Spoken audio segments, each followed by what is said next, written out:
Hi everyone. Just give us a few more minutes to let everyone join. We'll just start in about a couple of more minutes. Thank you for your patience.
You never know when it's the right time to start.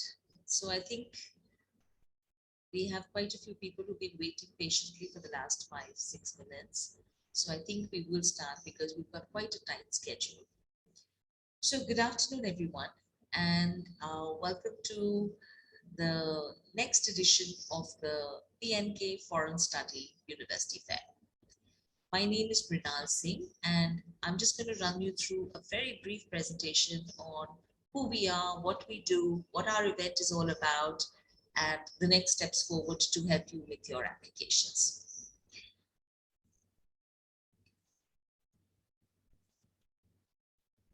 Okay, so I hope everyone can see this now.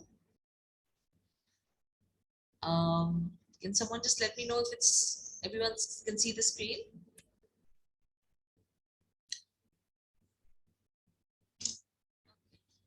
I can't see the channels. Okay, thanks, Shubha. Okay, so this is the PNK Foreign Study University Fair, which is going to be conducted over the next 5 days. We have 2 days of presentations, and then the following 3 days is up to you all to book one-on-one interviews, meetings, or clarifications, or portfolio reviews, whatever you want with the universities. It's your time, your space, alone with the universities. So please do take advantage of that. Okay, so before we go ahead, let me just tell you who we are. Like I mentioned earlier, the company is called Prem N Kapur Associates, and we have been providing counseling services and university placements since 1981. My name is Mrinal Singh, and I'm the Executive Director here at the company. So briefly, why choose Prem N Kapur Associates? That's right, it's not a typo. We do have a 97% success rate for students getting admission into their first choice university. And we have the highest visa success rates in India. We are one of the oldest and pioneering educational consultants in India. Like I mentioned earlier, we started off in 1981, so it's been more than 40 years of helping students go abroad.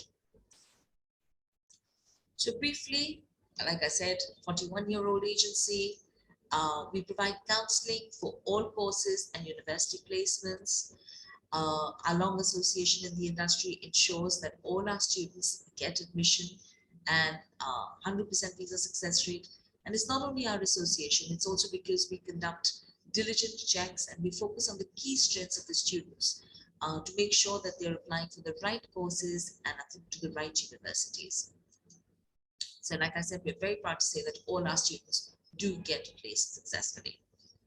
We are the official representatives of over 100 universities, which are spread across the globe from UK, Ireland, USA, Canada, Switzerland, Germany, Singapore, Japan, and even India. So any country that you wish to apply to, we would have a university for you there. We have university representatives visiting our office regularly. And now that COVID is hopefully over, we have started in-person meetings, and we are going to be having one, in fact, in the next 2 days. So look out for those. If you are in Delhi and you can attend, that would be a great opportunity for you to sit face to face across the table and get your doubts clarified. Our services, we provide personalized counseling and in-depth guidance to choose the universities and the right courses. We do a detailed student assessment and profiling, like I mentioned earlier, to make sure that the student understands exactly which course they're going for and doesn't make a mistake in choosing the university or the course. We then go ahead and help students shortlist universities depending on their academic profiles as well as their requirements and their career perspectives. We have a vertical which is specifically for art and design students, and you will see later on in the program we have a lot of art and design partner universities who are participating today, and there are others who are not participating, but we still do help students get there, and we are partnered with these universities. We provide application assistance, interaction with universities, like I mentioned earlier, editing and guidance with essays and statements of purposes, interview preparation, whether it's an interview for the university or a visa interview. We do the visa applications and assistance as well as the processing.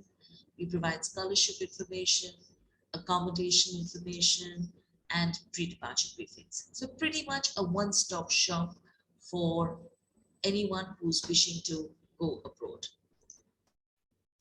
Before we move forward, I get asked this a lot. Why study abroad? What is the benefits of going abroad for further education? So I'm just going to list 8-9 points. So you would get a quality education which is respected the world over. Most institutions that we work with have a reputation for excellence as per world rankings, and like I said, they're recognized and respected all over the world. But more importantly, the foreign education is more practical and encourages lateral or out-of-the-box thinking, which is very different from our Indian system, which is based on rote learning and then giving your exams based on that. The degrees are also based on industry needs, and hence students become more employable. In many cases and for many courses, universities actually sit down with industry partners to find out exactly what companies are looking for in fresh graduates, and they incorporate those aspects into the education. So when a student graduates, they have all the required skills and the requirements basically for the companies that are looking to hire graduates. As far as the education goes, students have to do extensive research, which helps them form their own opinions. It's not based on opinions which were, dictated by any board or any other previous people. For those of you looking to study in the UK, there is advantages because you have a shorter duration of the course. For example, a bachelor's degree are for 3 years, master's is only for 1 year, and thereafter all students get a 2-year permission to stay back and work. We will touch on that later. But with a shorter duration, students save money not only on tuition fees but also on living expenses. Another important aspect is that many courses have internships or placements incorporated into the program. So while you're studying, you will actually get real life work experience with a company out there who will hopefully hire you thereafter. Besides that, you're also allowed to work part-time in most countries, and the number of hours varies depending on which country you choose. but that also gives you valuable work experience as well as you earn some money for your living expenses. I have had students actually who've said that they can earn enough money to pay for all their living expenses, but there are others who just subsidize the living expenses with the part-time work. It really depends on you. But the good thing is that all universities have career offices which help students with part-time as well as full-time work. Some are called a job shop, some are called career offices, but most international universities will have this service, which is there free of cost to all students going to that university. Like I mentioned earlier, the UK is offering 2 years to stay back and work. So therefore, your part-time work, your internship becomes very important to make valuable contacts and build your network with the industry. In the US, you're allowed 1 year on your normal OPT, and if you do a STEM course, you're allowed 3 years. Okay, so what is our event and what is the format of it? I'll just run through that quickly. So we as a company have always been driven by innovation and originality, and our event aims to give students an opportunity to meet a selection and a variety of universities from different countries offering different courses. This is especially important to students who are confused about which course they want to do. This is your opportunity to meet universities and understand the differences between one course and the other. Okay. Our aim has always been to help students make informed study decisions. We don't believe in everyone fits into one box. What one student needs will be very different from the other, which is why that personalized attention comes in, and our events are another opportunity for you to actually personalize your experience. So the next 5 days, we will offer you the opportunity to understand course structures, admission policies, fees, scholarships, work opportunities, accommodation, anything that you really need to know before you make that final step to say, yes, I wish to apply to go abroad. We have 13 universities which are going to be participating with us, which you'll see on your screen. These are all the universities we have. So like I said, it's a variety from specialist art universities to highly ranked Russell Group universities to hospitality. So courses range across the board. So I doubt if there'll be a single course which you wish to study which you won't be able to meet a university for today. So as I mentioned earlier, the presentations will be over 2 days, 19th and 20th. Today is day 1 of presentations and tomorrow will be the second day. This will be followed by 3 days of one-on-one interviews, there are bookable slots on our website. So you can just go and choose the university you want, select the timings that the university person has put in there, and book an appointment to meet with them. So briefly, this is our schedule for today. So shortly after me, we will have Manchester Metropolitan University from the UK who will be presenting. They offer courses in business, engineering, computing, art and design, hospitality. So it's a multi-dimensional university with pretty much all the courses located, available and located in the beautiful city of Manchester. We then, at 1 o'clock, we then have University of Essex, which is just outside London and offers courses in, entrepreneurship, psychology, creative writing, accounting, actuarial sciences, biomedical sciences, as well as many others. At 1:40, we then have LASALLE College of the Arts from Singapore. And those of you who are interested in art and design universities, I don't think I need to introduce LASALLE to you because they are very highly ranked and probably the best school in Asia for art and design courses. And across the board, they have courses from fine art to product, filmmaking, animation, and they also have performing arts, which is music and dance and performing.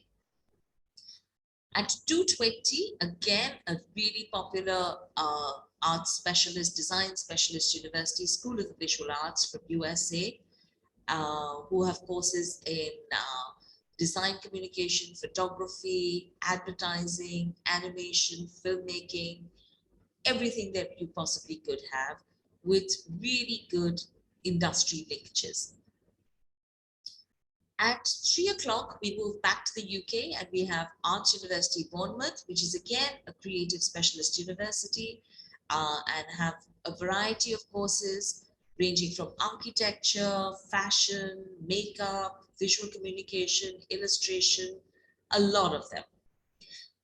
At 3:40, we have the Liverpool Institute of Performing Arts, which is a specialist institute, as the name suggests, in just performing arts. So that's acting, dance, filmmaking, music, sound technology, music management. So everything to do with music and performance. Then the last presentation for the day will be at 4:20 from the very famous Glasgow School of Art in the UK, which is in Scotland. And again, they are very well known for fashion, architecture, communication design, interior, products. So they have a variety of courses. So we've tried to club some of the performing arts and the creative universities together. So for those of you who are interested in the arts, from 1:40 basically till the end of the day, today you'll have different, and it's good for you to actually see how the courses vary from one university to the other. So I would encourage you to attend all of them, not just the ones that you have picked.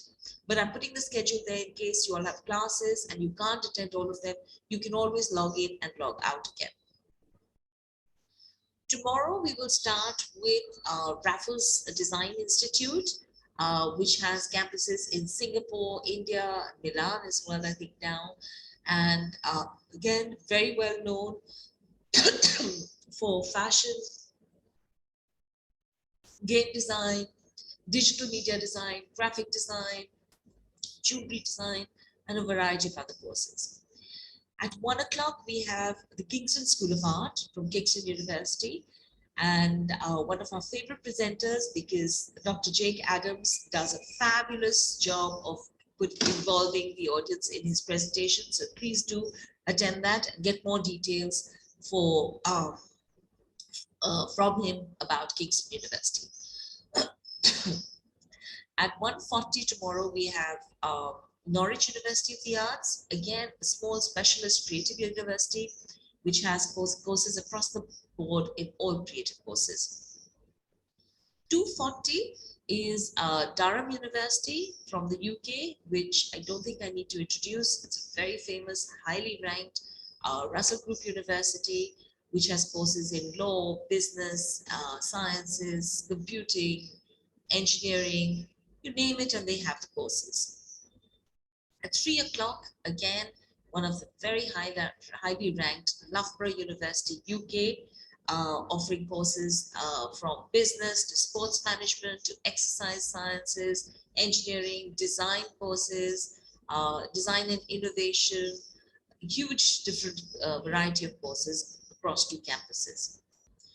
And the concluding presentation tomorrow will be at 3:40 by Lyon Institute of Higher Education, who specialize in hospitality, events, entrepreneurship, so all your customer service, customer contact kind of courses. And they have 3 institutes, Le Roche, Lyon, and École de Caisse. And I've requested our speaker to actually talk about all of them because each one has a slightly different focus and a different specialisms.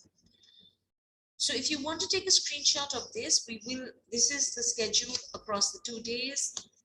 For those of you who need to log off and log on, so you can log on at whatever point you need to. We will also put this in the chat box, but this is the final schedule. I just thrown in some pictures here because I said it's very boring. So I said, let me just show you what university life is all about and what it's like. You have time for leisure, you have time for studying, you do group presentations, you will do excursions. There's so much to do and so much to learn from this, your experience besides the classroom. So I encourage all my students to definitely take part in all the activities when they go to university. I'm just going to run through this quickly because I don't know how many of you are ready to apply, but if you've met all the universities and you wish to actually complete an application, we do have spaces available in some universities for 2022 still. So the documents you would need would be all your mark sheets, reference letters from professors, and if you've been working, then from an employer. You need predicted grades if you haven't finished your degree, a statement of purpose, your passport copy, very important, a resume listing all your activities and your internships and your jobs, work experience documents if you have any, your English test results, which would be your IELTS or your TOEFL. And just for those students who are looking to apply next year, keep in mind that normally applications should be submitted by December for the following September or fall, as it's called for the US, and normally by Jan for UK, Canada, and Singapore. So just keep these dates in mind. And if you want to apply, then get these documents together and send them to us. This is just a flow chart in case I've confused everyone, making you very of how difficult it is, just to show you how easy we try and make it for you. We do your applications, you get an offer letter, you pay your fees, you get a confirmation from the university, you apply for the visa, again assisted by our office, and you fly off to university. So we try and make it as simple as possible for you and take all the worry and the tension away from the application process. Hopefully this will be our last virtual event and we will be able to go back to live events. These were the events we had pre-COVID days, and I really miss interacting with all the students and getting to know them and helping them. So I just threw in some pictures to show you how busy and how popular our events have been. And this is across different cities in India. Hi, Mrs. Singh. I think your screen is not moving. Oh. Yeah. Okay. Okay, well, I think I've kind of, is that now okay? Yes, we can see Okay, it. so I think I've run through everything. I don't know which point I stopped, but I was repeating everything that was on screen, so I don't think you should have missed anything. These are our contact details. Please do make a note of this, and once you've met the universities, please get in touch. Our phone numbers are there, emails are there. You can get in touch with us through our website, email, phone, come in personally, and we would be more than delighted to help you with your applications. So that's pretty much all from me, who we are and what we do. And I'm just going to, let me see, the chat box wasn't visible when I was presenting. So I'll just see if we have our first presenter from Manchester. If she's here, Priyanka, are you here?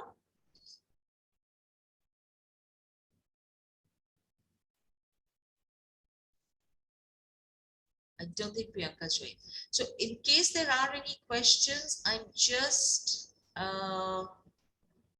going through the chat box and I see that Shobha couldn't see the screen, but I think then you could see it. I hope, Shobha.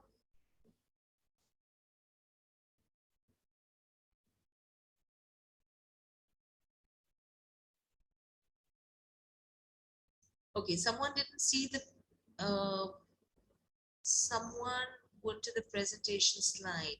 Let me just share that with you again for those of you who didn't get to see it. Is this the slide everyone wanted to see? If you want to take a note of this, this is the presentation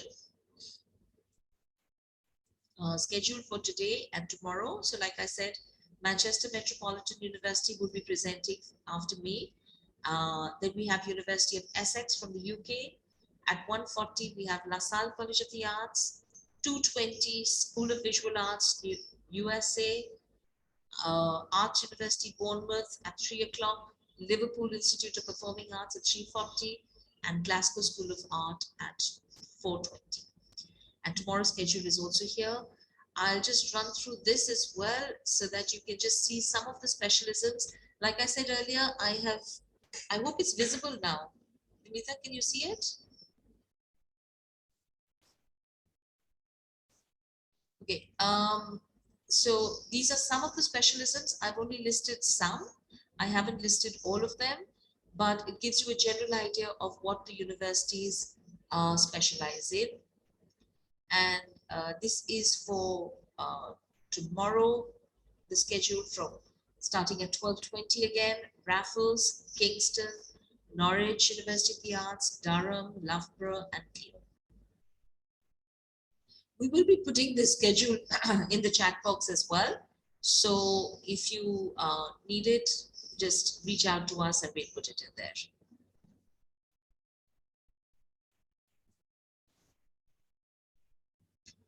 Okay. I think we don't have Priyanka yet. Does anyone have any questions while we're waiting for our presenter to start?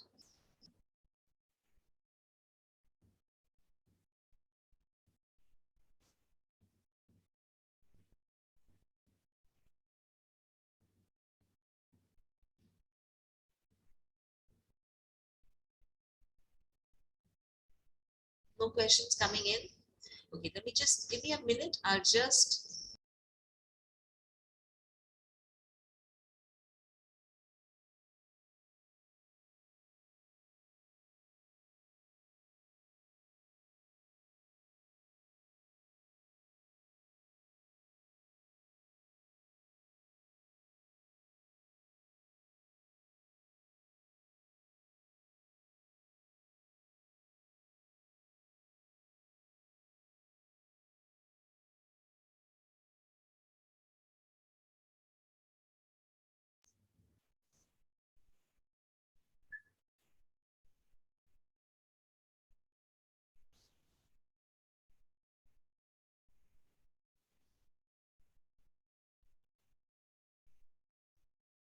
I'm not sure how much of the presentation, I'm just seeing that I wasn't sure how much of the presentation you all missed.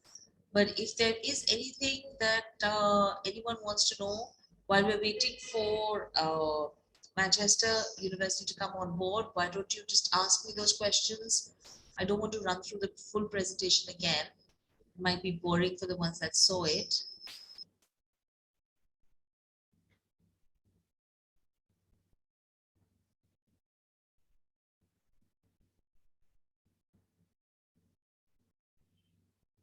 Any questions?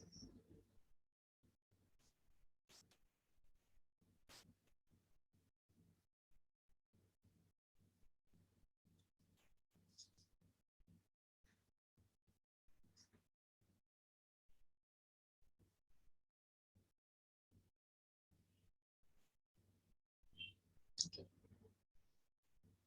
This is always quite eerie, staring into a screen and not getting any responses. Okay, MBA hospitality options. Well, Manchester Metropolitan has a very good master's in hospitality management. And then Lyon also has that. So Manchester Metropolitan is today at 12:20. And then Lyon has three institutes actually.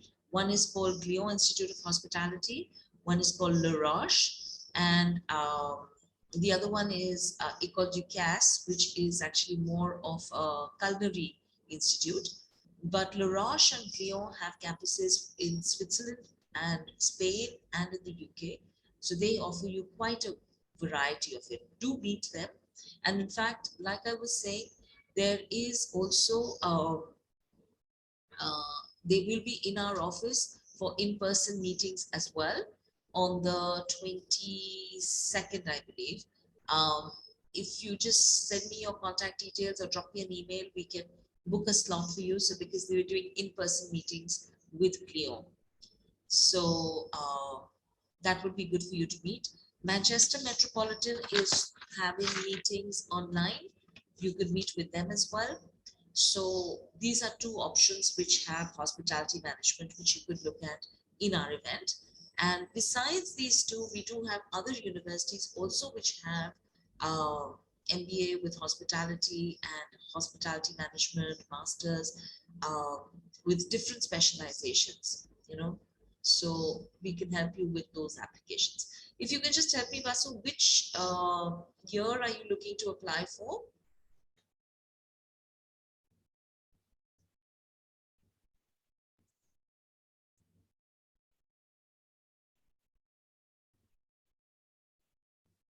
Okay, so then if you're for 23, then you have enough time. This is actually the right time to start looking at all the universities and meeting all of them so that you have an opportunity to understand which is the best options for you. Do you have any work experience? Um, Colleges for Bachelor of Design. Yes, Raghu, we have lots of colleges for Bachelors of Design. So today we have Manchester Metropolitan has art and design courses. There is, it depends what type of design you want to do. So in the UK, what happens is that it's not a generic Masters of Design. You would need to choose a specialism. So it could be interior design, it could be visual communication, it could be illustration, architecture. All these come into design. So in our event over the next 2 days, you have universities from Singapore, UK, USA, Glasgow, like I mentioned. They all have masters of bachelors of design in different courses. So if you're still not sure, it would be good for you to attend the various presentations today so that you can actually understand the differences and the very minor nuances, but it's very important to understand it so that you don't make the wrong decision and choose the wrong course. Graphic design. Okay, so the schedule has just been put up, so you can have a look at that. Graphic design, I think most universities will have. So, like I said, in Singapore, we have LaSalle and we have Raffles participating today. Sorry, LaSalle is today, Raffles is tomorrow. Graphic design is also available in the USA. SVA is very highly ranked for its graphic design courses. And then in the UK, we have Manchester Metropolitan, we have Arts University Bournemouth, we have Glasgow School of Art today. Tomorrow, we have Kingston School of Art, Norwich University of the Arts, Loughborough University also has design courses. So there's a good 7-8 universities that you could meet to understand that. Sorry, Vasu, 3 years of work experience, that's excellent. So you could actually look at doing an MBA in hospitality, or you could do a master's in hospitality and choose a specialism. Coming back to the hospitality courses, Vasu, the specialisms available are slightly different from what we have over here. So you could choose, resort management, you could choose entrepreneurship, you could choose hotel development, or just a generic hospitality management, whichever one you want. So do meet these two universities for sure. The schedule is now in the chat box, so you can see all the details.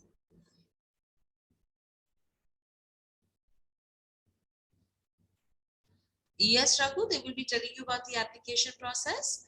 But like I did run through for an art design course, your portfolio is the most important. I think I missed out that as one of the crucial documents which are required to apply. I can maybe just share that screen again so that you know what are the documents that you need to apply. So these were the basic documents that you need. For art and design courses, you will also need, I hope you can see my screen now. I'm not sure. Can't see the chat box when I go into,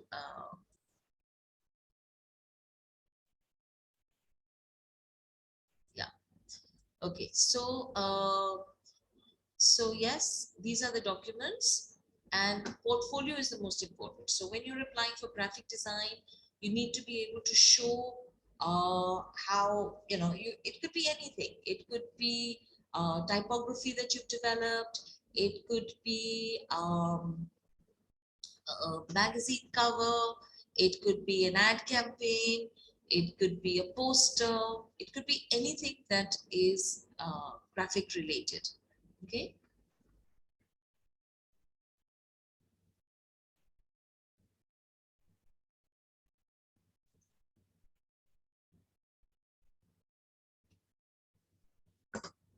Any other questions? I think Manchester Metropolitan is having a bit of an issue connecting. So let me start telling you about Manchester Metropolitan University before they come on. So it's a university which is located in the city of Manchester. It's a very large university, like I said, and multidisciplinary.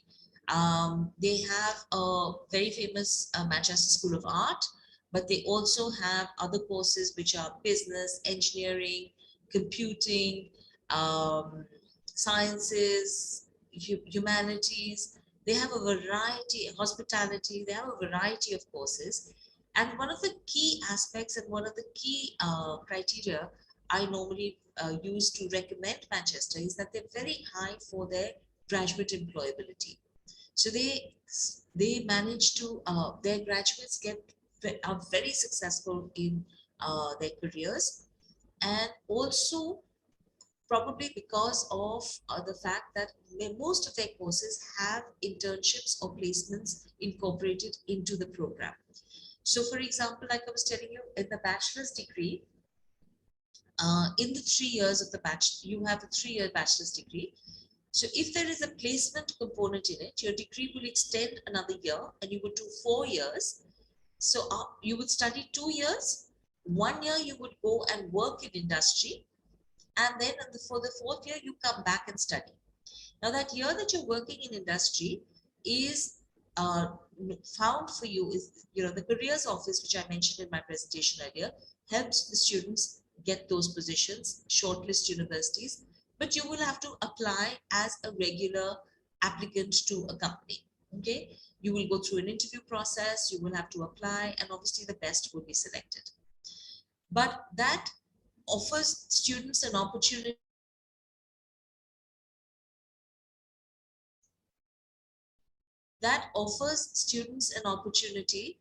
to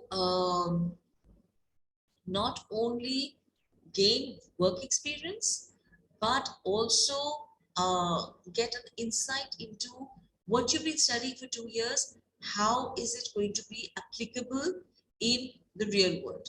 The real world is the working world. And when you go to university, you're preparing to get out there and start working. So that is one of the, the other thing also to remember is that when you graduate from university and you go for your first job and you get asked, and where have you been working? And you're like, I've just graduated. But there is another person who has done a work placement and has 1 year to show as well as their graduation. Obviously, that one with the work placement will get preference in getting the job. Okay, so these work placements really help, and Manchester Metropolitan they have a very high employable rate, and I wish they were with us. I don't know why they haven't been able to join, but I think it's obviously some technical issues. Just give me a minute. I will just go and find out.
Okay, so as usual, events, online and technical issues. So I'm really sorry about that.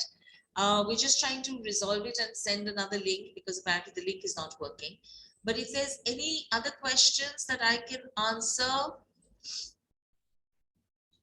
do you want to know, Raghav, do you want to know about portfolios, what to include in the portfolios, or do you know all about that?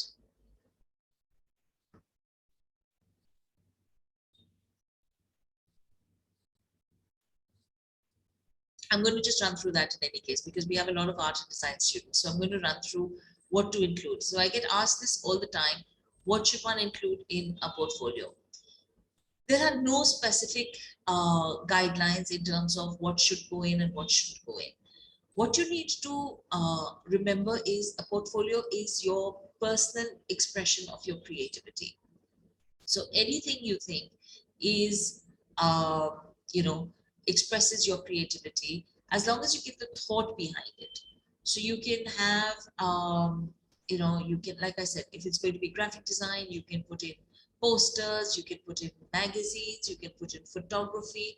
But what's very important is to explain why you're putting that in, as well as to show that there is a connection to the course that you're applying for. Okay. Most universities would say that if you're applying for a particular course, at least 30 to 50% of your portfolio should be catered towards that course.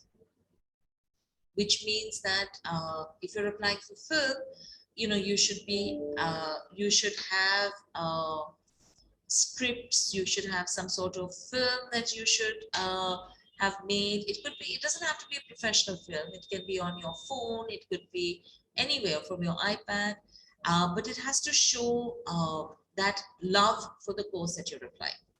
Please remember that the portfolio is about showing your passion for the course that you want to apply, because every university is getting thousands of applications for those 10, 12 seats which they have for that particular course. So you have to aim to stand out.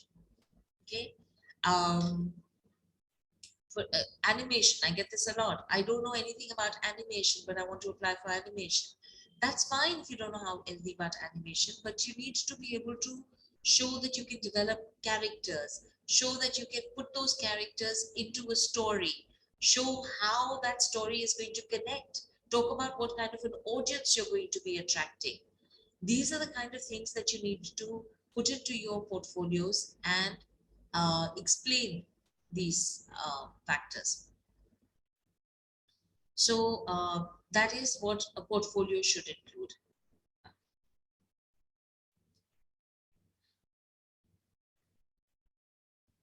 I think thank you for your patience. I think we finally have Priyanka from Manchester who's been able to log in. Priyanka?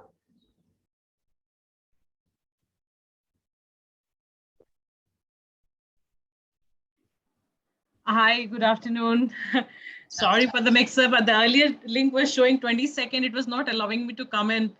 I'm sorry for the mix-up on this. I don't know whether it was the link or whether it was showing in as 22nd as a login date. I'm not sure on that. And very, heartfelt apologies if I have held you, all of you here. And I'll just, try and begin this right away. I mean, is it we all four of us to be here? Yeah, so we have the students with us who've been waiting very patiently for your presentation. But just a quick note that the next presentation will be at 1 o'clock, and she has a schedule right after that, so she won't be able to delay her presentation. So yeah, sure. I'll just do one thing in that case. We speak directly to the students and address their queries, because we have got 12 minutes here. So instead of a presentation, can we speak to the students? The chat box. They'll be putting the questions in the chat box. Or they can unmute and talk, or is it how it is? Yeah, I don't think they can unmute. They just put it in the chat box, but then they have the opportunity to meet you one-on-one on the interviews. I think that's what you got mixed up. That's the 22nd one. Okay, because the link which I had was for 22nd one. So let's just start the presentation here. Yeah, sure. I'm allowed for the share screen thing, right? Yes. Yeah, thanks.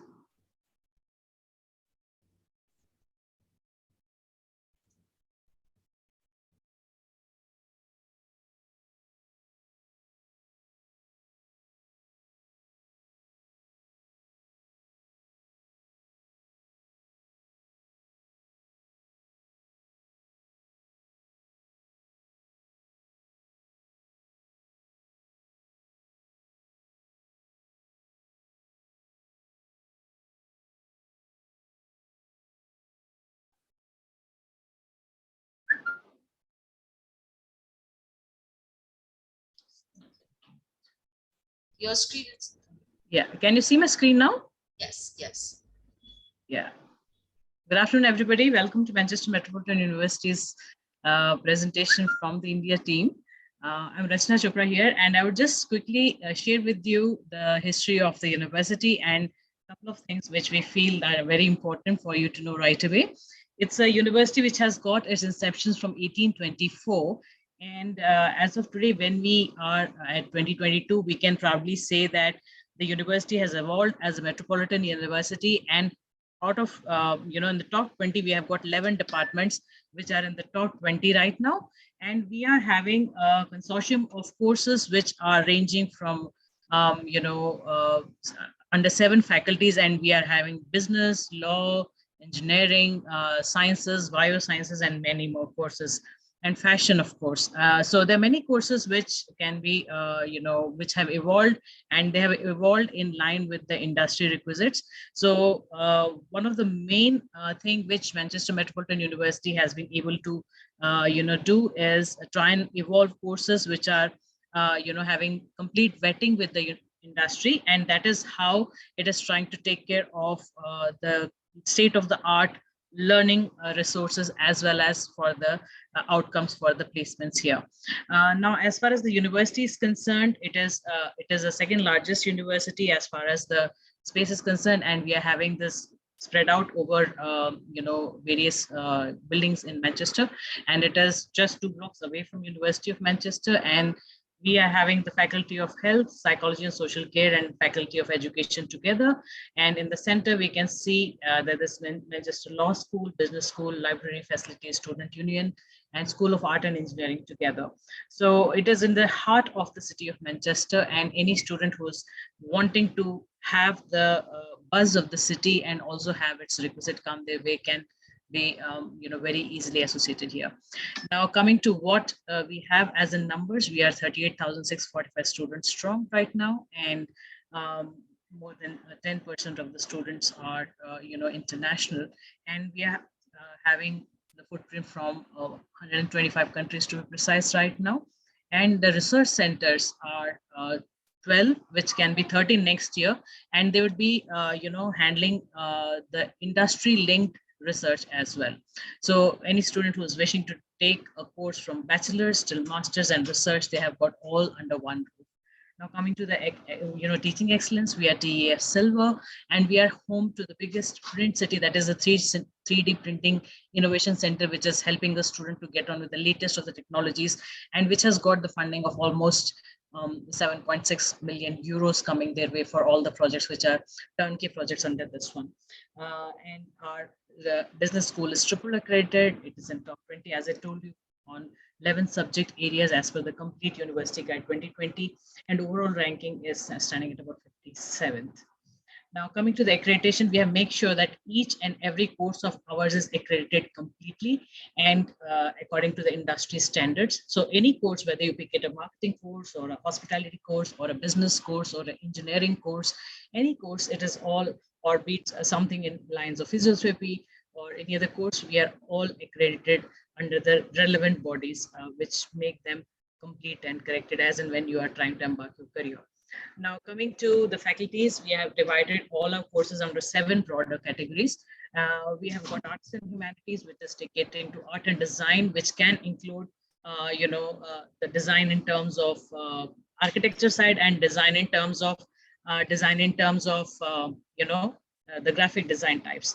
So you can get all the portfolio here. You are having creative and English writing, and Nobel laureate becomes one of our panelists for the faculties.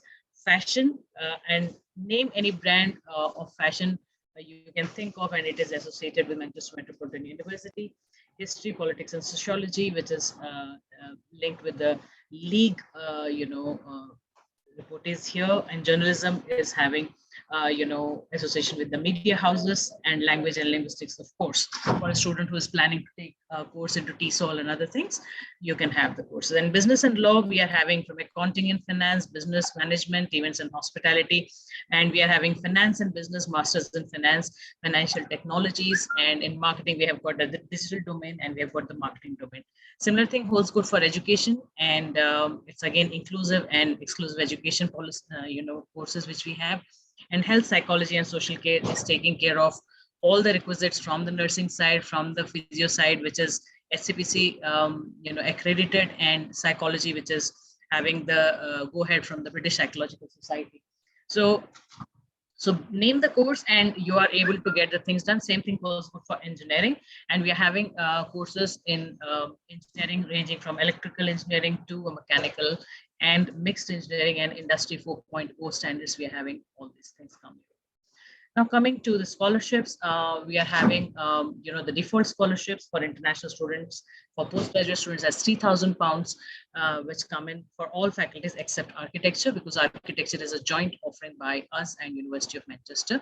And we are having, Vice Chancellor and Chancellor scholarship for select courses, which you can, get the things done. I'm logging out at 1. Just give me a minute. I think 5 minutes are there. I can see University of Essex here. Hi, could you just switch your camera off? Yeah, I'm just finishing in 5 minutes. Of course, yes, the handholding of the students on the work, as well as, while doing the course and after the course is done by our early career cell. And, they are assisting the students, through and through. Now, of course, this is our team. Prachi is our manager and Priyanka is our deputy manager. Nikita handles all admissions, and Shagun is the counselor, and followed by me and Prithvi. So we are and Supriya. We are all here to give hands-on assistance to anybody who wishes to have more information about Manchester Metropolitan University. And I can now quickly take your questions, if at all any, which you can, let me know, please.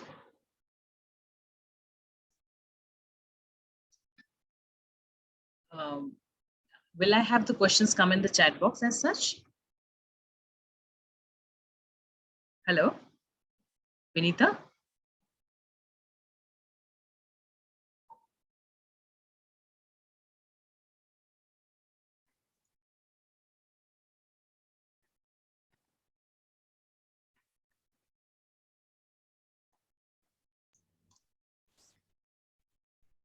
Thank you. That was really good. Rushed presentation. Sorry for a rushed one. Sorry for that. We do. So we just posting for all of you who have questions. Like I said, Manchester Metropolitan University offers courses. We had some students who were asking about graphic design, some who were asking about masters in hospitality. If you want to ask them now, otherwise we put it in the chat box. 22nd April from 11 to 1 p.m. That's the link you use, which is in the chat box, to book a one-on-one appointment with the university, and then you can ask them all your specific questions. Yes, please. So as far as there's one question which came our way saying that what courses do you offer in art and design?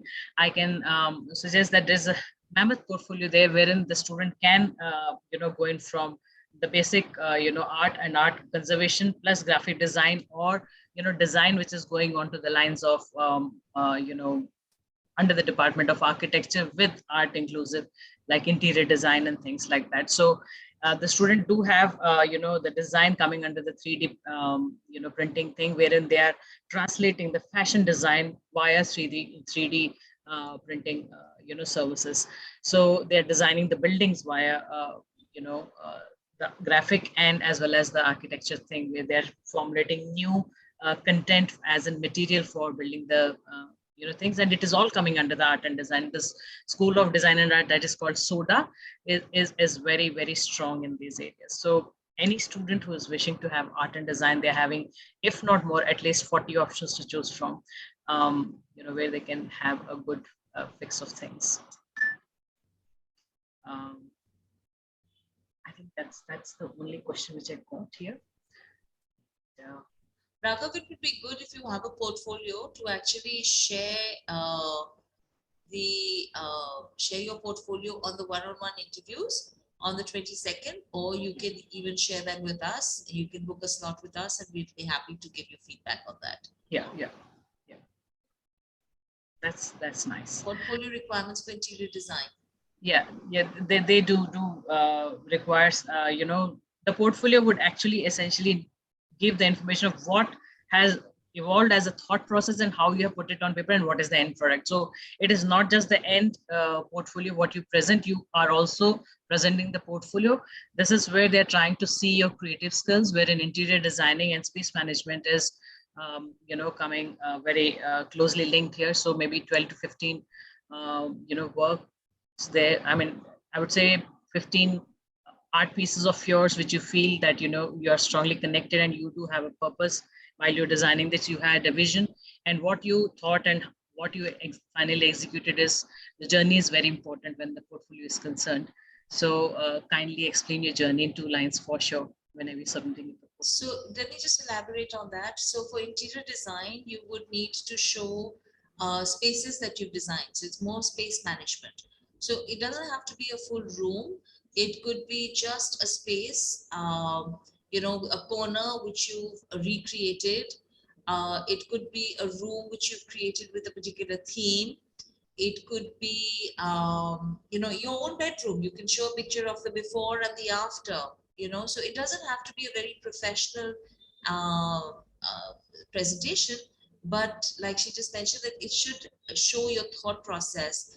So for example, if you're showing a corner, why are you showing that corner? Why have you redone that corner? Is it your favorite corner to curl up with a book and read? Or is it your favorite, is that where your grandmother used to sit, or whatever it is? There has to be some sort of a personal connection.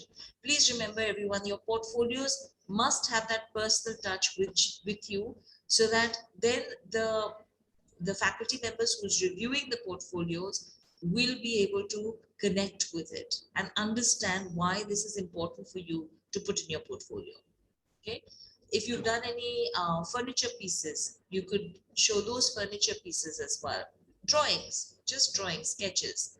It could be still life, it could be watercolors, it could be acrylic. Please try and use as many different materials as you possibly can, so that the evaluators also know how comfortable you are using different materials. If you can do something which is 3D, that's fantastic, but not everyone. But not required. Yeah, it can be aware, but you need to show your soul in whatever work you're doing. Soul is important, and because this is something which you are creative and you're doing very well, and you need to just showcase how you are in sync with what you're trying to present. That's very important. Because it is containing what you can possibly create according to your understanding is what interior design is all about. So it's trying to reflect your personality there. What are qualities you expect from an applicant? Yes, the basic, the qualities would be just, your academics to fulfill your requisites, to make sure that you would be sailing past the course very peacefully, and if your English language requirements are there in place, or if you're eligible for a waiver. So other than that, there's nothing specific. Your SOP is very important, wherein we are trying to see what makes you drawn towards this course and why you wish to do the course at MMU. So the quality of, you being very clear of your choices is very important here, because we need to understand how clear you are with your choice. It comes as an affirmation via your SOP. Okay, so otherwise your portfolio is your quality reckoner, I must say, because it is showcasing your soul. So I think that's pretty much it. Yeah. And for all of you who feel that your portfolios aren't ready, please feel free to reach out to me or my team. We would be happy to help you, guide you what to put in your portfolio. Okay. Sorry about cutting you short, but no worries. And I'm glad that I was able to make them at least, this bit, because I was struggling to try and see if my sister was playing up on the 22nd thing. So then I reached out to One last question we have from Vasu, who was actually waiting very patiently. He's interested in doing a master's in hospitality, but he's looking at an MBA focused on hospitality. Would you like to answer? In principle, we do have an MBA, but it's an online offering. So what we suggest to a student is, in case you are looking for industry experience and you're looking at masters, which is showcasing in, event management and hospitality per se, we would advise a student to do a master's, because we are having masters which is very strongly linked with 5-star and 7-star facilities. And the students are, one of our students even got placed in the Buckingham Palace very recently, because, it is like fantastic for a hospitality student to be a part of it. And there were only 3 international students selected till date, and one of the student was from MMU. So it is, if at all somebody is wanting to have that rich kind of work coming their way, I would suggest them to do a master's in hospitality. And there are 2-3 options there. So it is having And a your placement here master's as in well. hospitality has a placement as well. Yes, right? it does. So and that placement here is bringing them on 5-star and 7-star facilities as a So work it's experience. 2-year So masters, Vasu. 1 year would be study and 1 year would be a placement option. So it's a That's right. fantastic option. That's right. Absolutely. Okay, so I'm sorry, but Yeah, I'll take your any other leave. Thank you so much. 22nd, 11 to 1 o'clock. Do book your slots and show your portfolio. And Vasu, you can also discuss your profile in more detail and understand about the masters in hospitality. Please book it now, because there are only certain number of slots available. Okay. Thank you so much for having me here, and apologies once again for whatever mix-up it is. Thank you so much. Yeah. Have a great day, everybody. Yeah. Thanks. Okay, so we have now university. I'm leaving the session now, so I think that's where I should. Yeah. Thank you so much. Yeah. Thank you. Bye. So, okay, I'll just introduce, we have Shri from the University of Essex. And like I said, University of Essex is known for its courses in entrepreneurship, psychology, creative writing, actuarial sciences, biomedical sciences as well. And it's a fantastic university. I think she will give you all the details of it, so I'm not going to steal your thunder anymore. All right, so let me just start introducing myself. My name is Shrey. I work with the University of Essex, and I have my colleague Priya here with me as well. So I'm going to give you guys a short presentation about the University of Essex, about where we are, what we stand for. So let me start by sharing a short presentation. So let me just start with this presentation. All right. Okay, so let me just give you guys a strong introduction on the University of Essex. So we did receive the University of the Year award by Times Higher Education back in 2018, which is the highest award obviously any UK-based university could receive. So we did receive that award back in 2018. And just so you know a little bit more about us, so we are a top 20 university in the UK as per the Complete University Guide for 2021. We're also rated in the top 25 in the UK for our research quality. We're actually #1 in the UK for our KTPs, which are key performance services knowledge transfer partnerships, for KTPs. So that means we have most number of partnerships with most companies in the UK, where we actually help them with their research. And as part of the partnership, they actually hire our students as part of the partnership. So we do really good when it comes to our research. We're also a top 150 business and economics school in the world, as for the World University Ranking by subject for the year 2021. And even over the past few years, we've had an overall 88% graduate employment rate as per graduate outcomes for 2021. And given that we've obviously just coming out of a pandemic, and obviously our economy took a big hit during the past couple of years with the COVID pandemic, even with those troubled times, 88% for graduates who were able to find employment just tells how good our education system really is and how much we help our students, not just while they're studying, but after they graduate as well. So we have 3 main campuses. We have a main campus in Colchester. We also have our business school, which is located in Southend, and a 3rd campus in Loughton, which is our acting school. So all our campuses are within easy reach from central London. So it usually takes about a 50-minute train ride from any of our campuses to get to central London, which means our students actually have the option to actually visit London whenever they want. but because they're not in London, so the cost of living is a lot lower, and they're living in a place which is much more peaceful. Actually, our campus at South End is literally located about a 2-minute walk from the beach. So it's located in a way where if you walk on one direction, you're actually going to be at a shopping district. And if you walk in the other direction, you're actually at the beach. So there's plenty of things to do around. Our main campus in Colchester has excellent facilities as well. And we also see the lowest amount of rainfall and the highest level of sunshine anywhere in the UK, which means while weather might be gloomy in most parts of the UK, we actually get a pretty decent weather. So this is a picture of our Colchester campus. As you can see, it is our largest campus. We actually have a lake on campus as well. And a lot of our students actually like to go sit by the lake and actually just get some downtime there. Apart from that, we obviously have some excellent supporting facilities, our accommodations are top notch, and all the campuses are easily accessible. So even if there are students who need extra assistance, it is available all throughout our campuses. So let me tell you a little bit about the subjects.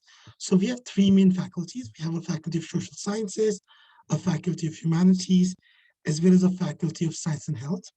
So under faculty of social sciences, you learn courses such as accounting, finance, business management, criminology, economics, human resources, linguistics, marketing, pretty much anything you can think of would be there. Then faculty of humanities is actually one of our most prized faculties, where you actually learn about acting, production, state management, American studies, history, as well as global studies, as well as human rights as well.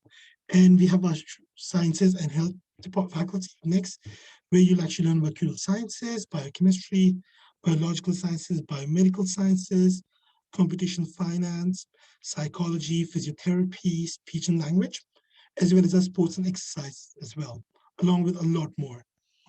So we recently added, because we are a modern university, so we are on top of to make sure that we have the best courses for our graduates. So recently we've actually added a few new courses, both on the undergrad and the postgraduate level. So in the undergrad level, we've added courses such as BSc in ecology and environmental biology, as well as a bachelor's in artificial intelligence, a BSc in politics with data science, because we all understand that data is the next oil. So we want to make sure that all our graduates are actually able to understand it better. So we actually incorporate to a number of our programs, and politics and linguistics is the latest course to actually have a data science component as well. Apart from that, we do have a BA in global politics, a BA in history and drama, a BA in journalism and film, as well as junior law courses with law with literature, as well as law with history. So these are some of the new courses that we've added to our PG level. So the first one is actually our MSc in Global Public Health. We've also added an MA in Economics with Public Policy, and as well as one course that I'm actually really excited to see, which is our MSc in Politics, Communications, and Data Analytics. So our School of International Relations and Politics is probably one of the better ones all around the world. And we've actually added a few new courses there, which actually is something really exciting. So we also added a course in hospitality school, which is our MSc International Hospitality Management, MA or an MFA in Acting and Digital Media, as well as other online master's degree in psychoanalytical studies, including a master's in refugee care. So now I want to tell you a little bit about our employability. So obviously at Essex, we actually provide you with skills to success. So when it comes to education, we keep a much more holistic approach.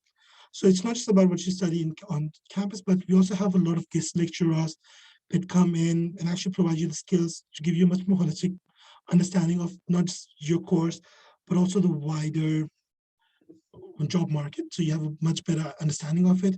We also have an excellent career center where you can actually, they actually will help you build your resume, help you apply for jobs, because a lot of international students, they don't exactly know how the job market works in the UK. So we provide a lot of support to all our students to make sure they have all the right skills and knowledge to make sure that they're successful. We also have this program called a Front Runners program. So as part of our Front Runners program, we actually give our really talented graduates, actually, not our graduates, but really talented students, part-time job on campus, so they can actually learn some experience, and while they're actually doing these part-time jobs, they're actually being paid. Another thing we actually offer is Languages for All. This is a program that's actually offered by a linguistics department that in your first year, a student, no matter what you're studying, which campus you're studying at, you have an opportunity to learn a language. And learning a language is obviously a skill which is unmatched. So you can learn languages like English, not English, but French, Spanish, Mandarin, and a lot more. So any language that you might want to learn, we would have an option for you. And it's absolutely free for all. We also recently started a data science for all. So as I mentioned earlier, the data is the next oil. So no matter what you're studying, you actually have the opportunity to attend lectures for data science to get a better understanding of what data science is, how it's actually is a part of our life, and how to actually use it. As well as we do offer study abroad and placements. So for most of our undergraduate programs, you have an option for a 3 or a 4 year program. So if you go for a 4 year program, so your third year can actually be a study abroad year or a placement year.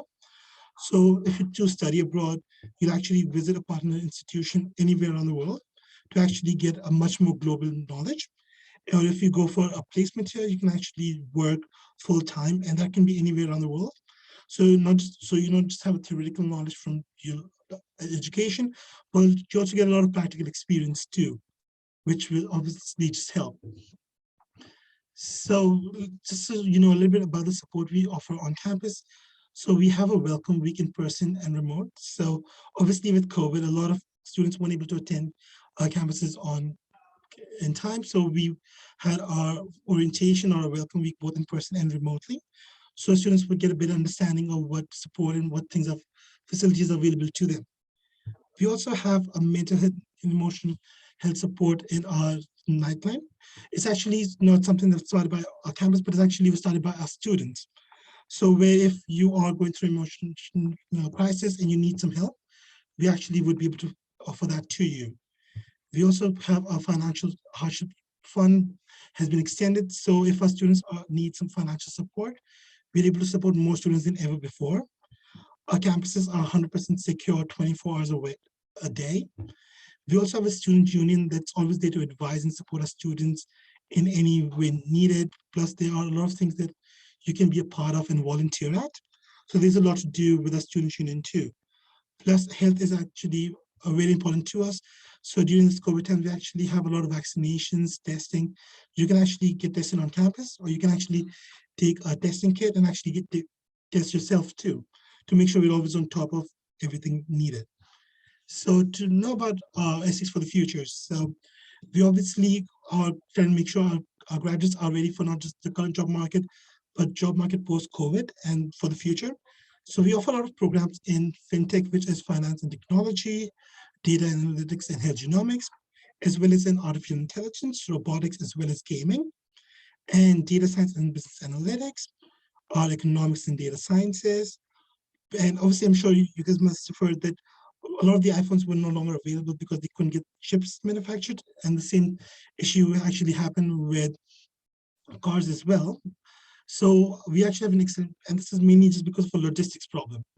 So we actually have a really good program, which is actually created by the CIPD, which is in our logistics and supply chain, as well as we have a master's in public policy. So just so you know some of our notable graduates. So we have Christopher Pissiris. He's actually a Nobel laureate in the field of economics. He actually won his Nobel Prize back in 2010. We also have Oliver Hart, who again won a Nobel Prize back in 2016 for his work in economics. I'm not sure if you know about John Bercow. John Bercow is not just one of our alums, but he was also our vice chancellor until fairly recently. And until 2019, he was actually a speaker for the House of Commons in the UK, as well as the current Bangladesh speaker for the House of Commons in Bangladesh, Shirin Sherman Chaudhry, is one of our graduates as well from our political science school. And she's not just a speaker, but she's actually the first female speaker in Bangladesh. As well as, I'm not sure if you've heard of Dine Out, but it's an amazing app here in India. And one of the founders, Ankit Malhotra, is actually one of our graduates. And Tanya Sarkar is one of our graduates who works at the UNHCR, which is the United Nations Home for Refugees, basically. High Commission for Refugees. She was actually working based out of the Delhi office, but recently she moved to their offices in Australia. So just so you know about COVID-19, so we do have webinars and these lectures every single day. So you can actually get an understanding about what you might actually learn. Plus, we provide daily updates on our website about vaccinations, about how many people are being tested, how many positive tests are coming along. So we're always on top of those things too. Plus, we have continuous connect with students via faculty lectures, webinars, events, and phone calls. So even if you're not able to attend in person, or if you catch COVID and you're not able to attend your classes, you make sure you're not missing out. So now to let you know a little bit about our entry requirements. So these are obviously basic requirements, but it does vary from subject to subject. But for the most part, for undergraduate programs, we require CBSE or ISC students. Entry requirements about 75% for the best of 4 subjects in the grade 12. For IB schools, we require between 20 to 30 points, and A levels, we require at least a minimum of BBB. For most courses, we require an IELTS requirement of at least a 6.5 overall, with a minimum of 5.5 in each component. For our PG students, we require, from a section 1 or 2 university in India, we require a minimum of 52% or a 5.5 CGPA. From a section 3 university, for students, we require a minimum of 55 or a 5.8 CGPA. And our MBA program has a little bit different entry requirements because you normally have to sit through an interview. And we also require additional writing samples, essay, and at least a minimum of 3 years of work experience is required. We also offer some really exciting scholarships. So for undergraduate students, we offer a South Asia Regional Scholarship Scheme that offers you a £4,000 scholarship for your first year. And for our postgraduate students, we actually offer them an Academic Excellence International Master Scholarship that offers them to fee discount up to £5,000. And the best part about these scholarships are that these aren't scholarships that you have to apply for. If you meet the requirements for these scholarships, they're actually given to you automatically. So just if it would normally mention on your offer letter too. So yeah, at this point, if you guys have any questions, I'm more than happy to answer along with my colleague Priya.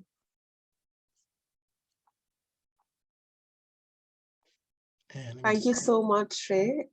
If we have any questions from the audience, either you can type in the question and answer chat box, or you can unmute yourself and ask us. So yeah, Mrinal, you would know your students in case they have any questions.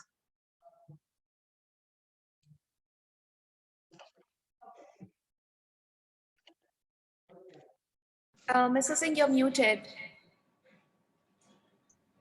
Sorry.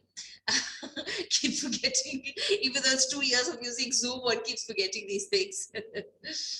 Okay, any questions, anyone, about any of the courses? Okay, Raghav wants to know what makes us eligible for scholarships. Hi, Raghav. So all the students who worked really hard in your studies, who got good scores in 12th, bachelor degree, whichever program you're applying for, UG or PG, you will be eligible for some sort of scholarship, but just make sure that you get good percentage. Yes, of course, there is a category of percentage that we require. There is a prerequisite of percentage that should be there with you in case you want to avail scholarships. But yeah, again, depends on what you have. So to give you an idea, if you're applying for a UG program, you should at least have 80% in your 12th standard best of 4. So you would be eligible for a scholarship. And in case you're applying for a PG program, you should have a minimum of 65% and above from a section 1 university, depending on which section is your university, does your university belong to. So yeah, there will be scholarships. So, okay, so I think I've answered your question. Raghav, in terms of understanding if you're a PG student, but I think Raghav is applying for undergraduate courses. So yeah, so Raghav, you just work hard in your 12th standard and get more than 85%. And yeah, submit your application and you will be getting a scholarship for your first year. Any other questions? Okay, Manat Kaur, I think, is asking about entrepreneurship course, undergraduate. Sure, Manat. So we do have a bachelor degree. What we can do is I would actually share the link of the program that we have. So give me a moment. And Manat, are you in your 12th standard currently, or you've completed 12th, or you are giving your 12th boards in the next month?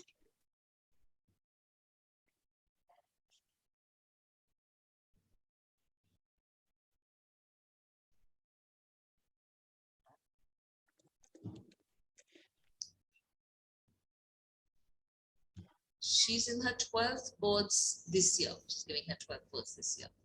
Okay, great. So for you, Manat, when you complete your 12th, we have a program for our October 2022 intake, BSc International Business and Entrepreneurship. I am sharing the link on the chat box. Yeah. Okay, so Shrey has, great. So we have this program. So in case you're inclined towards entrepreneurship, you can look at this program and score well in your 12th standard. And even if you have your predicted scores right now, you can apply and we can generate an offer letter for you on the basis of your predicted scores. Just to highlight for all those students, because I know we have a lot of 12th standard students attending, please do apply now based on your predicted grades, because a lot of universities are full up. Yes. Because there is so much demand for UK today because of the 2-year work permit, and because I think post-COVID everyone wants to get out. So a lot of courses actually have closed, but there are courses which are still available. So if Essex is saying it's available, please get in touch with us as soon as possible so we can help you finish your application and help you with your scholarship as well. And you will have a conditional offer from the university, which you will have to meet once you get your board results. But at least your place is secured then. Because if you get that mark, which is asked for in your conditional offer, your admission is guaranteed. Yeah. So I think we have another question. Yeah.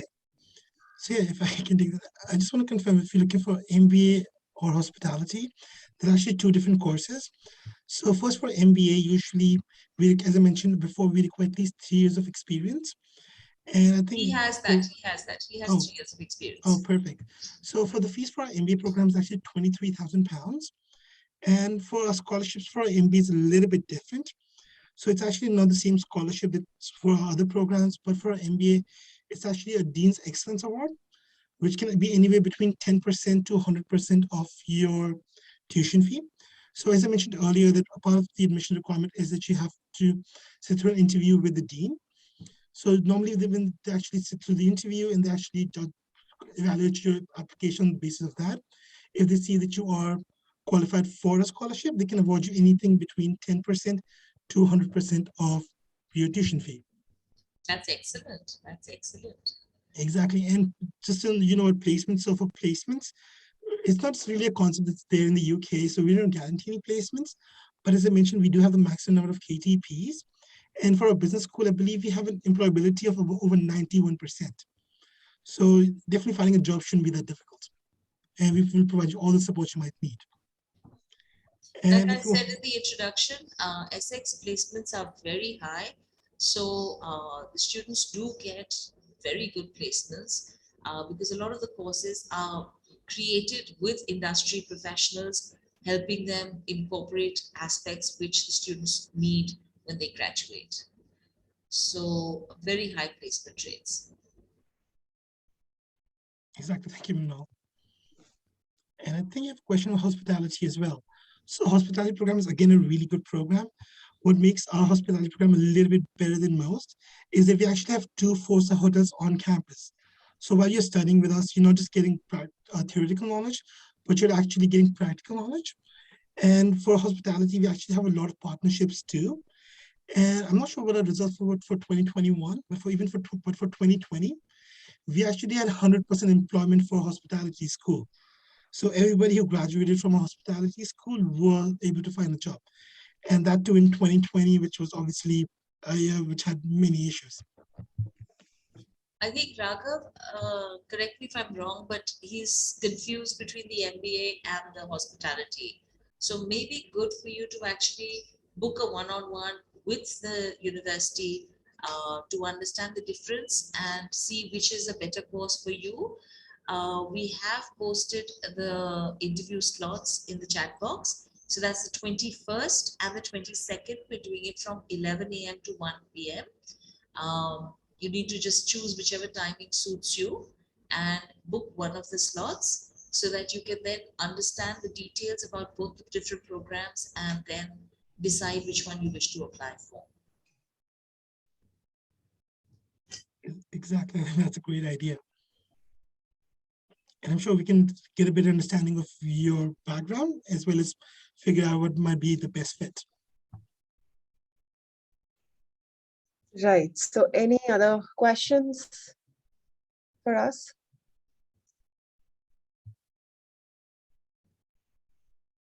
Okay, so as Mrinal is Psychology saying that, students, no questions for the psychology department, no questions for law.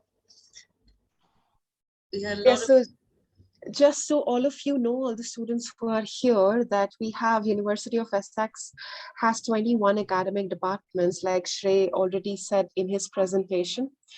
So in case you're interested for law, computer science, engineering, management, hospitality, physiotherapy, psychology, sports, any sort of programs, we would most likely have those programs on our campus. And you can join us on 21st, 22nd and interact with us. And maybe we could also have a chance to talk to you and understand about your background and your expectations and guide you towards the right program.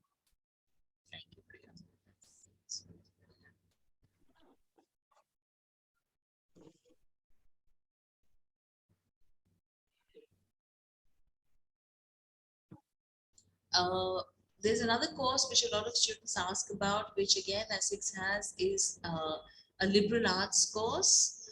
A lot of my students today are looking for universities which offer liberal art combinations. So Essex does have that as well, which is not very easily found in different in the UK universities.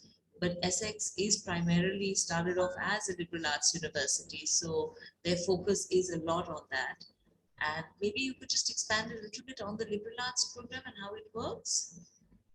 Sure. So again, depending on which stream you're interested in, we have a lot of options for you, for all the students who are interested under the Department of Liberal Arts. So depending on what exactly do you want to study, we would have that option for you. We also have a film and theater studies, literature, film and theater studies department. We also have an acting school. So the range of programs are there, the range of departments are there. So of course, depending on what you are willing to study, what you're inclined towards, we can guide you towards it. And of course, yes, there are certain programs, wherein we would really need you to submit your portfolio to be assessed. So yes, and accordingly, in case we are interacting, in case some of the students are as of now interested for liberal arts or acting or literature and film studies, you can let us know either on the chat box or meet us on 21st, 22nd. We can then guide you towards the program that you are looking at. So yeah, that is how it is. And most of the time there would be we would not really require a portfolio, but in certain programs, yes, there would be a requirement for you to send us an updated portfolio of yours.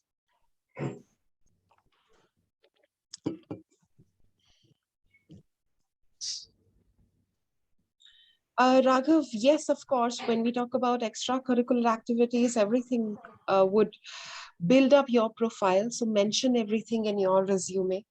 And yeah, submit a very good personal statement so that we understand you as a personality and what you're inclined towards and how exactly will you be able to utilize your studies. So mention that, and everything of course is a part of your personality, so that would help in your MBA program or hospitality program, whatever you finally apply for.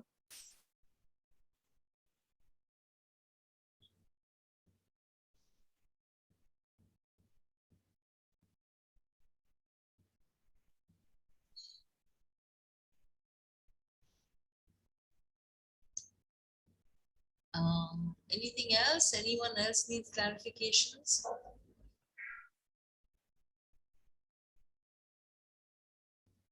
Raghav, could you maybe tell us, are you currently in 12th or have you finished your 12th? I am. I'm good. How are you? In 12. Spot offer. Such spot offer exactly like conversion session organized for that.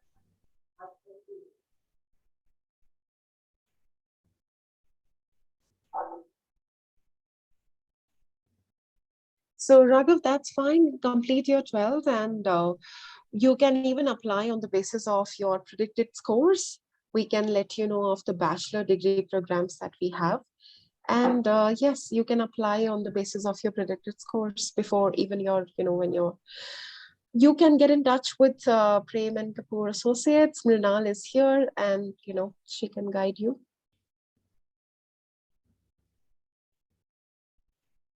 Like I said, Raghav, it would be good for you to actually have an interaction with them, or you can just come to us straight away. We'd be happy to help you with your applications and decide on which course you want to do. If it's No problem. All right, no more questions. I think we have answered all the questions that we received on the question answer chat box. So, all right, I hope to see all the students in the fair when we've given to our slot 21st and 22nd. So be there and we can maybe look at your profiles and guide you towards the program that you should be doing. So yeah. I think there's one more question, Priya. Does Essex allow for flexible working hours? Yeah, yes, it's quite flexible. You are allowed to work part-time and the classes will be there. So you can, choose your subjects, attend the classes. It should be 3 to 4 times a week that you are studying. And then rest of the time you are allowed to work 20 hours a week. So yeah, I don't exactly understand whether she's talking about part-time job or studies, but I think it's part-time. I think yeah, it's part-time. yeah. Yeah.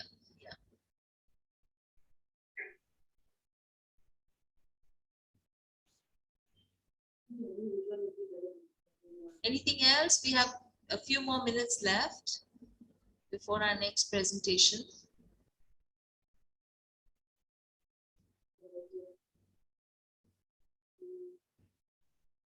See, BTS okay है. मैं एक email drop करती हूँ. उसी में मैं email मैं timing को post करेंगी because it will be okay. Otherwise, it will be just but 28 is fine. I think that's it then. I think we can start with the next presentation. Thank you so much. Not at all. Thank you so much. And we will be in touch with you with all the bookings that come in. Thank you. Bye-bye. Bye. Bye. Thank you. Hi, Holmes. How are you? Hi there. I'm good. How's everyone? Everyone seems to be good. That's good to know. Lots of interest in LASALLE. Just to quickly introduce everyone, this is Humaira from LASALLE College of the Arts, Singapore. And as I mentioned in my introduction, LASALLE actually needs no introduction. Everyone knows LASALLE. Everyone is aspiring to get into LASALLE.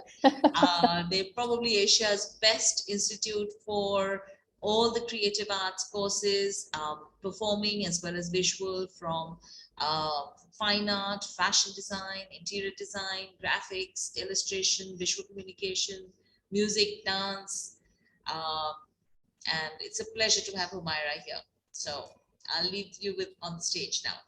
Okay, thank you so much, Brunel, for that wonderful introduction. A very good afternoon to all of our attendees and panelists from India and from anywhere else in the world. It's about 4+ p.m. here in Singapore, so we're moving a little bit to the evening.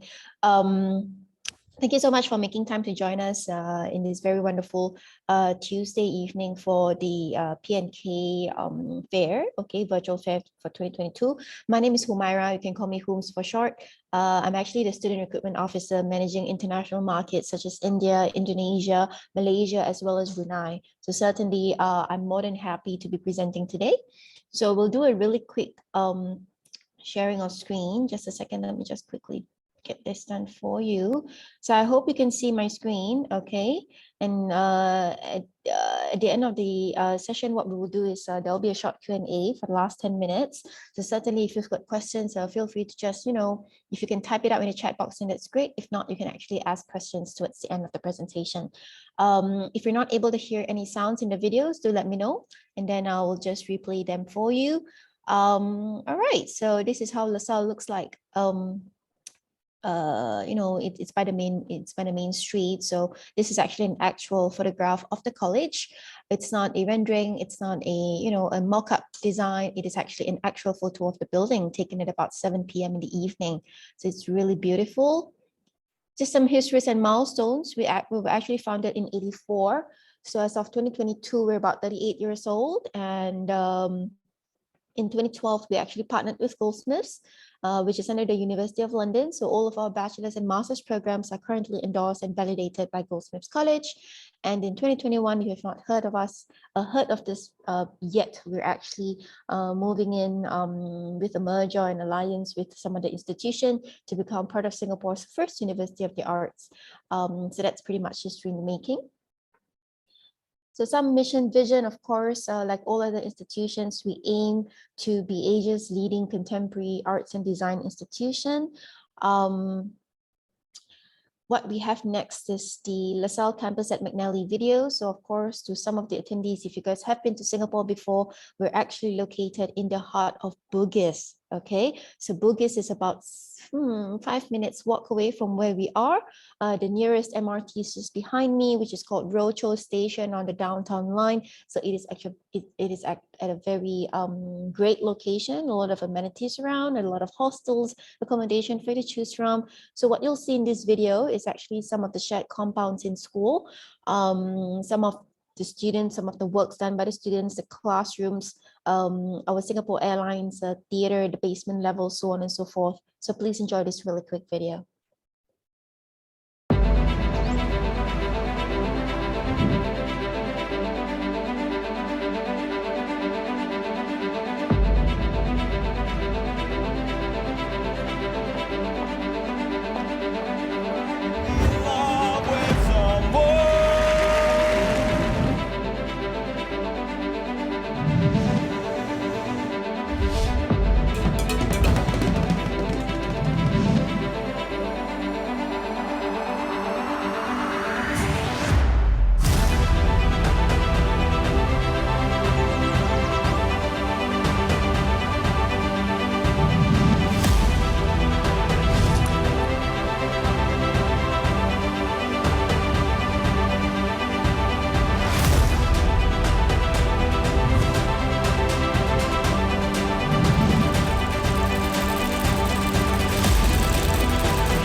Oopsie. All right, so I hope you've enjoyed that really short video. Okay, so I think you would have also seen that the campus for the one at McNally is actually pretty much black in color, or dark gray, or would it be black? yeah, dark gray, black color kind of thing. But in the video, you would have also seen another campus, which is pretty much the opposite color, like the yin and yang. So this one is actually the white one. So we do have a second campus at Winstead Road, but most of the programs, the classes will be held in the McNally campus, okay? So certainly if you have classes in between, you know, shuffling to and fro, not to worry, we do have a shuttle bus that brings students to and fro. Winstead is just about 10 minutes drive away from where we are located at McNally. Certainly we understand the fact that, you know, you've got so many schools to choose from. And of course, my job is to actually present to you 10 wonderful reasons on why you should be choosing or considering LaSalle as your study destination. So first and foremost, LaSalle is actually a leading contemporary arts and design institution. We are a specialized arts college. So we've got 30 programs, okay, ranging from visual to performing arts. So we don't have programs like business, IT, engineering, computer science, humanities, you know, yeah, business kind of programs. We don't have all that, but what we do have is actually programs ranging in the visual and performing arts. So if you're talking about visual arts, we are referring to programs such as fashion, animation, interior design, film, design communication, so on and so forth. If you're talking about performing arts specifically, we are referring to programs such as music, dance, musical theater, acting, audio production, so on and so forth. So 2 big categories with 30 different programs. Our learning environment is pretty great. I'm not sure what is the class size in your schools right now, but in LaSalle specifically, we have about a professor, 1 lecturer or program leader or professor to maybe about 20 to 25 students at the very most, okay? If you are in a senior high school here in Singapore, it's a little bit tough because, you know, they've got 1 teacher or 1 guidance counselor to about maybe 40 to 45 students. So it's a huge class size. But in LaSalle, you can be rest assured that you will be getting full attention from your faculty members, vice versa. So on top of a good class size, we also have lecture classes, we've got lab work, we've got studio practical classes, we've got master classes, so on and so forth. So our learning environment shapes and enhances your skill and imagination as an art student. 40% of our student population are actually students from overseas, okay? So it's not all locals here in this college. We've got students from India, of course. We've got students from South Korea, from China, from Malaysia, from Indonesia, from Thailand. We even have students all the way from Brazil and also South Africa. We also have students from the United Kingdom. So it is a very, very diverse community here in this college. So I think in my earlier slide, I also mentioned that our bachelor's and master's programs are endorsed by Goldsmiths, okay? So the validation in the curriculum is a completely different thing. So of course, if you do have friends or, you know, people who are studying in Goldsmiths in the UK, the curriculum in LaSalle is very much different because our curriculum are original and developed by our very own faculty members, creating towards the Southeast Asian market. Reason number 6 is that you will be mentored by some of the best international arts practitioners. So, you know, some of them actually have their own labels, they do a sideline job and teaching at the same time in that particular industry. So you can be rest assured that whatever you're taught, whatever knowledge that is being imparted to you is actually you know, very recent, useful knowledge that would be very beneficial for your very own learning.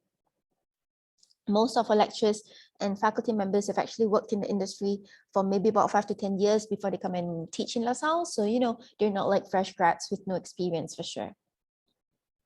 Okay, we've got master classes as well. So the lady in black is Victoria Beckham.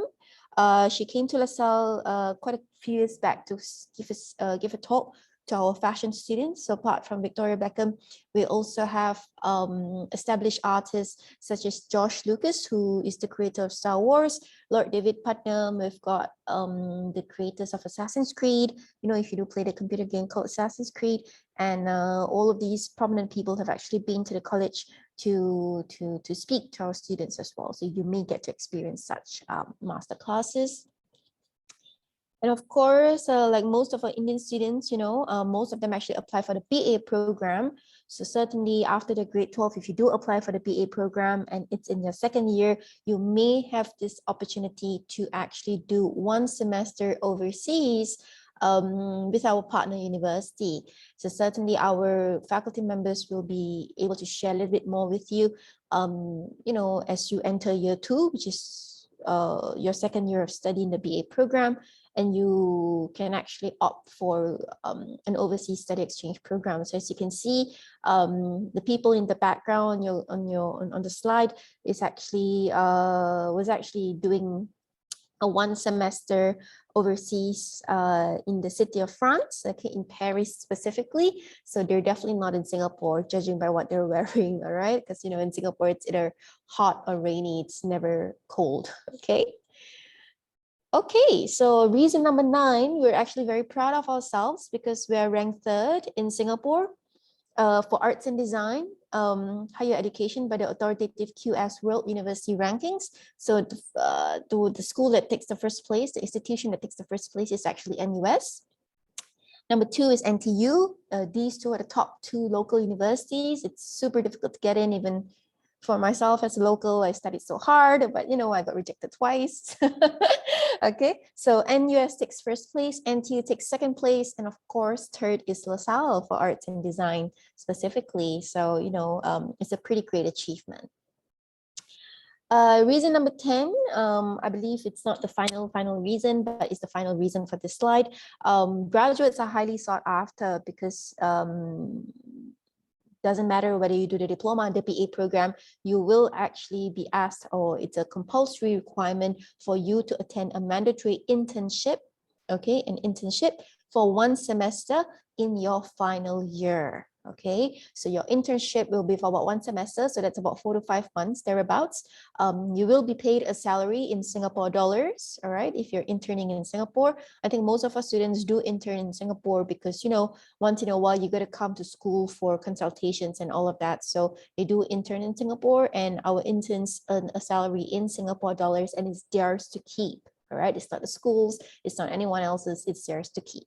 Okay, so an internship is also a platform for you to expand your network connections, broaden your horizons, show off your talent to the company that you're working for, because we do actually have students who intern at some companies, and they were offered a full-time position even before graduation, because perhaps the team or the management that they're working for really like the way they work, the talent that they have, the effort that they put in, so on and so forth. So these are some of the many companies that our students have actually worked at or are working at currently. Okay, pretty prominent, especially so for, in the area of IT, interior design, fashion, animation, of course, design communication. We've got product design and film as well. We've got students from the musical theatre program who have actually migrated to London, the UK, to be performers for West End Theatre, okay, musicals and so on and so forth. All right, so next we quickly move on to why Singapore. I'm not sure if every one of you have been to Singapore before, but if you have not, I think it's a good time to come in because, we're slowly accepting tourists to come in, okay, for leisure. Certainly why Singapore, of course, we are pretty much ranked first as the world's most competitive economy. Being first is always good, I find. It lets you stay on top, okay? We're first for, I think, about 3 to 4 consecutive years already. So I think it's a really great place to be in because, our key strengths really lies in the area of public finance. We're pretty strong in the area of international trade and investment, as well as skilled labor force. But the most important thing to note is that if you are a student of LaSalle, Singapore actually prepares you to become game changers and creative leaders. Reason being why I share about this is because throughout your years of studying here in this college, you will actually get to partner with external organizations, external companies that allow you to, create strategic partnerships with those companies, okay? And especially so in the creative industries, it really helps you to, gain more experience, gain more knowledge, also expand your network connections at the same time, So this is what's important. So as you can see, what's on the background is actually one of the arts events here in Singapore that happens annually. It's called the Singapore Night Festival.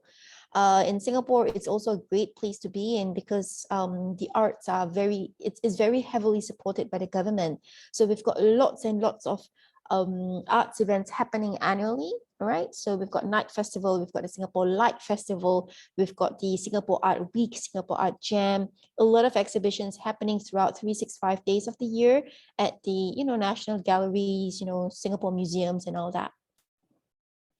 This is my favorite picture of all time. If you've not been to Singapore before, this is actually the waterfront area where the MBS, Marina Bay Sands Hotel is. So the 3 panels that you see is actually the MBS Hotel, where it's a luxurious hotel.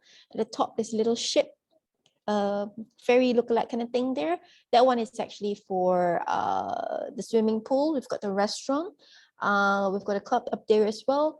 And the little lotus that you see on the top, on the bottom left corner of the screen, that's actually the Arts Science Museum, ASM in short, okay?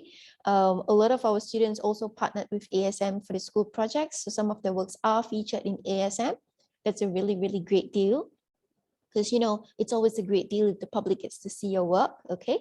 The little 2 humps at the back, okay, on the top left-hand corner of the screen, that's actually the Gardens by the Bay area. So we've got the Cloud Forest, we've got the Flower Dome, we've got the OCBC Skywalk, very, very beautiful place to be at, okay, to visit if you're ever here. But the most important thing in Singapore is a very safe environment, for sure. We've got lots of rules and regulations.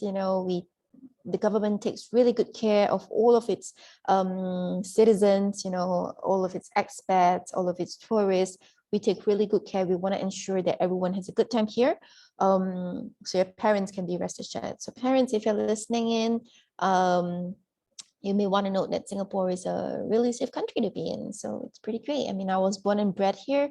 I've lived here 32 years of my life, despite working in China for 5 years, okay? But I still find myself coming back here to stay here, raise a family here. So this is a place to be, I guess. Okay. I think it's pretty similar to India. But because India is a really huge country, whereas Singapore is a very small city, we're just a tiny dot on the world globe, okay? So we don't even have cities in the city, we have districts in the city. Students can actually thrive in a cosmopolitan and multicultural environment. So all of the students that you see in front of you are all actually students of LASALLE. We've got students from the United Kingdom. We've got students from India. The one in the red plaid shirt, the one in the blue dress on the bottom right is actually from Singapore. They are from the musical theatre program. Okay, so it's a very multi-diverse environment, of certainly, and you can get to see it a lot more prominently here because we're such a small city. Okay. Due to the location-wise, we don't have winter, we don't have snow, we don't have super cold season like you guys do in India sometimes at certain cities. But our location is pretty geographical in a sense that, we've got convenient transportation, we've got a vibrant creative industries that's recognized and supported by the Singapore government. Going from the eastern to the western side of Singapore takes you just about 40 minutes by car, even in the traffic jam, even when the traffic is heavy in peak hours. So imagine if the traffic is not heavy, if you're traveling off-peak timing, it will be a very easy drive from the north to the, from the west to the east to the west. Okay, so it's a very small city. But to support that, of course, a lot of attractions in this country, a lot of places to go, a lot of things to see and do over the weekends when you're resting after studying in school for 5 days. You just want to take a break. Lots of things for you to do over the weekend for sure. Okay, and of course, at the end of the day, it makes Singapore a wonderful study destination. So we move on to our programs really quickly. So these are the programs that we offer. So as you can see, we don't offer programs in the area of business and all that. All of our programs are visual and performing arts based only. So the ones at the top are pretty much categorized under the visual arts. Sorry about that. And the ones at the bottom is categorized for the performing arts, and all of our diploma and undergraduate bachelor's with honors programs will only start once in a year in August. So we do not have any intake in September, neither do we have an intake in March, or do we have an intake in January for the diploma and BA. We do not have any intake that starts anytime other than the month of August. Okay. We do have 7 postgraduate programs as well. Art therapy starts together with the diploma and BA in the month of August, but the rest of the MA programs will actually start in January for 2023. Okay, so the application period is different. The commencement of the intake is also different. So these are the programs that we have. So admissions criteria, I think one of the commonly asked questions by students is that they ask us, hey, do we need to, have done art in school to apply for LaSalle, or, must I be an art student to apply to LaSalle? The answer is actually no, because we don't look at specific subjects. We look at your qualification as a whole. Okay, so if you're doing the 2 main boards, the ISC and the CBSE, for standard 10, you're eligible to apply for the diploma. If you're on to standard 12, you are actually eligible to apply for the degree directly. So there is no need to go one big round. Okay, if you're standard 10 and you stop there, for whatever reason, you can apply for diploma. If you move on to grade 11 and you move on to standard 12, then certainly you're academically eligible to apply for the BA program. We also accept other international equivalents, for example, the IGCSE or UK O levels. You can apply for the diploma for that one, when you're about 16, thereabouts, 15, 16. If you do the A levels, for example, the March series, okay, that you can get your results in June, or the November series that you can get your results in February, you can actually apply for the degree program as well. We also accept IB diploma. So it has to be the full IB diploma. We don't accept IB cert. We don't accept IB career related program. It has to be the full IB diploma with 3 HL and 3 SL subjects. What is the minimum grade for IB diploma? As long as you're able to get the IB diploma at the end of the day, 24 points or better, you will be academically eligible already. Okay, 3 subject passes. Must I be a 90% kind of student? No, as long as you're able to meet that grades as stated there. Okay, grades 1 to 6 for standard 12 ISC, and grades A1 to C2 for standard 12 CBSE, you're academically eligible already. So a lot of students say, oh, that's pretty simple to get in, actually. So the answer is it's not that easy. I mean, the team at PNK would know, because coming into LaSalle, we see another important aspect, which is called the portfolio or the audition, depending on the program that you're applying for. If you're applying for a visual arts program, you have to submit a portfolio. If you're applying for a performing arts program, you have to attend an online audition. All right, because you're based in India. We don't require you to fly over just for the audition. So you stay at home, get the audition done online. More information will be made known to you. Okay, so it has to be a balance of both worlds. You meet the minimum academic requirements. You also do well for the portfolio or the audition component in order for you to get a place successfully, maximizing the chances of getting in. So we have a shortlisting process. You will need to be shortlisted for an interview. So you apply, you submit your items, your documents to PNK, and then let's say, of course, if you're shortlisted, we will let you know. You will attend the interview.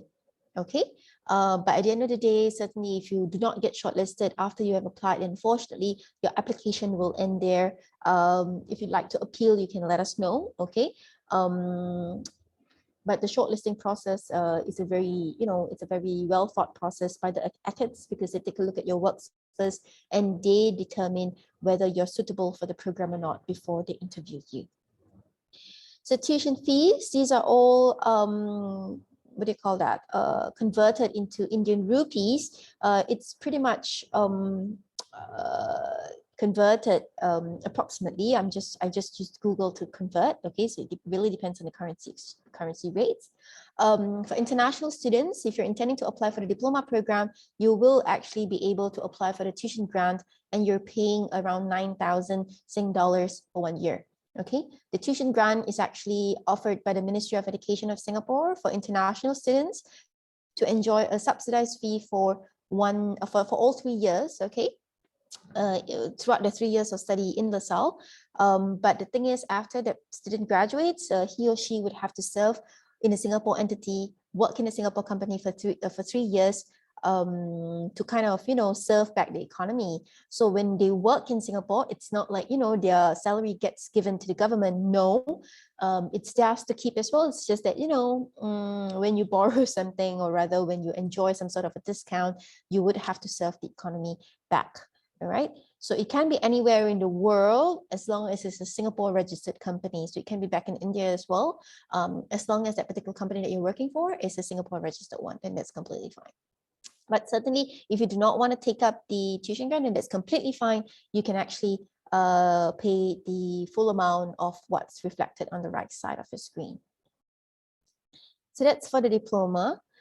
This is for the degree program. So for the degree program, unfortunately, there is no tuition grant for international students, but okay, whatever that you're paying here, it's a very, very comprehensive curriculum that will teach you techniques and skills to prepare you for employment. So I always believe that, the 3 years here in LaSalle will be very, very memorable, will be very, very comprehensive for you as a student in the arts industry. So you'll be paying about $24,990 for 1 year.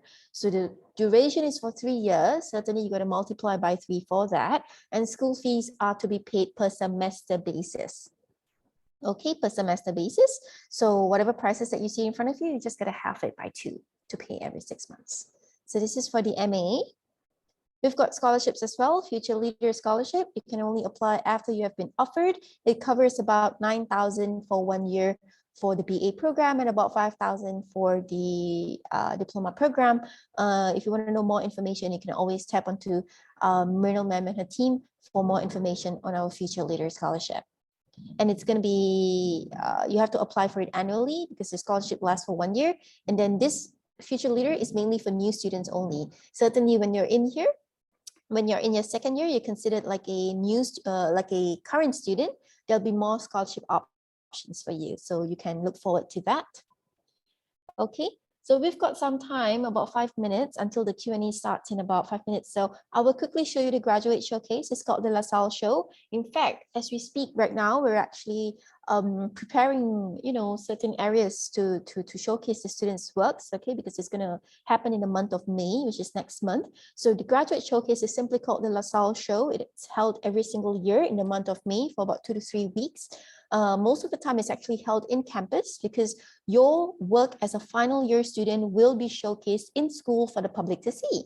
So you can get your parents, your family to come over, your friends, people from the industries will all be coming over. There'll be a grand opening ceremony with the Minister of the Arts and Cultural Society coming over, pop champagne and confetti. It's a really grand event, okay? And most importantly, students can actually, this is also a platform for students to get employment even before they graduate. So for example, if I'm a big boss of a company, I want to, hire some new faces, new talents, I pop by the LaSalle Showcase as a name card, I give you a call, hey, I like the way you do your work, this is exactly what my company is looking for, come and work for us, Certain situations do happen to our students. Please enjoy the graduate showcase. You'll be able to see quite a bit of the students' works in the different programs, yeah.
get this thing started.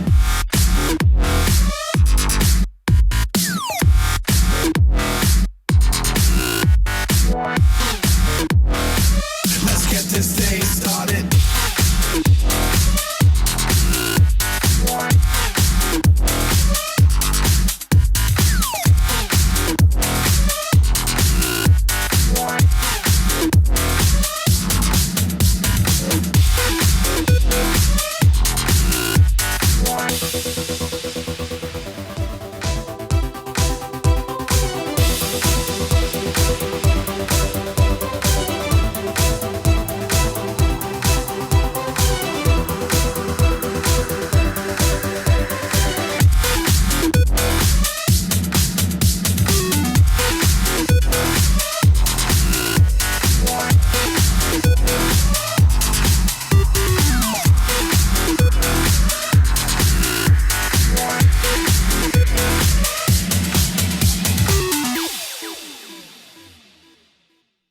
Okay, so I hope you've enjoyed that really great video.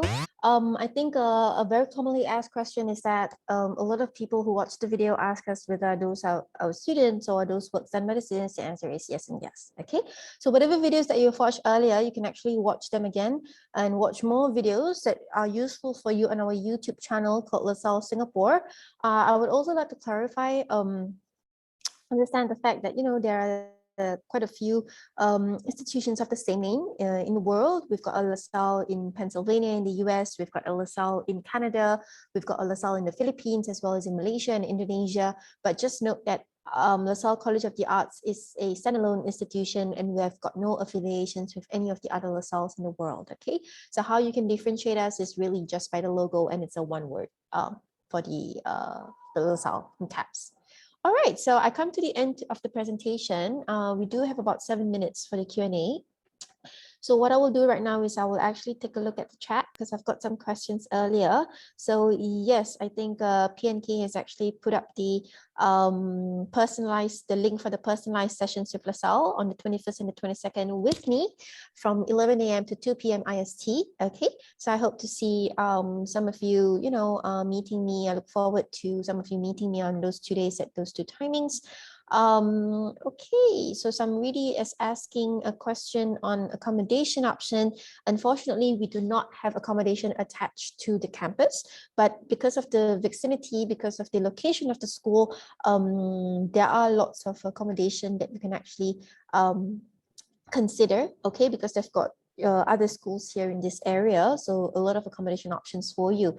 In fact, what I will do right now is I will actually also copy paste this particular document here, everyone. Okay, this is actually our UG prospectus in the PDF format, so you can click on that, save it into your respective computers or your phones and take a read. Okay, for the international students, it's also very useful for you to know about this part here.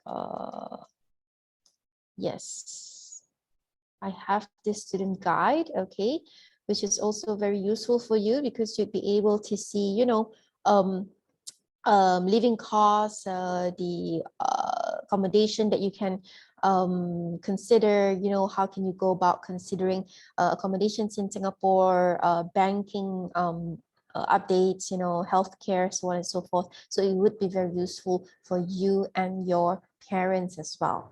Okay. All right, so apart from the question from Samriti, I think we've got one more, Shagun Mandora. Okay, Shagun is asking a question, do you offer a course in MA Fashion Business and Marketing? Unfortunately, we do not, okay? Our MA programs, we only have 7 of it, and one of it is art therapy, fine arts, creative writing, design, Asian art histories, arts and cultural leadership, and arts pedagogy and practice. We do not offer MA Fashion Business and Marketing, but you can consider the MA Design program where it relates to fashion per se. But business marketing, you can actually bring it up in your research proposal, and you know they can consider your proposals from there. Okay, because design is very broad in general. So students who like to do graphic design, interior design, architecture, fashion per se, they will actually all choose the MA Design program, right? Okay, So any other questions from anyone? When is the offline classes starting for 2022? It begins only once in a year in August only. Okay, in August only. And we don't do distance learning. If you're going to stay in India and complete your entire 3 years in India, that's not going to happen for LaSalle, because you are expected to be here in this college physically here in Singapore, unless the requirements do not allow you to, like border restrictions and all that. Okay, any specific date in August? Usually it starts by mid of August. Of course, if you're enrolled in a program, you will actually be made known of your class commencement. You would have to attend a 1-week orientation prior to the start of the official classes for school. So the orientation will actually allow you to mingle around, meet people from other programs, so on and so forth. And then you will start school officially a week after. Okay, scope in BA with honors in music, Gauri Sharma. So basically our BA honors in music actually have 5 specialisms. Okay, we've got popular music, we've got classical jazz, we've got composition and arrangement, and 2 more. You are actually required to choose 1 specialism. Okay, submit audition videos based on that specialism that you have chosen. If you're intending to do vocals, you can actually consider popular music. If you are playing an instrument like the guitar, the drums, acoustic or electric guitar, bass guitar, you can actually consider our popular music as well. If you are a pianist by any chance, or if you are a violinist, or if you are a cellist, you can actually consider the classical music option for that one. So again, it's a performing arts program. Okay, the faculty members will determine the suitability of the applicant by reviewing the audition videos just for BA music, and then they will see if you are shortlisted for the interview or not. If you're applying for any other performing arts program, you will be asked to do an online audition instead over Zoom. Okay. No clubs or society in LaSalle. We do have certain clubs, like country clubs, like the Indonesian club. I think we do have a small Indian society. Okay, but we do not have like extracurricular activities. So if you're intending to join football or basketball or badminton in the college, unfortunately we don't have that here in LaSalle. Because I think the major that you're in is enough to really tire you out on the weekdays. That during the weekends, I think you'll just be sleeping until maybe 12 or 1 p.m. Yeah, just to rest, and we expect you to rest because we want you all geared up and fresh for school the following week as well. Okay, so I'm not sure if I can drag on further because I know there's another school after this, right, Mrinal? So what we'll do is we'll actually leave all other questions maybe to Mrinal ma'am. Let's say if you've got questions further, please tap onto PNK for assistance, and they would be able to assist you with your inquiries because they are our season agent. They've been with LaSalle for a very long time, even before I arrived. And of course, they would be able to help you with whatever questions that you may have, including the portfolio and the audition guidelines. Okay, so yes, it's there, it's right there. The office details, the mobile, the email addresses, feel free to get in touch with them. Also, another just a really quick one, another update is that if you're intending to join us for this year's August 2022 intake, you have to be in grade 12 right now, okay? If you're in grade 10, you are not moving on to grade 11, you can also apply for our diploma program, and applications will actually end tomorrow on the 20th of April. So it is the final window already. We will not be extending any more windows for international students for the August 2022 intake. So it actually ends tomorrow. So let's say if you're super keen to join us, feel free to quickly get in touch with Mrinal ma'am and her team. All right. Okay. And if anyone has any questions, you can apply, because I think Gauri is waiting to apply, and Dia is already here who's applied. Aditya has already applied. So you can just book the one-on-one slots and meet with Humaira and discuss your portfolio. And for those who are wanting to apply for 23, now is the time to actually start understanding what you should be putting into your portfolio and preparing for it so that you can actually apply in the first window and take advantage of it. Because like I said, LaSalle is very, very popular. So seats get taken very fast, and even now in April, I'm surprised that they're still available, because normally by February we have most courses closed. Yeah, that's right. So usually maybe mid of February or maybe towards the end of February, a lot of our programs have closed, but this time around, we have closed only for film at this juncture. So all of the other programs are still open for the international students. Let's say if you're intending to enroll yourself for the August 2023 intake, I would suggest, come and meet me on the consultation days, and then apply in October when it opens this year. Okay, because October is actually the start of the first window where the seats are all empty, it's not filled up. So the chances of you getting offered, or to maximize the chances of getting offered, you should be applying in the first window. It's much better. Yeah, just an advice and a tip from my past experiences. Okay. Any other questions before Myra has to rush off for her next meeting? Indeed. Yeah, because it's 5 p.m. here already. So we've got one last meeting before I get to end the day.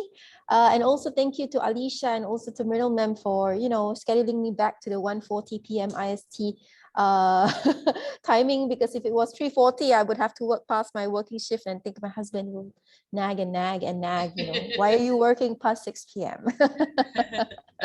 I don't want to hear him nag. It's only Tuesday. I've got 3 more days till the weekend. So that's why I said, please put me back on the afternoon slot. Okay. All right. Okay, thanks, Myra. There, you guys have a good time with the other institutions, and I hope to see you guys during the consultations on the 21st and 22nd. That's the Thursday and Friday. Take care, everyone. Thank you so much. Bye. Bye. Okay, so the next university we have with us is School of Visual Arts from New York.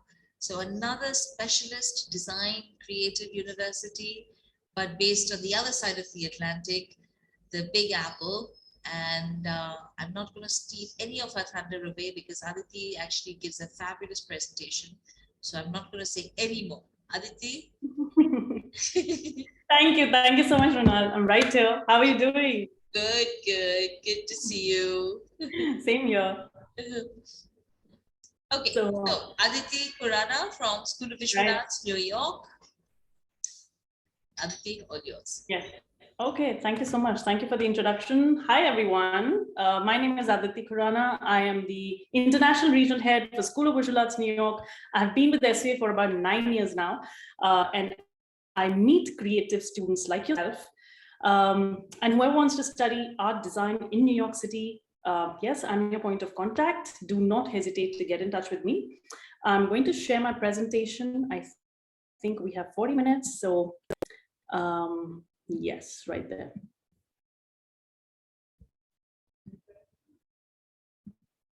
So I'll start with the video. I would want all of you to have a look at this. There is no such thing as a wrong idea. Whatever it is that you want to do, you will end up doing it at SVA. In New York City, you're exposed to everything. Having New York City as a backyard, it's a big inspiration. I can go into the Whitney, MoMA, the new museum, where the most exciting things are happening. The school also definitely pushes you to be not just a college student, but go out and be professional. We have every possible technological tool that the students need. All of the shops, all of the labs have state-of-the-art equipment. The technology here is always up to date. The staff here is incredible. Anything we require to complete our projects or even try out new things, the community is always there to help support. All the faculty are working professionals, most of them very prominent. They're able to give you advice that you know you can trust. And more than that, you're friends. You're already networking and having opportunities to be a part of the scene. A lot of students get internships through professors. We see how things are being done professionally. It's a great way of learning. SVA is really good with teaching technique and giving you the tools for you to take with you and do whatever you want with it. Our students learn skills based on what the industry standards are. And so our students really are work ready from their sophomore year forward. SVA really encourages hands-on by offering these great exhibitions to the students, whether it's in magazines, whether it's on film. They're thinking beyond the class. They're thinking about how to get the students' names out there, how to get that work out there. The notion is to give people freedom and then to sort of guide them. We focus on producing the most robust, well-rounded, smart student possible. All right, so that was just an introduction of SVA. Today I'm going to talk about the quick facts. What are the facts? Aditi, you're very soft. Can't hear you. Oh, is it? Do I have to be louder? Need you much louder. Oh my, okay. Now can you hear me? I should get a mic. Better. Okay. I hope I'm clear now. Yeah. Some of the sound has changed from the initial presentation. I don't know why. Okay, why did that happen? When you was talking earlier, it was very loud and clear. Is it okay now? Yeah, much better. Thank you. Hold it closer. Okay, so yeah, these are the things that I'm going to share with all of you today. So quick facts, SVA it is in Manhattan, in New York City. It doesn't have any other branch in any other city. We have 11 BFA majors and 21 master degrees that we offer.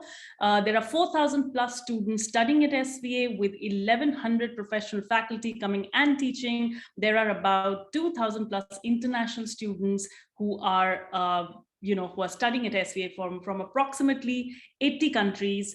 And this is the 75th year that we are celebrating for School of Visual Arts. So yes, SVA has been named Design School of the Year by the Art Directors Club for 10 consecutive years.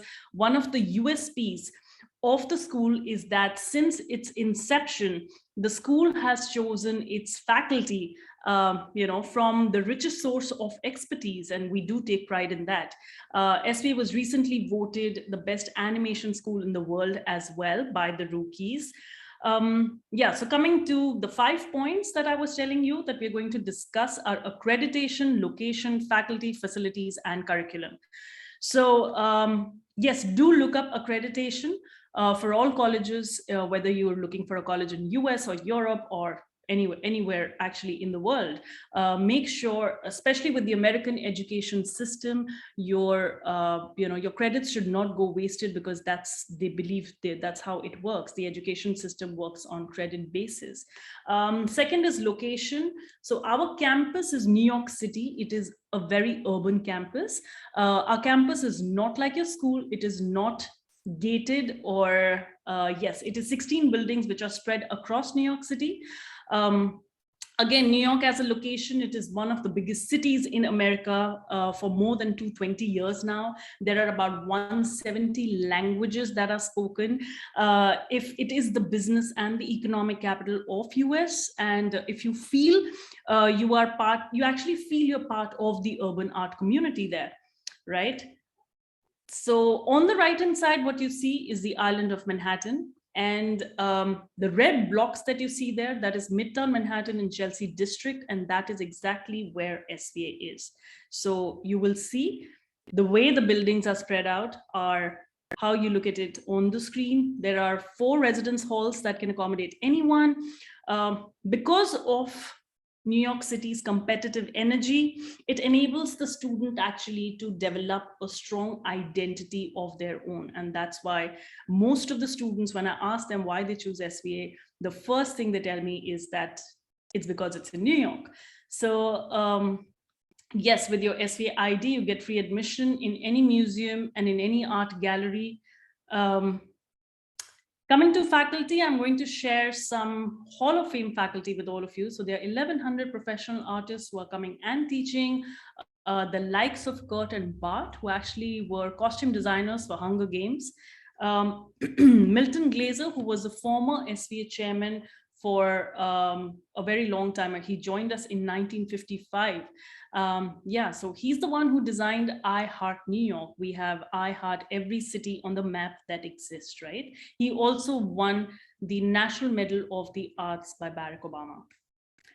Gail Anderson, she is the department chair for design and advertising, and she's somebody who's actually the former art director for Rolling Stone magazine. Yeah, I'm just going to move these slides and you will see the incredible work that some of these faculty have done. Chris Newman, who actually worked on The Godfather and The French Connection. He's somebody who teaches students from film. Again, people working in DC, Marvel cartoonists. Some of them are alumni actually who also come and teach at SVA.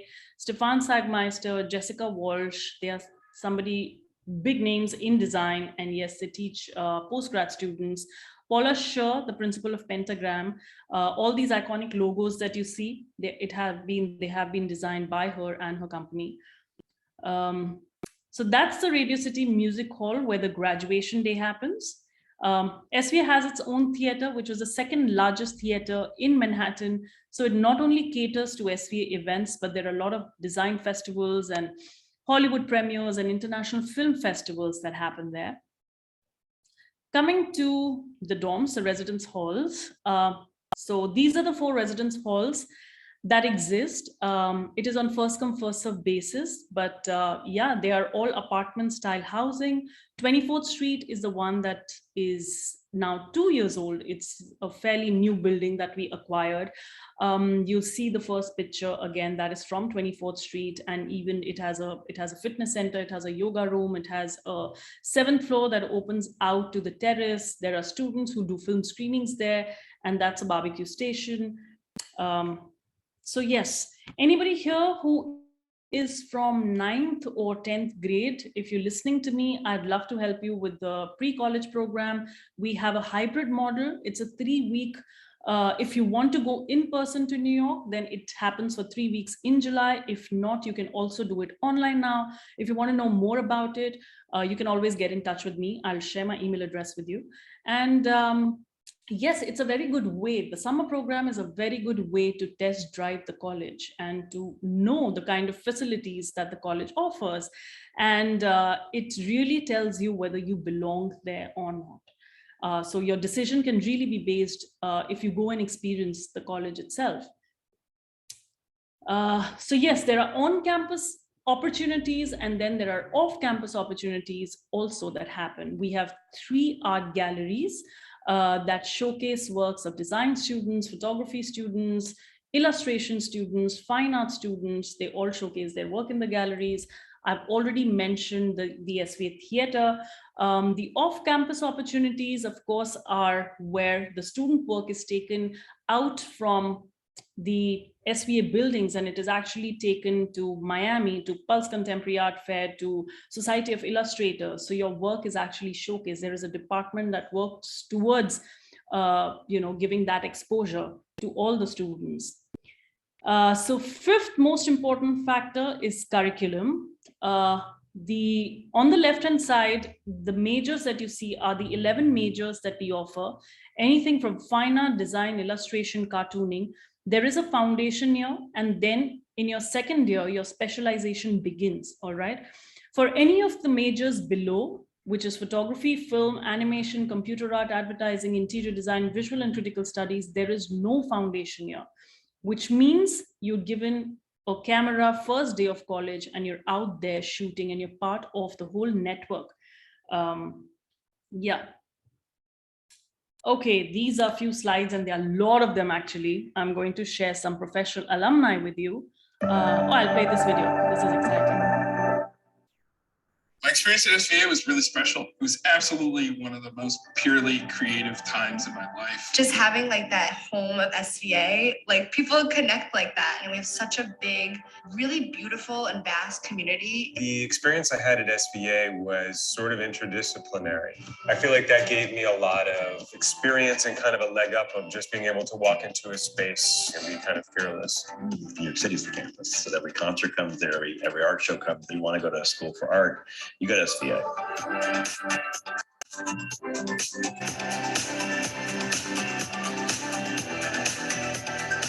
It was like throwing yourself into the belly of the beast to a certain degree. It gave me access to the best video stores, the best movie theaters. You walk past filmmakers or actors, and it it energized you in a way that wasn't happening for me outside of New York.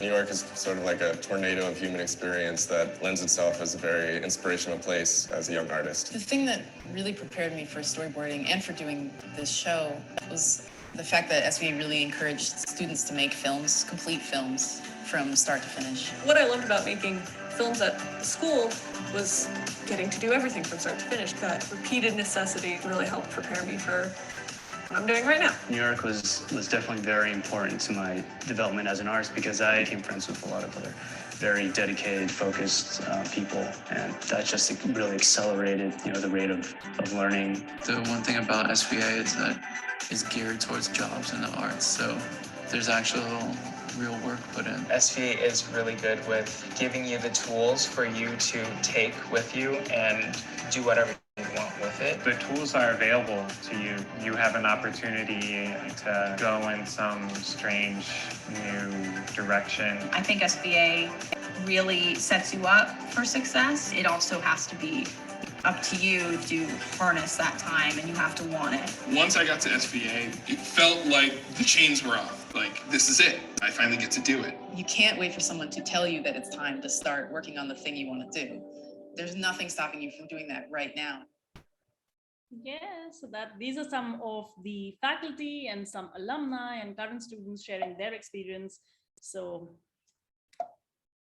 okay, you hear it from the people. So Keith Haring, I'm sure you're aware of the kind of work that he does. He is an alumni from SVA. There are a lot of people now who are doing, these doodles. He was best friends with Andy Warhol. Steve Ditko, an American cartoonist, is the co-creator for Doctor Strange and Spider-Man again. Dana Terrence, I'm sure you've seen DuckTales, right? So she is being the director for DuckTales and Owl House. James Jean, if anyone's interested in illustration, you have to look up his work. And if you want to, at any point, if anyone wants to take a screenshot of any of the slides, feel free to do that, because you can use that as a reference to follow these people on Instagram and to educate yourself about the kind of work they are doing. Like James Jean has been one of the award-winning book cover designers in the world. So incredible work that he has.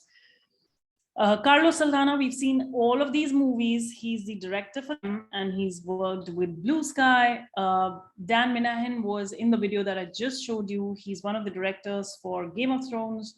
Cause, again, from illustration and cartooning, and is really well known for these huge, gigantic figures that he creates, especially these inflatables that he makes that you can see on the screen at the moment. So yes, I'll just move these slides. I'm sure you're aware of these, some of the work that you're seeing on the screen. Anyone who's interested in photography, please look up David LaChapelle. He is also an alumni from SVA. Jeremy Dawson, again, visual effects from computer art, animation, and VFX. He's worked on all these films. Some of the fine artists who are doing incredibly well. Joe Quesada has been an alumni from cartooning, and he is the chief creative officer, and he served as editor-in-chief for 9 years with Marvel Comics. Rebecca Sugar was a storyboard and visionist on Adventure Time, and she created Steven Universe, the cartoon character. The character is based on her brother Steven, actually. And at the age of 22, she was written in Pope's 30 Under 30. There's an amazing video on YouTube that you can go, if you're interested in animation, cartooning, go and look up that video where she's actually sharing about her journey and how she started this whole cartoon. So I think first female who has a full animation on Cartoon Network, Steven Universe. So yes, these are some of the alumni. There are internships and career fairs. There is a career development department that takes care of the fairs that happen. The kind of companies who come and look at your work are the ones that you see on the screen. Okay, coming to the application procedure, that's what I'm going to share with you. It's a fairly simple application. We are not on Common App. You can visit the website sva.edu. You can pull out your application. There's a 500-word essay, of course, that you have to write. Your official transcripts can be emailed to me directly by your school counselor, and I can share it with the department. You do not need SATs, TOEFL, or IELTS. Of course, that brings a big smile on everyone's faces. All you need is a portfolio with 15 to 20 artworks, all right? And yes, tomorrow is a portfolio review day. So anyone who wants to book and get a feedback on your portfolios, I'll be more than happy to do it. I think in the chat window, there is a link and you can book your slots. It'd be really nice to meet you one-on-one and have a look at your work, and I'll be happy to guide you through your portfolio and your work. So yes, I look forward to seeing some of you tomorrow. So for photography and video, for a portfolio, you need 15 to 20 digital images. For film, you need to do 3 to 5 minute film montage or a 500-word descriptive essay. For any other major that has been mentioned, all you need to include is drawing, paintings. It can be a fine art-based portfolio with 3D work, with printmaking, with collages. Yes, so these are some of the works that come from high school students as part of the portfolio that you're seeing on the screen at the moment. 3 direct observations is something which is a requirement, of course. And after that, yes, you can, create whatever you're doing in your IB work, or if you have fine art as a subject, or if you do not have fine art as a subject, but you're outsourcing learning art and building a portfolio, even that is absolutely fine. They love looking at sketchbooks. So if you have something like a sketchbook, like a book where you doodle, where you do your 30-second, 1-minute sketches, add those pages. They can be as rough as what you see on the screen. Yes, because it shows that it is not assignment based and it is something that you love doing as part of your passion and your interest. And that's what really matters in your application, right? Yeah, any personal work, if you've done in school or outside of school, anything collaborative, mention your contribution in that work, and yes, you can submit that work too. 3D, of course, anything 3-dimensional or time-based or GIFs that you've created, you can add that. I know all of you are looking at scholarship, and that is one of the biggest criteria for you to finalize your college. And yes, 3D work does make you stand out as far as all other portfolios are concerned. For photography, like I said, you need 10 to 20 digital images, and you can also add videos if you have any. Try to build a story around photography, because I think photography is all about dynamism. It's all about having, your composition, whatever you look through that viewfinder. So it should not be your travel pictures, your dogs or your cats, but it has to be a storytelling. You can have a subject placed, you can create the whole environment around it.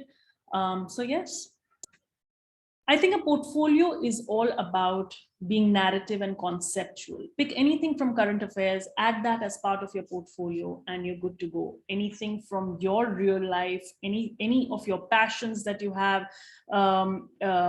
anything that you love doing, whether it's music, whether it is dance, whether it is collecting anything, you should add that to your portfolio, okay? Coming to film, I think with this device called a phone, we all are filmmakers and photographers. So if you're interested in film, you can add, if you have 3 to 5 films, you can actually put them all together, edit it interestingly, add some edgy music to it, and then make it as part of your portfolio. Okay, coming to deadlines, your early action, early decision deadline is December 1st. Your scholarship deadline is February 1st.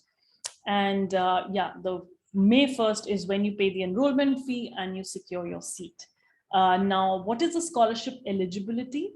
If you are a 3.0 plus GPA, and if you have a very good portfolio, a strong portfolio is what gets you scholarship. Now, if you're from an IB school, you would ask me that, okay, what is 3.0 into the IB, which is out of 45. So I would say about 36, 37 is what the IB score should be. It is actually 80% out of 100. So that is what is considered to be a scholarship academic score. Okay. Selecting a BFA program. So yeah, these are the 11 programs that we offer. If any of you wants to know anything in more detail, yeah, I'm available tomorrow to do portfolio reviews, and I can share more about each of them, but I will definitely skim you through all of them. Coming to cartooning, design, fine art, and illustration, which are actually the 4 programs that have a foundation year, right? So when SVA began in 1947, it was actually called Cartoonist and Illustrator School. It became School of Visual Arts only in 1956, and when they introduced other majors to the college. Coming to design, again, one of the Hall of Fame program that we have. Now design will have your graphic design, 3D design, motion graphics, and interaction design. And you can specialize in any of these. Or you can keep it all 4 years as a pure graphic design if that's what you want to do. Whatever you're seeing on the screen is all work by students while they were in college. Interaction design is this, what we are doing right now. Somebody created Zoom and we are interacting through this interface, and that's what interaction design is. Motion graphics is graphics in motion. What you're seeing on the screen running at the moment is literally simple graphics. It is not what animators do. It is exactly what designers do, okay? And of course, 3D design is creating huge installations for commercial purposes, like fine artists create like huge sculptures, but it is 3D design. And Kevin is the guy who is amazing, amazing faculty. He's a department head for 3D design. So yes.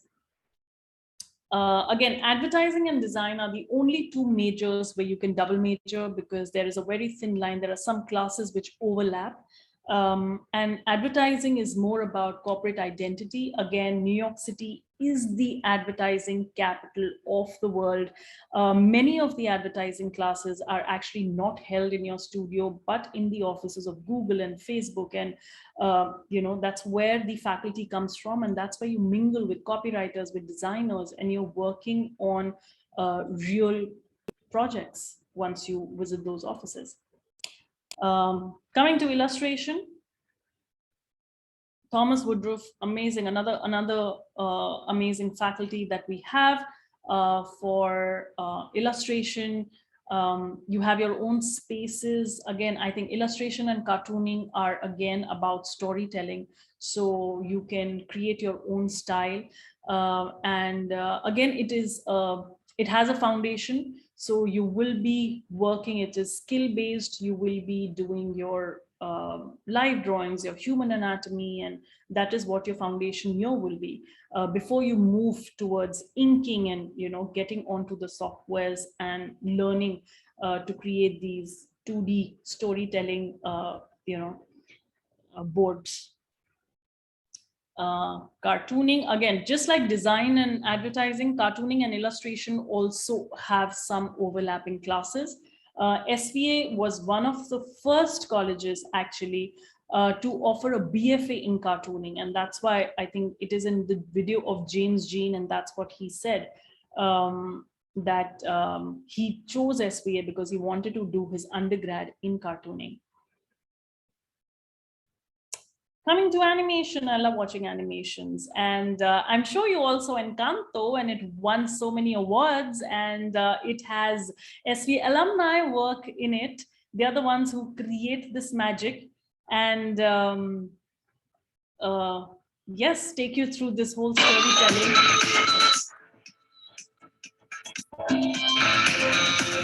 Okay, it's too noisy, but it just gives you an idea of what animation is about. So in your first year, you're actually doing a lot of drawing, and then from second year onwards, you move on to softwares, and you start with like creating stop motion till your fourth year, where you are actually the creator, you're the director, you're the story writer, you're actually giving music to your thesis film, and that's what a lot of students say, that in your fourth year you have this freedom of creating a film of your own, and that gives you a lot of creative freedom. BFF film, again, 4 years, it's a major specific.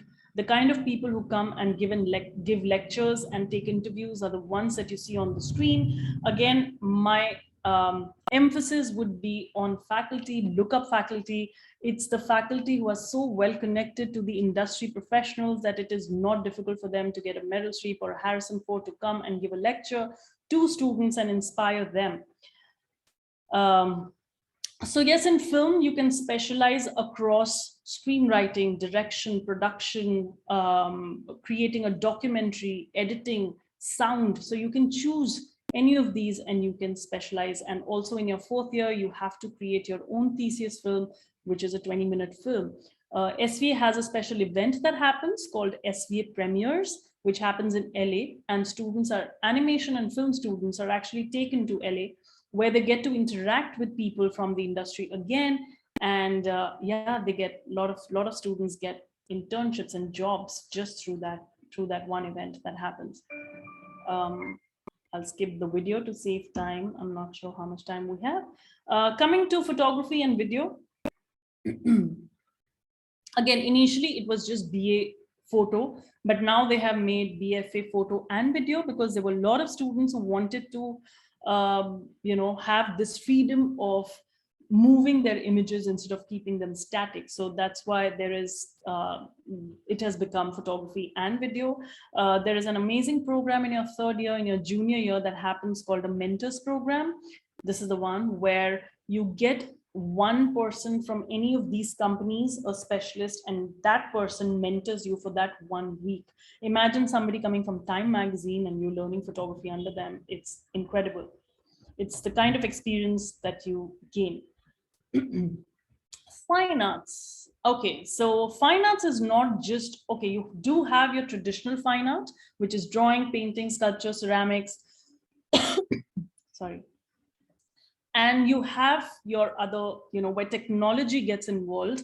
Susan Anker is the department chair for fine art. And she's the one who's got this bio art lab in the college. There are millions of dollars that have been spent on this lab. This is the lab that you see on the screen right now, currently running. So yes, you have huge installation rooms. You have a fibers lab. You have 3D cutters, 3D scanners, laser printers, digital embroidery machine. And this is the bio art lab where you are creating crazy things and becoming this artist. You're doing taxidermy, and there are these microscopes through which you study organisms, and you can create videos out of it, and you can create art out of it. Yes, that is the woodshop space.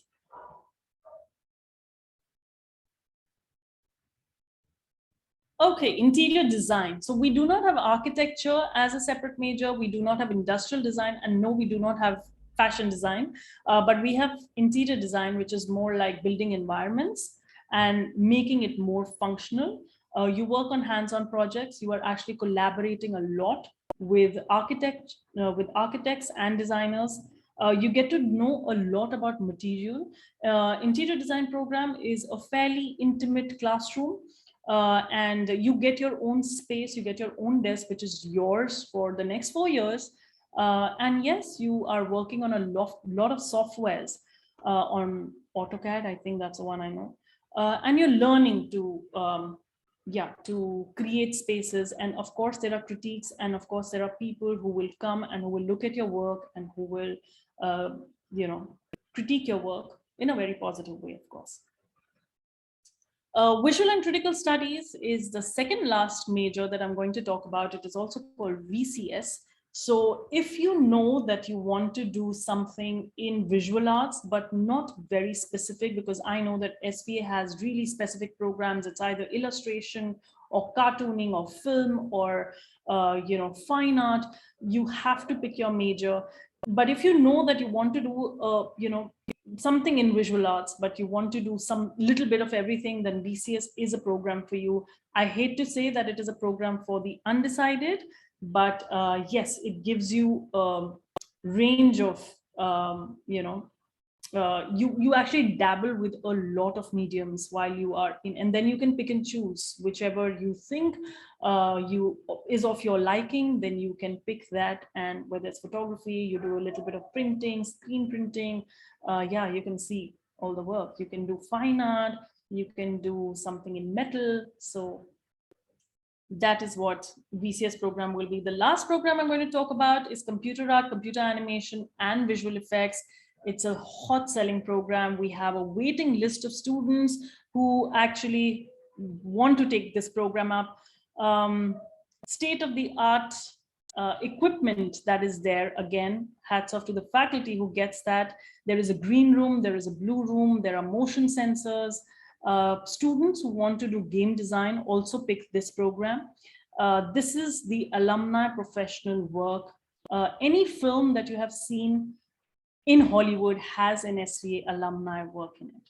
Okay, let's just put it like that. Like you can see all these films, some incredible ones. This is the computer art BFA reel, but I would rather talk about, I think the next university is already here, so I'm not going to waste time playing videos.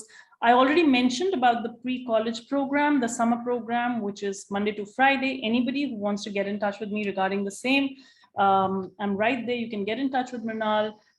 That's my email address. And this is your opportunity, guys. I have been part of the Portfolio Day workshops that happen every single year.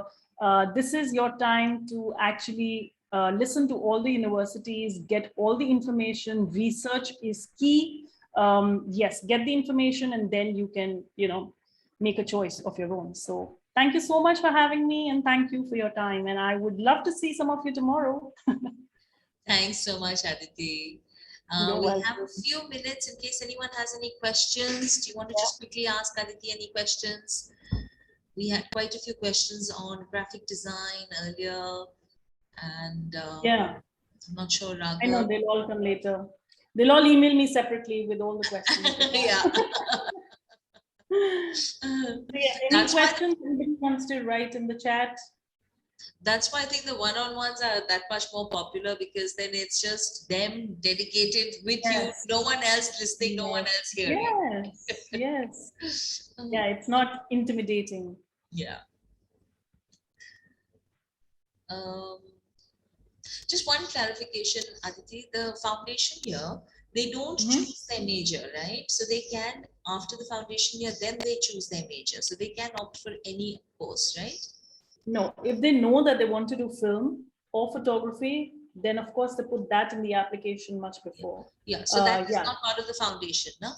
The ones which have the foundation. Yeah. Film, photography, animation do not have a foundation. So they have to put that, if they know it and if they're 100% sure about those majors that they want to take up, then of course they skip the foundation and they get into that major. Yeah. But if someone wasn't sure, they can do the foundation and then decide. They can apply undecided. If you're not sure at all, you can apply undecided. And then after a week, 10 days, if you're sure of where you want to switch, you can do that. But not that you complete 1 year foundation and then you're like, oh, let me do film now. Then you have totally skipped 1 year of film, which, yeah, then that's a waste. Yes, I have questions. We love questions. Okay, selection criteria is only portfolio. Yes, Ajit, yes, it is. We do not have any interview and you do not have an entrance exam. So selection criteria is only portfolio and your grades also. So yes, portfolio is key, I would say. How should I go about writing the letter of motivation while applying? So this is your statement of purpose. I think it's a good question. That's the first thing any university will read. These are the platforms that you need to first. This is where your research work begins. Get all the information, make your pointers, because you know what you're looking for. Once you start writing your essay, I would say, don't make it very philosophical. Make it straight from the heart of how you started art. Why is it that you see yourself in that particular university? So yes, all that has to come in. That how do you think For example, if it is SVA, how do you think SVA will help you grow in those 4 years? So mention all that in your essay and really keep it simple and very heartfelt, I would say. Yeah, keep it very honest. And we do also edit essays. So once it's done, send it to us. We'll help you edit it and we'll tell you if there's anything missing that needs to go in. Yes. So SAT scores, no, you do not need SAT scores. So don't worry about that. Yeah. All you need is your academic grades to go in with your application, and that's it. And TOEFL is also not required. Right?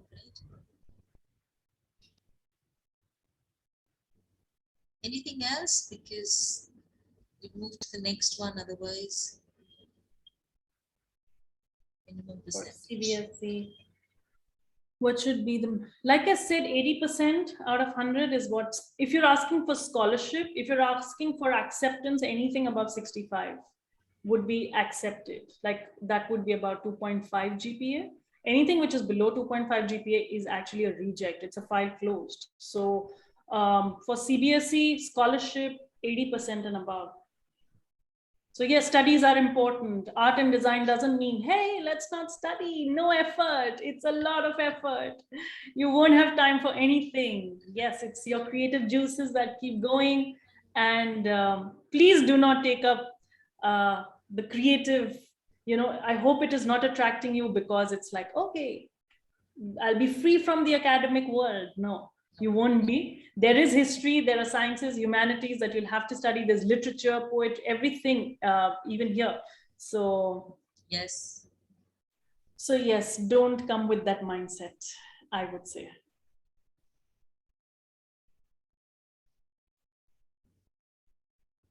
I would just say that, especially with SVA, it is the creative DNA that makes SVA different. And it is not just,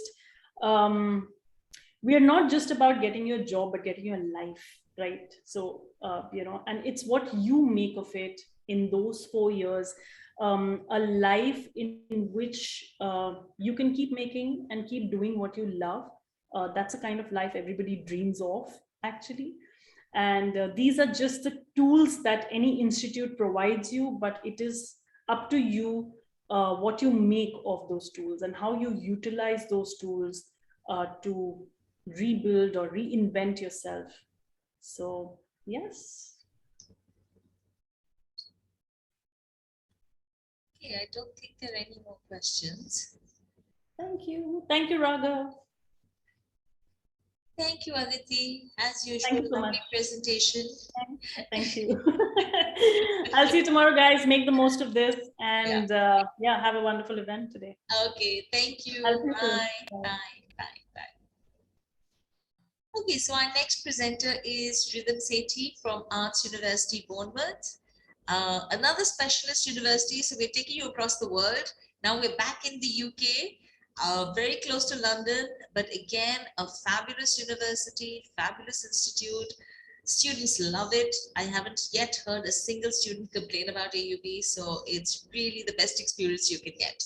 So, Rhythm, the floor is all yours. Thank you so much, Ronal. Once again, I'd like to thank everyone, for being here, taking out time. I'm going to quickly share my screen and share a couple of stuff about AUB, tell you what it's all about, what do we have to offer, etc. So, like Ronal mentioned, hi, I'm Rhythm, and I'm the Senior India Advisor of Arts University, Bournemouth. Like the name of the university in itself says, we're a creative specialist university offering courses only in art, design, media, and performance. We've got one campus which is located in Bournemouth, like again the name of the university says, and we're actually a tourist beach destination. So we're just about 2 hours away from London, and we've got this beautiful, huge campus with various facilities available for all of you to access. Like I said, we are one of the leading UK specialist university, and we are relentlessly trying to innovate and connect you and collaborate as much as possible to turn your passion into your professional careers.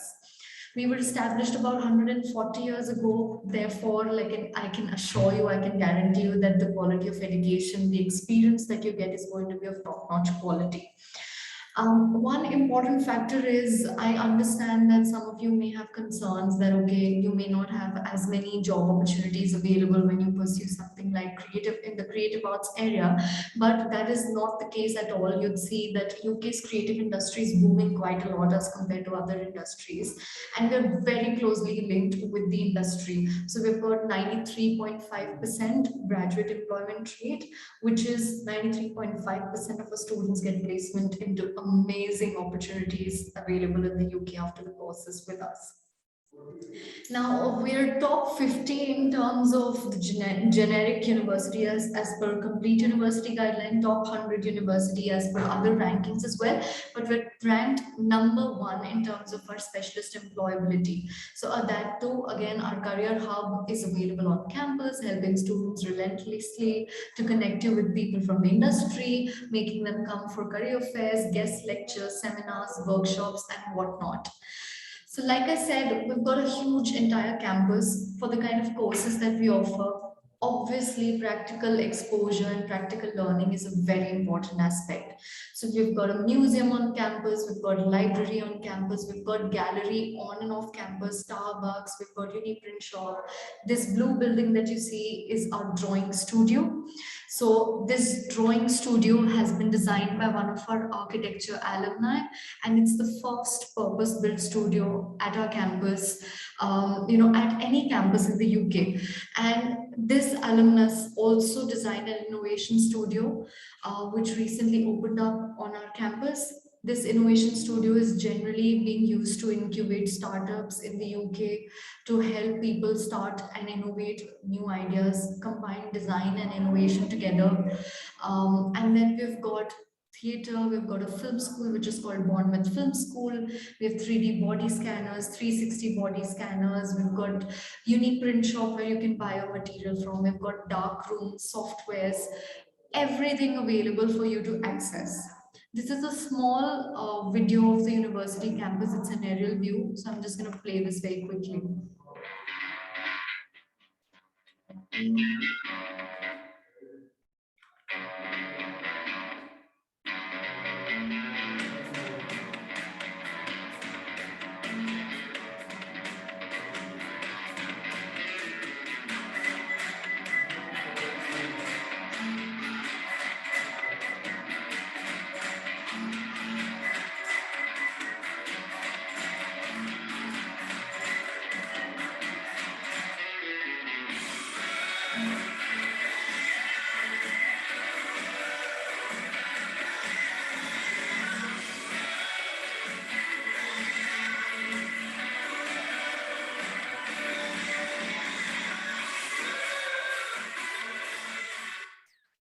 So this is an old video, therefore you're not able to see the accommodation which is available on campus and the innovation studio, but we're working on creating a new studio, so soon that will be available as well on YouTube page. Apart from that, we've got a lot of videos on YouTube that you can check out related to the courses, you can check out related to the student experience.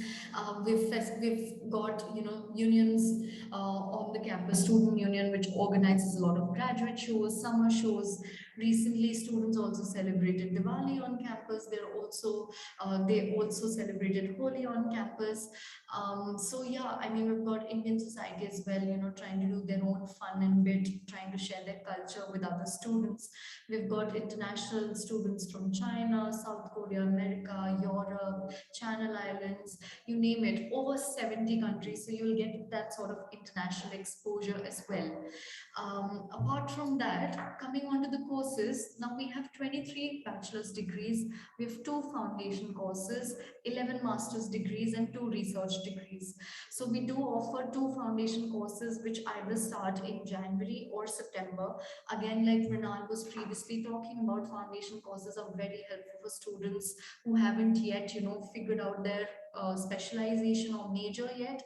So in our foundation, you do not have to select any majors or specialization before pursuing the foundation. You can, go through workshops and get experience for almost all of our bachelor's degrees at foundation level. And before the end of your bachelor's, you will sit with the academic and decide which bachelor's would you want to progress to based on your interest and the skills that you've honed. So we've got 100% guaranteed progression to most of our bachelor's courses, and that way you won't have any problem, progressing onto a bachelor's courses after doing a foundation with us. But moving on, these are our bachelor's courses that we have. They're all bachelor's honors degrees starting in September and all 3 years in duration. So acting, animation, photography, fashion, makeup, design, dance, creative writing, film, graphic design, VFX, model making, you name it and we have it. And the kind of experience that we have at the university campus is just like the UK's creative industry. So we try to mirror the UK's creative industry as much as possible. For example, how is a film produced in the industry? You require actors, you require designers, set designers, makeup artists, costume designers, graphic designers, a set of team, from all different sorts of areas. So similarly, a film student can work along with students from other courses and work on a film project together, produce a film together. A fashion design student can work with fashion branding, makeup, and creative event students to organize a fashion show. And whenever these shows are happening, we invite people from the industry to look at our students' work. So, you might get an opportunity to work as an intern if the people from the industry end up liking your work, or apart from that you could go ahead for part-time or internship opportunities as well during the course. Now, where do our students progress to after doing their degree courses with us? We have loads and loads of companies who we are closely linked with. These are some of the top-notch names. They work with Netflix, Pixar, Google, United Nations, Apple, National History Museum. They've worked with Vivienne Westwood, Vogue, Condé Nast, H&M, and loads of other people from the industry. So yes, our career hub does help you in preparing for your interviews, in applying for your jobs, and help you figure out where you want to progress. So that way you won't have to figure or be worried about, okay, what next after your degree course. We will be there, helping you out throughout. Now, talking about scholarships, I know is another factor that a lot of Indian students look at. We definitely have a wide range of scholarships available with us for all of our international students, and they're all automatic. So our tuition fees could range anywhere between £14,000 to £18,000. And out of that, £2,000 to £5,000 is the range of scholarship that we offer, which is all automatic. You do not have to apply separately for to be considered for scholarship. One important factor that I would like you to know is that we are currently open for our applications for September intake, and for foundation in January also we're going to go live soon. So if you are interested in pursuing your bachelor's or your master's around this fall intake, please do take PNK's help, Mrinal's help, and put in your application as soon as possible. Another and the last factor is that we have a prospectus available on Instagram, which is the world's first live prospectus. So if you search AUB_prospectus, you'll be able to find out everything and anything related to what AUB offers. And obviously, I'm always here to help you out with any sort of, questions that you may have. You can scan these codes above and get in touch with me. You can scan my email address, you can scan my phone, and get in touch with me if you have any questions or you want to follow up on your application if you've applied already. But apart from that, like I said, Mrinal is present here, I'm present here. If you have any questions, I'd be more than happy to answer.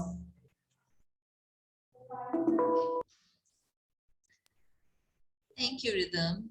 Thank you. No worries. So any questions, anybody would like to follow up, anybody would like to know about the experience, anything that you might think that I've missed out on?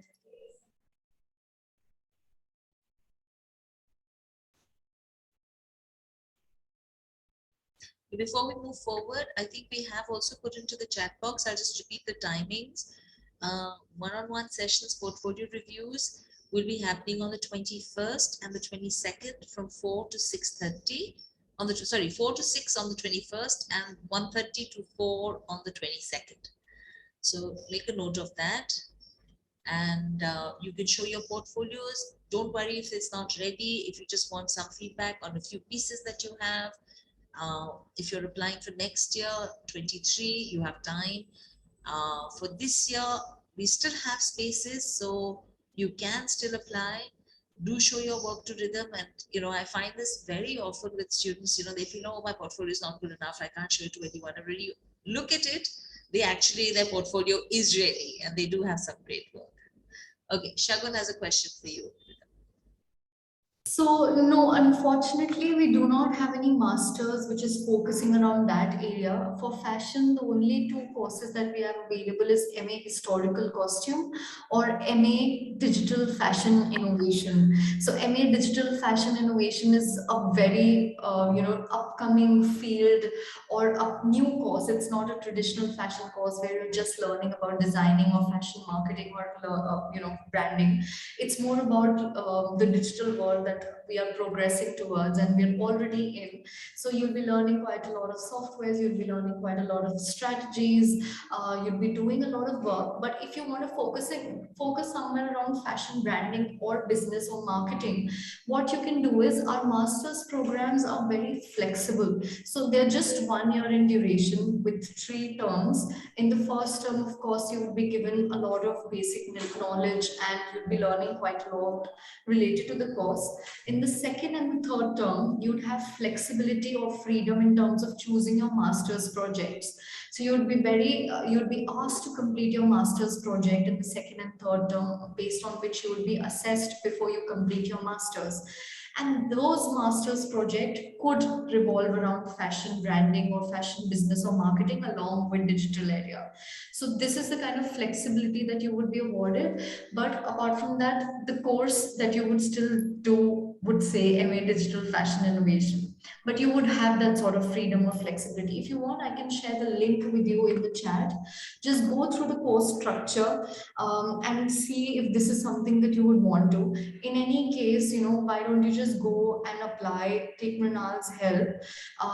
Later on, I can try and arrange a chat with one of our current students or the academics so that you can figure out if this is the course for you. If not, then that is also okay. I'm pretty sure that, you'd be able to find exact course if this is not something that you might be interested in. So no worries. Application is anyway free of cost. So, you can apply and see whether this is the course for you or not.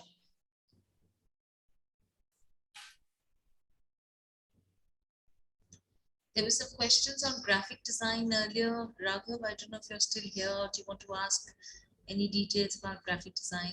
I always get mixed up between graphic design and visual communication and illustration.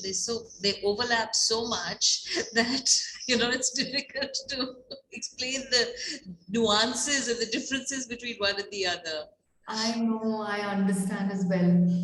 So I mean, visual communication is basically putting your ideation out there visually. You're trying to communicate through your work, through your creative work. So if you are perhaps interested in something like storyboarding or something like making articles or making commercial work, visual communication could work really well for you.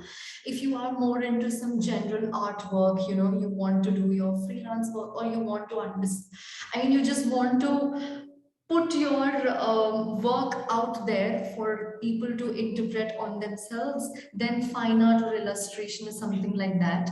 And graphic design is again more commercial in the sense that you would be doing something like typography, you would be doing something like branding, you would be doing something like making labels or websites for some companies, and designing the layouts of the website or UI UX or human interface of the website. So graphic design and visual communication still become a little commercial, but yeah, illustration and fine art are more non-commercial side or arts side of it.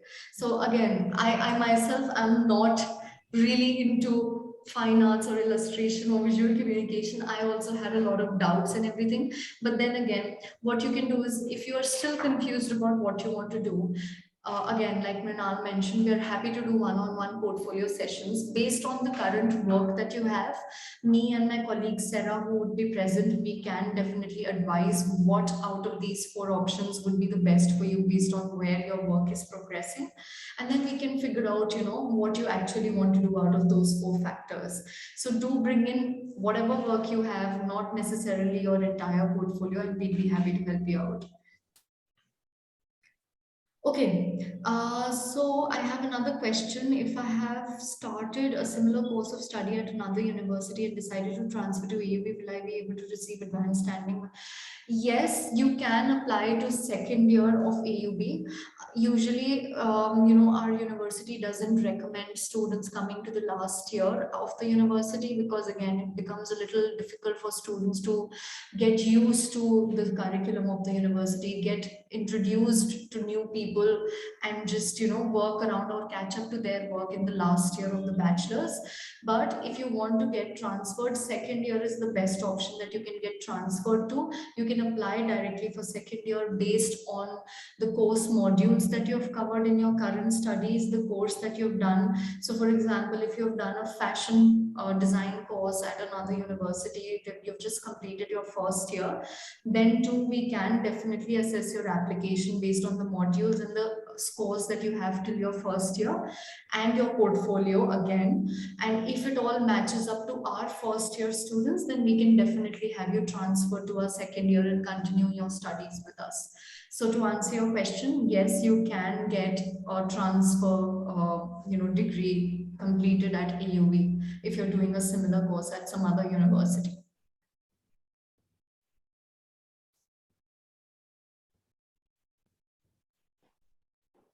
Any other questions that anybody would have?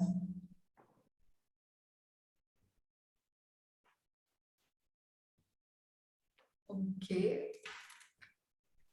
Not an issue. You will have more bookings. You will have more bookings than attendance because a lot of the schools have come back saying that they were in the middle of classes. So I've encouraged them to register and watch the recordings and do the book the one-on-ones. Lovely. Okay. Because now that schools and colleges have opened, everyone's back in classes, and so virtual events don't work. Like one teacher just messaged me, the kids are on the bus going back home. They can't attend the session. Yeah. Yeah. So that's why I was just saying initially when I started off, I said, hopefully this is the last virtual event. Hopefully we will be able to have a real live event soon.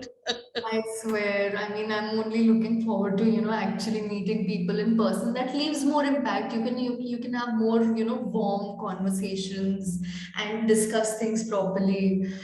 But virtually, sometimes people do have attention span, sometimes they don't.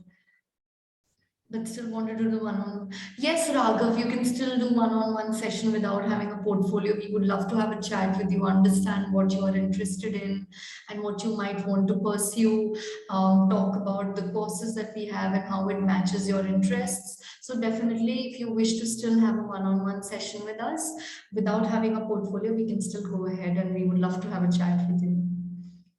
And rather, that will also help you understand what to put into your portfolio. So you can have the one-on-one like Kritin just said, and also understand which what all you should put into the portfolio depending on which course you want to do. Personal statement. Okay, so about personal statement, I think like Aditi from SV was previously giving some suggestions.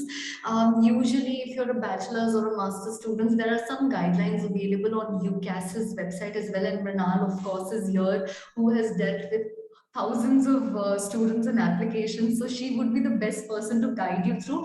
But just a few tips and tricks.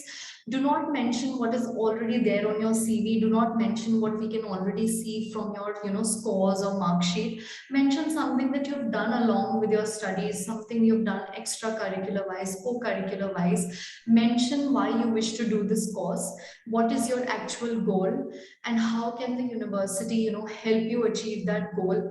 I'm pretty sure when you're applying to a university, you're thoroughly researching about what that university offers, why do you like that university, how do you think that university will be help you with your final goal.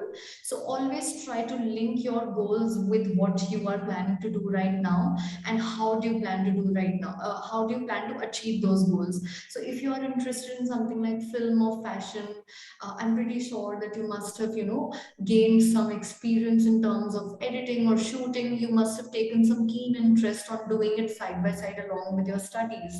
Do mention how did you, get that interest? What was your inspiration behind it? How often, were you maybe researching on it?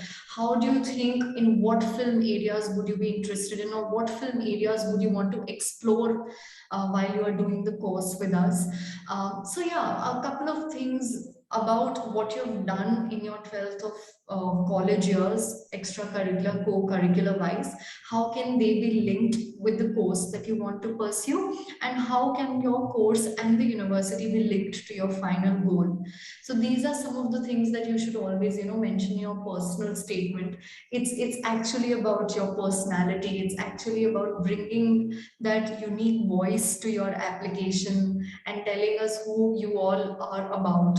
So yeah, I mean, then apart from that, when you have your first draft ready, you can share it with Mrinal or myself. We can give you some guidance, go through UCAS's guideline as well. So those are the best ways that I could, probably give you a brief on how to go about writing it. Very well said.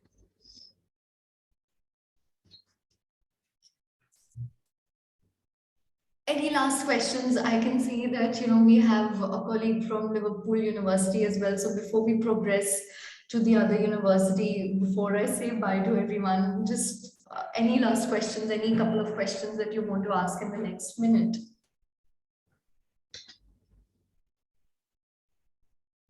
I've shared my contact details as well in the chat. Feel free to, get in touch with me. Keep Mrinal in CC. You can share your portfolio for review later after the session as well, or your statement of purpose, and we can discuss during the one-on-one sessions.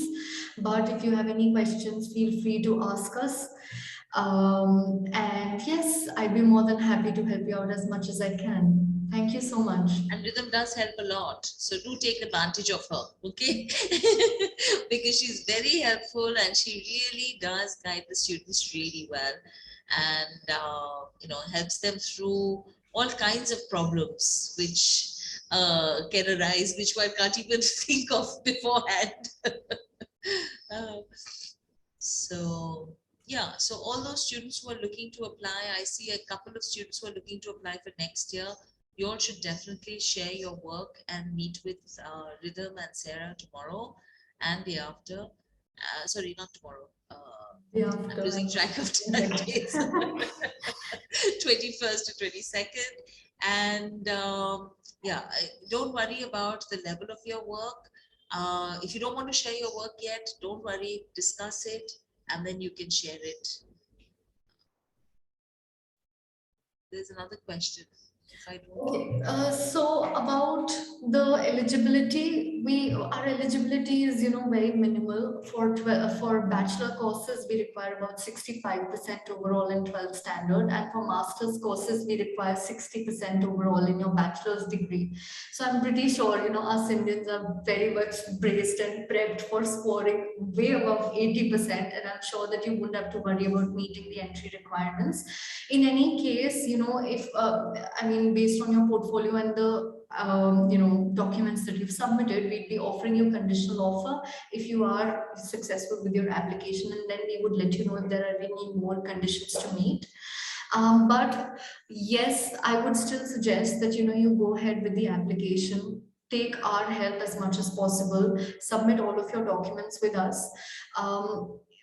We will try our best to help you meet the requirements as much as possible, and I'm pretty sure that I won't meet any Indian student too often for creative arts courses below 60% in their 12th or bachelor's degree.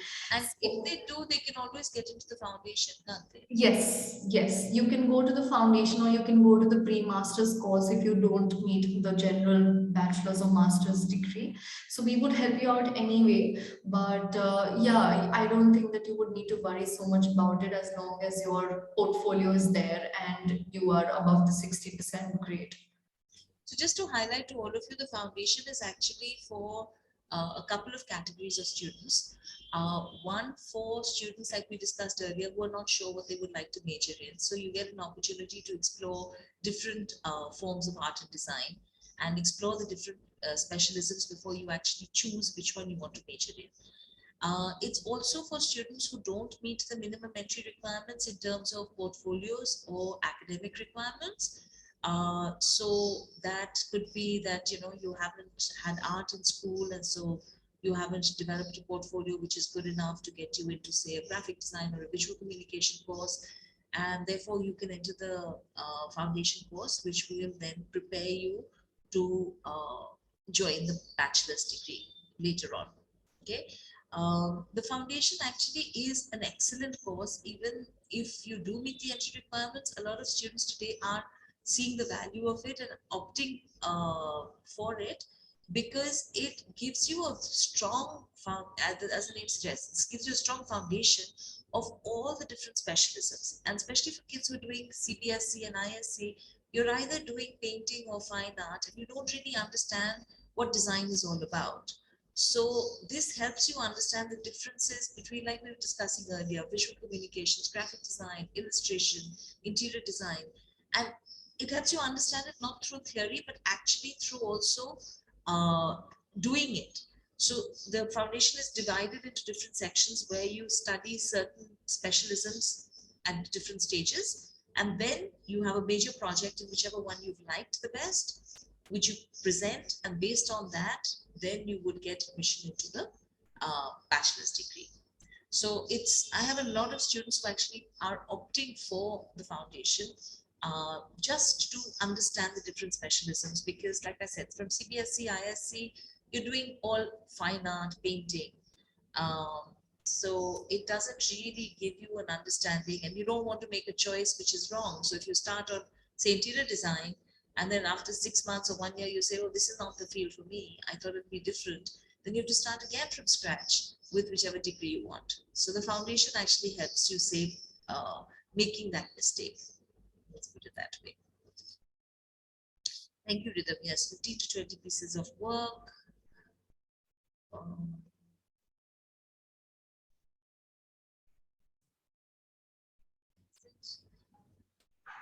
And like we repeated earlier, I think Rhythm's also mentioned this, and I think LASALLE and SVA also mentioned your portfolio is not supposed to be stereotypical. It should reflect your identity. It should reflect your personal work, your research, why a certain piece means something to you, why you've included it in your portfolio. More than including your portfolio, why did you want to draw it? Why did you want to sketch it? I mean, I've had students who've just drawn a pair of jeans on a chair as a still life study, observational study, because it was their favorite pair of jeans. But just drawing the texture of the fabric, the folds of the cloth, you know, shows your observational skills and shows your skill sets. So whatever means something to you, do work on that and include that in your portfolio.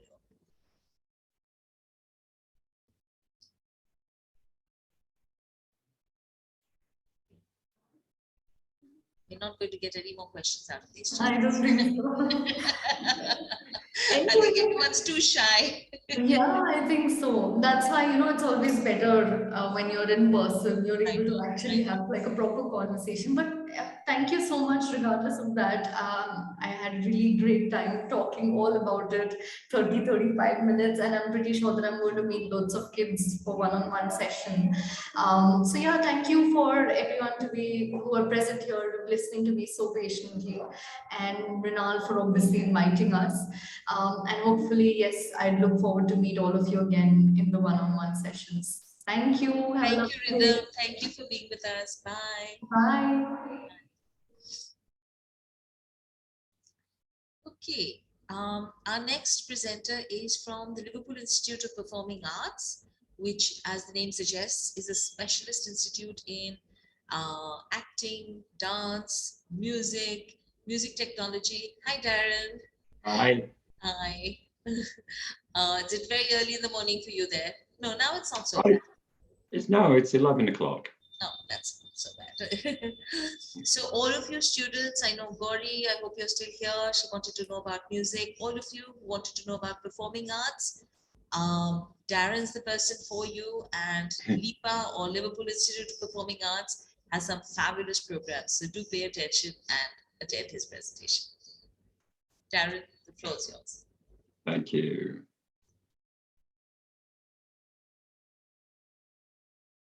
Can you see the presentation? Yes, yes. Brilliant, excellent. Okay, I represent the Liverpool Institute for Performing Arts. It's not of the performing arts, it's for the performing arts, because as you'll see, a large percentage of our students aren't actually performers. They're people whose roles support performance. I'm going to give you a little introduction. My name's Darren Murphy. I'm LIPA's international manager. I've been at LIPA for 24 years and seeing the place constantly change and constantly develop and holding auditions around the world and recruiting students and seeing them grow and develop as well. So I'll take you through what we do. We're located in Liverpool, which is a port city in the northwest of England with a population of 500,000 people. We opened in 1996, which makes us still relatively new in UK terms. We were co-founded by Sir Paul McCartney. He was in a band called Beatles, and then he's a very successful solo artist. And we're actually based in his old high school. And as I said, we're for performers and those who make performance possible. We're tiny, we're boutique. We've got 950 students. 30% of those are international students. And we draw students from over 40 countries worldwide, with large populations from Europe, from the United States, and usually a handful of Indian students. I think it's currently 5.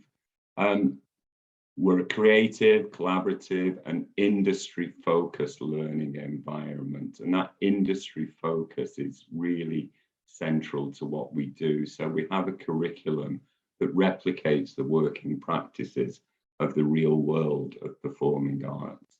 So you're doing and learning in an environment that is akin to the real world. Okay, it's our philosophy, vocational training from day one. It's at the very heart of what we do, looking to what happens when you graduate, whether or not you've been with us 1 year or 4 years. So we listen to choreographers, designers, technologists, casting directors, people from the industry, and we get that feedback to create our curriculum, which is constantly changing, constantly evolving as the world of the arts and entertainment industries change. So if new skills are needed, we can quickly write those into the curriculum and deliver them to students. But importantly, a lot of what students get out of LIPA is working with one another. And we give you the time and space to make things happen and treat you as an individual. No two artists are the same. But my cat's decided to join in. Hi, Moose. So that's really key to what we do. We treat you as an individual and we look at how can we develop you, gain those skills that are going to allow you to get work. Here's a little video. Hope you can see it and hope you can hear it. And I've chosen this one, and it's highlights from 2017, purely because the music was written by one of our Indian graduates while she was still a student at LIPA. So it's been specifically designed for this video, which is just clips of students at work and at play. So sit back and enjoy.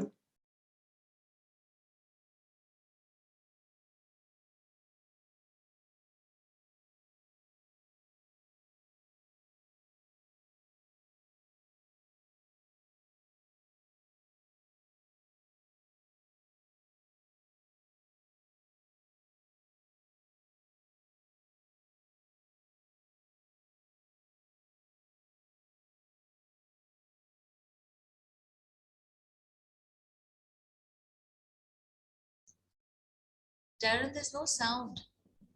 Ooh.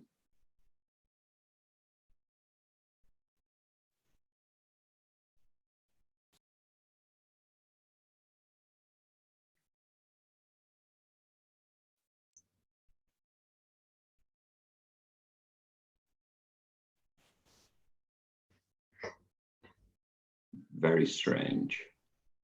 The sound is not clean. No sound at all. No.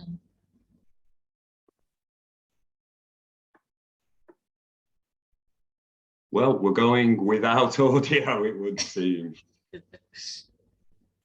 So that's what you can search for in YouTube, LIPA highlights of 2017.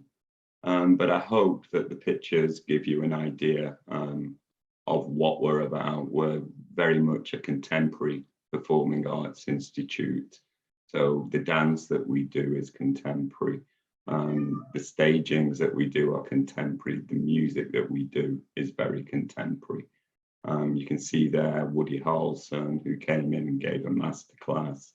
We have regular masterclasses with people from the industry, not just famous people, but sometimes it can be music industry lawyers, people who work in very niche agents, areas such as casting directors, choreographers, and you make professional connections with these people on a regular basis. We have people coming up, basically scouting our students, and some of them are gaining work whilst they're still with us as students. You can see there a couple of our Indian dancers, Aishwarya and Sanaya, both of whom chose to stay in the UK post-graduation. Aishwarya does a lot of stage and TV work as a dancer. Shania is actually part of a contemporary dance company. And cleverly, we managed to get in pictures of the graduating students on the day. So there's some rapid editing there. So yeah, these are our various courses. Apologies for the sound. I have no idea what's happening there. So going through the different areas one by one, we have acting, and we offer this at foundation level, at undergraduate level and MA level. Regardless, the course is vocational. So you're not learning about the history of acting, you're learning how to act. At undergraduate level, there is a division, so you can study screen acting or you can study stage acting. Key to our philosophy is creating new work. So a lot of new work is undertaken, and that's either new writing that the students act or creating their own work themselves, particularly at the MA level where creating and directing has a much higher emphasis. We also have applied theatre, which is something that many Indian students won't know about, but it's quite common in the UK. And this is theatre created in non-traditional spaces. So it's about animators and the students going into communities, going into hospitals, youth centres, prisons, and quite often doing performances with people who have no skills. They're at a zero level in their training and acting ability, but it's encouraging drama for change, it's highlighting areas, and it's allowing people to express themselves. So it is used in a developmental context. You saw quite a bit of dance clips in the video. We do ballet, but we're not expecting people to continue on to ballet companies. That's more for technique. Our focus is more modern and contemporary, and that includes street dance, tap, jazz, musical theatre, and fusions. So fusions is where different dance forms are drawn together in one single performance. Music, the largest of our programs, and we actually have a foundation and 3 different degrees. Now, the different degrees are 70% the same, but they have different focuses in those areas listed there. So if you're studying songwriting and production, you'll be using a lot more technology than someone who is just doing the songwriting and performance, and they'll be getting a lot more performance experience. So they're all a mix of those different subject areas, but you do all of them. So it's impossible to avoid any of these areas, but the level that you engage with them differs from program to program. So if you're studying songwriting and production, you're expected in your final year to be producing release-ready recordings. Whilst if you're studying songwriting and performance, we expect you to be able to produce high-quality demo recordings that you can send to record labels, management companies, live agents, so on and so forth. So it is a little more complex there, but there is lots of information on our website for each of the different programs. Now, the longest subject title possibly in the whole world, BA Honours Management of Theatre, Art, Music and Events. And this, again, covers those areas: artist management, venue management, events management, music business, dance, theatre and production. So different students will do practical projects in each of those areas, but they'll focus in the final year in the areas where they have the most interest. So it could be specifically working with dance or with theatre, or it could be music business. But all of them will do not a typical, but a business degree. They'll be learning about marketing, they'll be learning about law. Move on to creative technologies and performance, which is essentially filmmaking. And again, 3 different areas. You would engage with all 3 of those, but by your final year, you may be specializing in special effects. It might be traditional filmmaking, or you might be more interested into writing and script development and how to bring ideas to fruition. Theatre and performance design and MA costume making. Again, it's similar to the other degrees. Students at undergraduate level would engage in set design, costume design, lighting design, and prop making. But then as time goes on, you would narrow down those interests so you get a specialism in one of those fields. And we also have a new course, which is the MA costume making, which has been incredibly successful. And this has been introduced because there is a global shortage in costume makers. Certainly in the UK, I don't know how it is in India, but people don't sew anymore. They don't make, they buy cheap clothing, which doesn't last.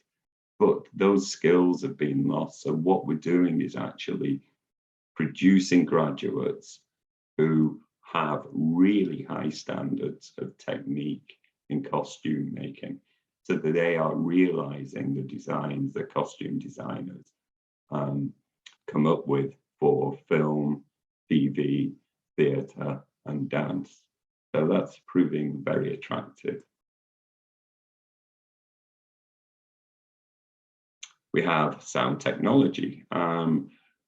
You may be asking, what's the difference between music production and sound technology? But on the sound technology course, you do sound for TV, film and digital media, so post-production, and live sound design, as well as engineering and production.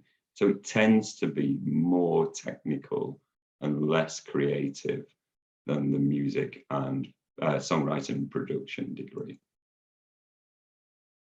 And we have theatre and performance technology. And again, a broad set of skills which are narrowed down over time so that you focus in your particular area of strength while still having secondary skills. So it's all the things that you see at when you go to a concert, you know, who's built those, the sound, how is that set up, the lighting, the stage management, people giving cues, and the whole production management as well of any event. So, you know, when there's one artist on stage, there's probably 16 people who are with their individual roles helping to present the final show. And lastly, and I've given it a separate side, largely because it's a brand new program, and this is MA Music Industry. So this focuses on practical projects. It's at a higher level looking at the business. So you're looking at issues, strategies, and techniques within the music industry and doing professional development as well. So that's working alongside professionals. So I'll talk a bit about our reputation. I say we're still quite new because we are in UK terms. We only opened in 1996, and we quickly become one of Europe's leading arts training institutions. It's not the easiest place to get in. 3,500 applications a year for just 320 places. Subsequently, our graduates are in demand within the arts and entertainment industries because of their past experience at LIPA and their professionalism. Because we have all the different areas, all the different components of the performing arts working together, it's almost via osmosis that you learn a little about each of those industries. You learn the language, you learn what skills are important, and this gives you that professionalism. So you're no longer a rookie by the time you've graduated, and you can fit into any professional organization pretty much seamlessly. And that's something you don't get in, say, a college that is just a music school or just a dance school. Our facilities, everyone talks about facilities. We have them, they are world class. And what I will always say to prospective students who are looking at different schools to engage in their training is, don't focus so much on how big the studio is. Focus more on how much time will you get in those facilities. Will you be able to use them? Will you be able to use them outside of teaching? And I think this is where we're particularly strong. Our building is open 24 hours a day, 7 days a week, and we actively encourage students to make use of those facilities. So we open our doors after teaching hours, and students can work with one another to create their own productions, their own performances, to be in the recording studios and basically creating art. And final slide there is that's who we are. The international team is tiny. It's myself, Katie, my colleague, and Ryan, and those are our contact details, and you're welcome to contact us at International, or you can speak to current students at Unibuddy. And there's also just a listing there for UK CESA, which is a wonderful charity which exists solely to promote the interests of international students in the UK. I hope you've got some questions, but if you don't, then don't worry, because I'm sure that I can chat away. Do we have any questions, Myrna?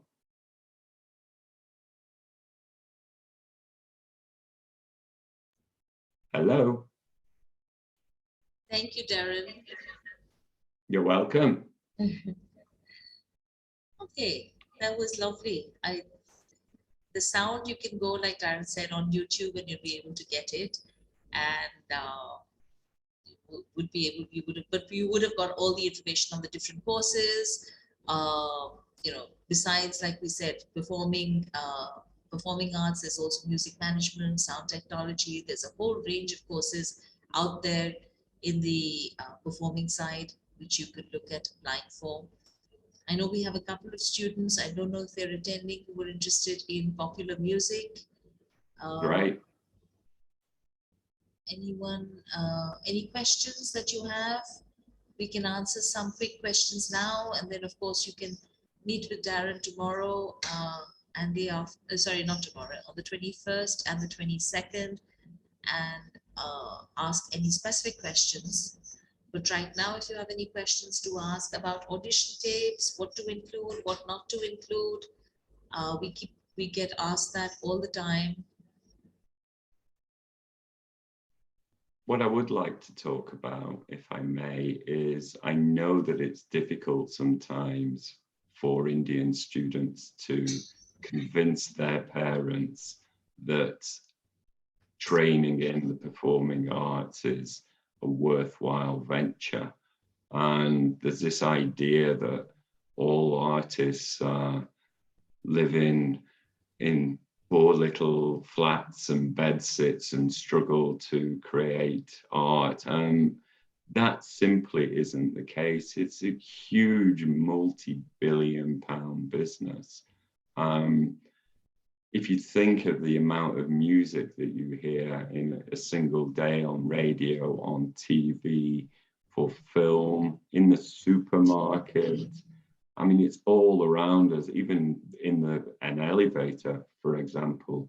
And people are paid for creating that work and for publishing that work. So I don't think it's something that you should be scared of. I know hundreds of graduates who work in the performing arts, and I think what's important is that you have the mindset and the skills and the attributes to navigate what is obviously a very difficult world of work. So you're making opportunities for yourself. You're not relying on the telephone to ring. So you're creating work for yourself. And quite often, students will have what we call a portfolio career. So they'll be doing some teaching, they'll be doing some session work, and they'll be doing some performing, and you may well have an ordinary job as well, a day-to-day job, working in a bar, so on and so forth. And that's common. And again, that's nothing that you should be scared of. But people do make a success in this industry, and quite often in areas where you don't expect. So we have a lot of students who are doing very well for themselves and have written great hits. New Rules by Dua Lipa is one. People writing for Little Mix, for Seagreed, having worldwide hits. Now these people, you don't see them in the glossy magazines or you don't see them on TV, but they are earning very well as writers and as producers for other artists.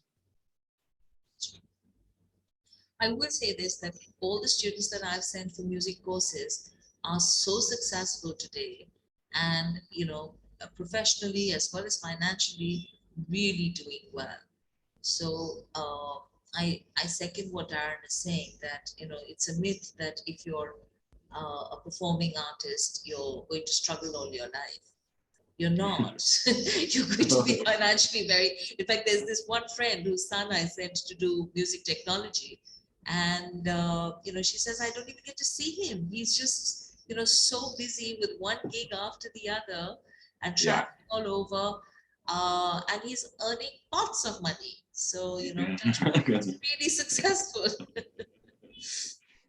I've got a picture here. It's an early piece of work by a Liverpool artist called Dev Quinn. Okay. His work now, which are huge canvases, sell for $500,000 a piece. And there's a waiting list and buyers. Yeah. So, you know, it does happen. I don't think that one's worth that much, but maybe a few thousand. Okay. I was going to say, nice question. Karen, even when you're teaching in performing arts, you earn so much money to afford all these expensive things. Well, that's a very, very old drawing from Okay, before he was a student. Brilliant question. What are the different parameters for accessing the course? I think that means what are the entry requirements? Yeah. And that's different for different programs. For acting, dance, and music, it's via audition. So you submit an application form and students can apply online direct to us. Then we'll take a look at that.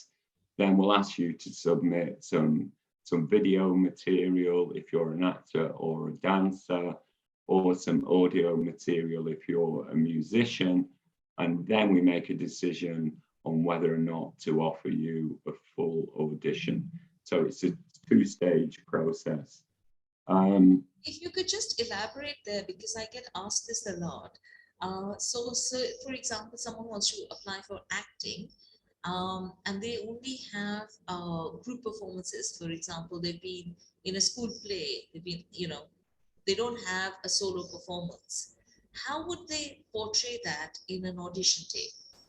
Well, what we ask for is specific monologues. So there's a classical piece and you choose that from a list of pieces that we provide. Excuse me. Then you choose a contemporary piece and then you create a devised piece, which is something that says something about you, and it has to be provoked by a news article, something you've seen on TV or radio, or in a newspaper. So we're quite specific in what we ask people to perform. More so in dance, there are set exercises which you have to do for us, set ballet exercises, and then we also ask you to create your own dance piece as well, the camera. So we are very kind of specific in what we are looking for in terms of the submission, but the dance can be as radical as you want. Your music can be jazz, it can be punk rock, it can be soul, whatever. So we're not prescriptive in those terms, but yeah, everyone does like 3 tracks of music. Everyone will do a contemporary monologue. So there's a student of ours who hasn't received any professional training in music, but sings very well and would like to apply for a course in music. Now he's hesitating, saying that he hasn't done the Trinity level and he hasn't had any professional training, but he's recorded some of his singles. And I mean, I've heard some of his music and it's actually very good. Could he apply? Absolutely, yeah. I mean, quite often the work that you've done outside of formal education is of more importance to us than that formal education. If you think about, Paul McCartney, our founder, he didn't have any formal music education. It was all done informally. He was self-taught. He's been guided by others, since those early days. And he's been helped in production and in scoring and arranging. But no, at the application stage, if you don't have any formal education, then that's okay. What we are looking for, though, is, like with your singer, we would like him to get some live experience, as well as just singing and recording in recording studios or home studios, wherever he does that. And we'd also like him to develop some music technology skills as well. So at least have a basic understanding or a concept of, you know, how the recording is put together, how he can get ownership of that recording, so that in the future, he's not reliant on other people. So he's able to do things on his own and subsequently save himself a lot of money over time. We have another question. What do I have to submit in my portfolio to enter the music or sound technology programs? Okay, I think I just asked a little bit of that in any case. Yeah, for music, it's 3 recordings initially. And then we ask you to do, at the real audition, we ask you to do 2 pieces. If you write your own music, we prefer you to include your own work. For sound technology, it's a little different. The decision on whether or not to invite you to interview is based on your application form. But then at the interview, we do ask you to submit a recording, and then we critique that recording with you. So we will pull it apart in terms of the technology used, but also the thinking behind it, why you made those decisions, be they technical decisions or artistic decisions. So we give you a thorough grilling on both the technological side of it and the artistic side of it. But yes, you would need to have at least 1 recording. Now that could be a music recording, it could be live sound, or it could be post-production.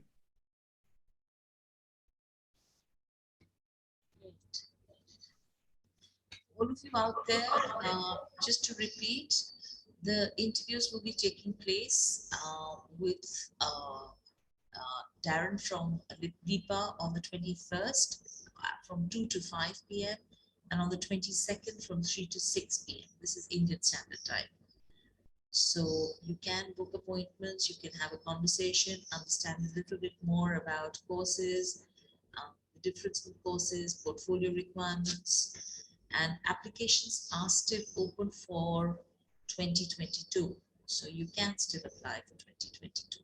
Yeah, it's such a long and drawn out application process with us. We don't have many places left, but we've still not finished auditioning at the moment, particularly for music. I think acting, you're going to have to be really, really good.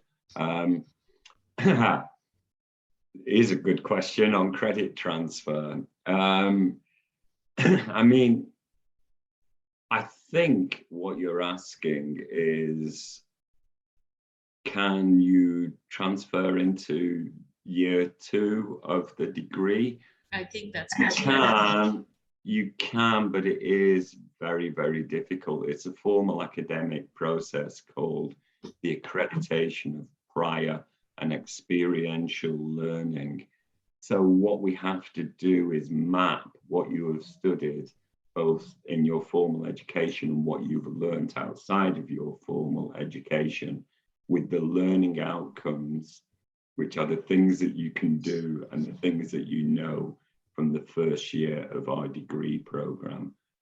So it does happen. I've seen it happen more frequently on music. I've never seen it happen on dance or acting, and that's in 24 years, by the way. But I've seen it happen with theatre technology, theatre design, and with sound technology on a more regular basis. But when I say more regular, that's maybe 1 every 2 years. So it is incredibly difficult. And because our curriculum is very unique at a lot of other institutions, you won't have had exposure to some of the modules that we've got in our first year, particularly the collaborative work and the business training. So there's professional development, which is from day one, which gets you thinking about how to work as a professional, how to develop the skills. So it does happen, but it is quite rare. Sorry. I As think I she's also said, mentioned the diploma program. So if they were to do a diploma program, they could then transfer into second year of the degree. That should be fine, right? no, I mean, if you do the foundation certificate with ourselves, then you normally progress onto the first year of a degree program.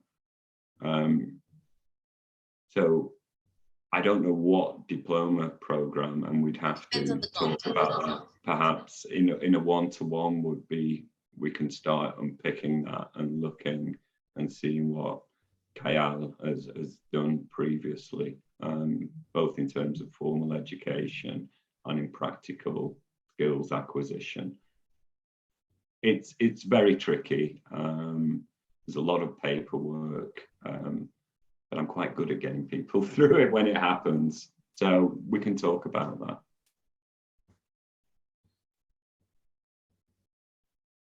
Any other questions? Anyone has any other questions? Maybe something that I haven't talked about is Liverpool itself. Sorry? I haven't talked about Liverpool itself, the city. That's true. Liverpool's got 500,000 people. It's got its own identity. It's very, very different from the rest of the UK. And it's famous for being so.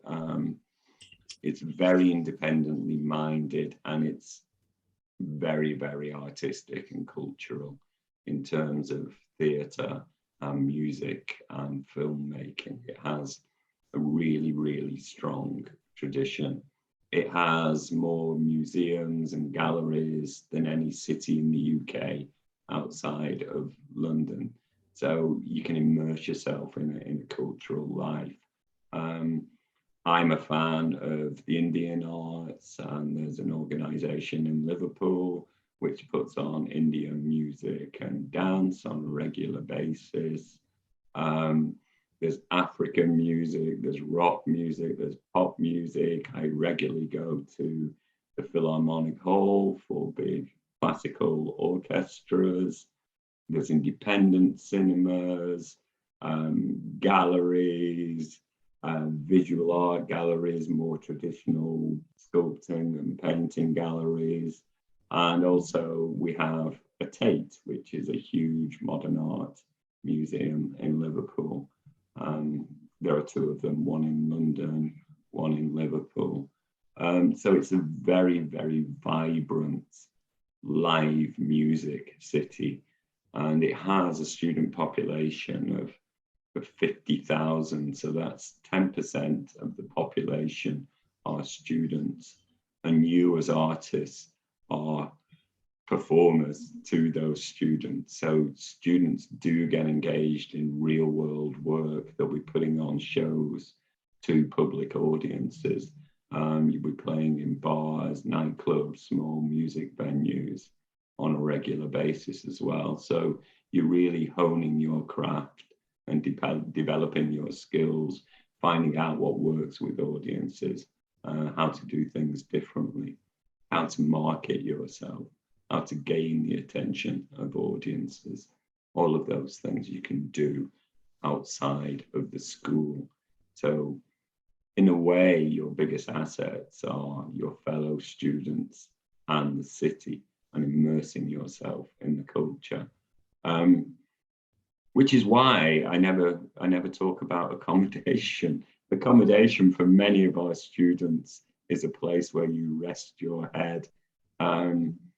If you're using the facilities properly, if you're using your fellow students and the city and LIPA, then you'll be spending most of your time away from your accommodation. It's not untypical for students to be spending 40 plus hours a week in the building during term time.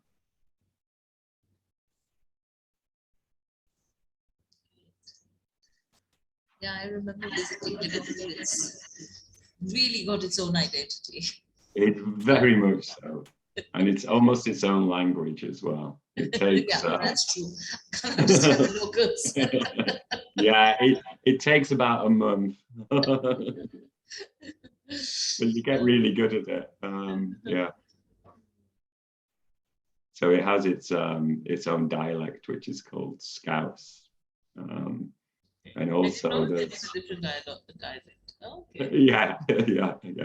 And it's different in the north of the city and the south of the city. Okay. It tends to be softer in the south.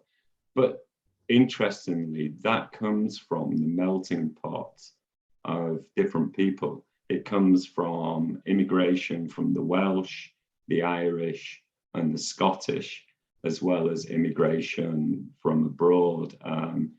Liverpool has the oldest Chinatown in Europe. It's been welcoming a Black population for about 300 years. There's a Yemeni population, which comes from seafaring and trade connections. So it really is kind of a very multicultural city, which is something that I particularly enjoy. If you like food, it's good for food as well, and you can get all the ingredients that you want. And it's also home to the Singh sisters, who are of Indian heritage, fantastic visual artists and painters. So I suggest you check out the Singh sisters. If you don't do anything else after this presentation today, they do some great work. And we get to see that in Liverpool as well, which is really quite special. So I look forward to seeing you in one-to-ones. That would be absolutely fantastic. Thank you, Darren. Thank you. You're welcome. Yeah, I think we should have some bookings.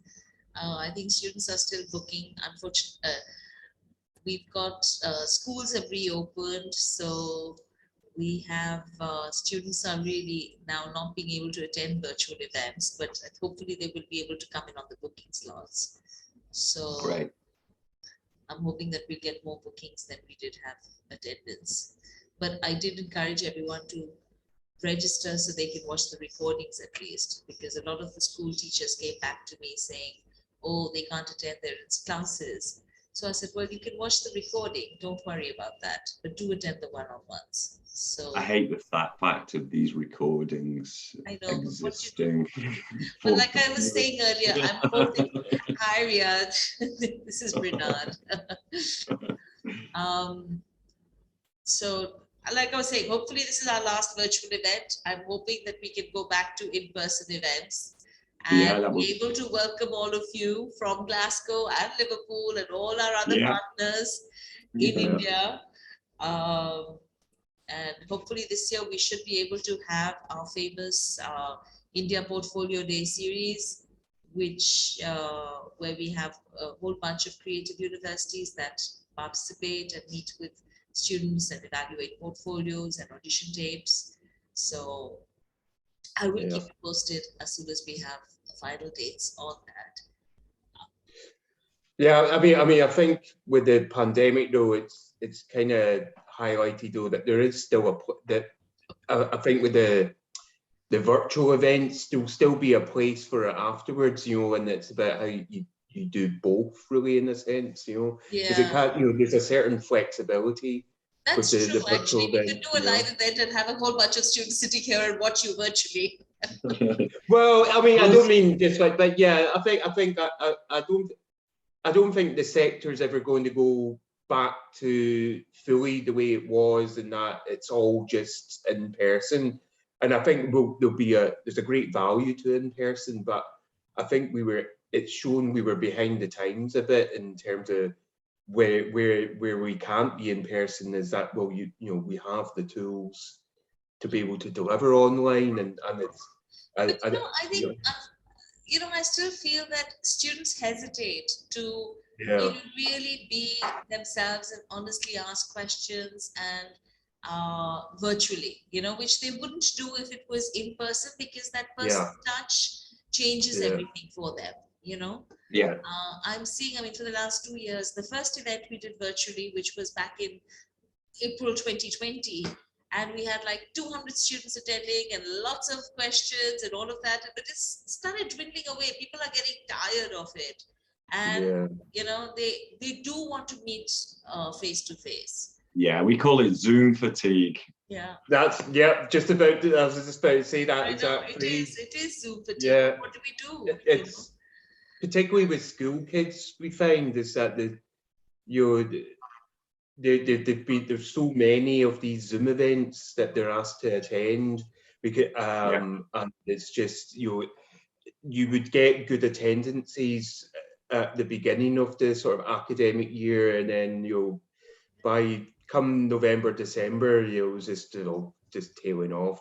Yeah, they're already had enough of seeing universities on Zoom. Also, what's happened is that in India, we've gone back to in-person classes. So a lot of the students are now physically in classes, in schools, in colleges. So they're not able to access, you know, online events. And we can't really do them in the evenings all the time, because a lot of people don't want, I'd like to work post office hours. So we're pleading with the teachers that please allow them to attend the sessions they want to. Yeah. You know, I mean, it's important. Yeah. They can get a real feel, I think, for institutions, and they'll learn to ask better questions over time. And you know, that's what you do get. Sometimes you get some really insightful questions. That's true. No, I mean, there's a certain value to in-person events that you can't really replicate, but so it'll be good to start getting back to, and also just miss getting out of the country and going places. You know? So there's that part as well, you know. Yeah. Anyway, but we do get to see each other's houses. We do get to see but that's it. Yeah, you get to have a nosy. I just pulled out, we were talking earlier, you know, this idea that all artists are struggling and impoverished. So I just got out a really early Jed Quinn for them to have a look at. Wow. I told them that, like, you know, his pieces now go for like $500,000 US. Yeah. So, you know, I think that's our biggest struggle with India. But I'm going to say goodbye now and let you get on, if that's all right. Yes, thank you so much for being with us. Okay, lovely to see you. And good luck, Glasgow. Yeah, cheers, thank you. Have a good day. Another sensational city in the UK. Okay. Yeah, bye. absolutely. Thank you. Bye. Thank you, Darren. Love you. Bye. We'll be in touch and let you know about the. Oh, he's gone. Okay. Yeah. So I'm presenting. I think, well, kind of now in this room. Is it just the I've got one person at the moment? I mean, that's, no, that's you're nice. Presenting on your own. These are just my staff. So don't right. worry about that. Okay. Yeah. Okay. The students are attending, and they're all watching us right now. So the stage is all yours. This is Glasgow School of Art. I know we've had quite a few bookings and inquiries for Glasgow School of Art. So all those students who wanted to know about the differences in graphic design, interior design, do attend. And I'm sure the presentation will be fabulous. Yeah. I've got in the presentation, there's a short-ish, sort of 4 to 5 minute video that I'm going to play. But I've had experiences in the past where the audio doesn't come through. So if that's happening, just let me know, and I'll stop you. I'll let you know. I'll let you know. Yeah. Will I be able to share screen? Yes, you should be able to share. Yeah. Okay. Brilliant. There we go. You all seen that, brilliant? Okay. So, yes, we can see that. Just begin. Okay. Great. Perfect. Right. So, okay, so thanks everyone for joining. My name is Rory Jackson. I'm the International Officer at the Glasgow School of Art. I don't normally get the pleasure of speaking to students or potential applicants from India, because I normally deal with East and Southeast Asia. It's actually my boss, Dr. Vanessa Johnson, that kind of looks after India for GSA, but she's away on another trip at the moment, so you've got me instead. Now, just a little bit about Glasgow in general. So in total in Glasgow, there are 5 higher education institutions, and you can pretty much study something that will be design related at any one of them, and architecture at 2 of them, ourselves and Strathclyde University. But it's a very much, Glasgow as a city is very much sort of a student kind of almost oriented city, in the fact that about 70,000 students are living in Glasgow at any one time, studying, more or less, the majority of them, sorry, studying full time. Glasgow itself is the largest city in Scotland. The city area, the urban area, is about 1.5 million, 1.6 million, which makes it about the 3rd or 4th largest city in the UK, about between us and Manchester for like the 3rd largest city in the UK. So it's a very metropolitan, very cosmopolitan place, and it's kind of a very historic city in that way. Glasgow, as it was very much a big trading hub back in the past, and a very industrial city in terms of like shipbuilding and things like that. So there's a certain legacy left over in the city that you'll see from that. And there's lots of old historic buildings, there's lots of culture, things like that. It's a UNESCO World City for Music and all of that stuff. So there's certainly a lot to do in Glasgow. And in terms of GSA, if you're looking to do arts, fine arts or design, etc., the creative sector in Glasgow, and particularly the visual arts sector, is one of the most important in the UK, if not even perhaps the most important at the moment. So there is that. Anyway, I'll go on to the next slide. So at the heart of how we deliver our programs at GSA is the studio. You'll see mentioned in a lot of our material and our text about the studio-based practice. And essentially, for all of the programs, each student is assigned a physical studio space that is their space to use for the full academic year, and then they're assigned another one the next year if they're doing a multi-year program. And that space is really so that, one, you have your work that you don't have to move, and it's your own workspace, and it's where you get your one-on-one critical assessments and things like that. But it's also about being a part of that physical community, that creative community within your program area, but also within the other program areas as well. And it helps, therefore, to encourage that kind of collaboration between other students, either within the same program or within other different programs, which we very much wholeheartedly do encourage, and that kind of sort of multidisciplinary approach to things. Now I've got this video that you've just seen me as mentioned before, so I'm going to play it now. This is some Indian current students who, it's basically a talk, but it's not just GSA, it's also Strathclyde, etc., and I think University of Glasgow. But anyway, I'll play it. It's only about 4 to 5 minutes long, and hopefully, yeah, Glasgow and Strathclyde.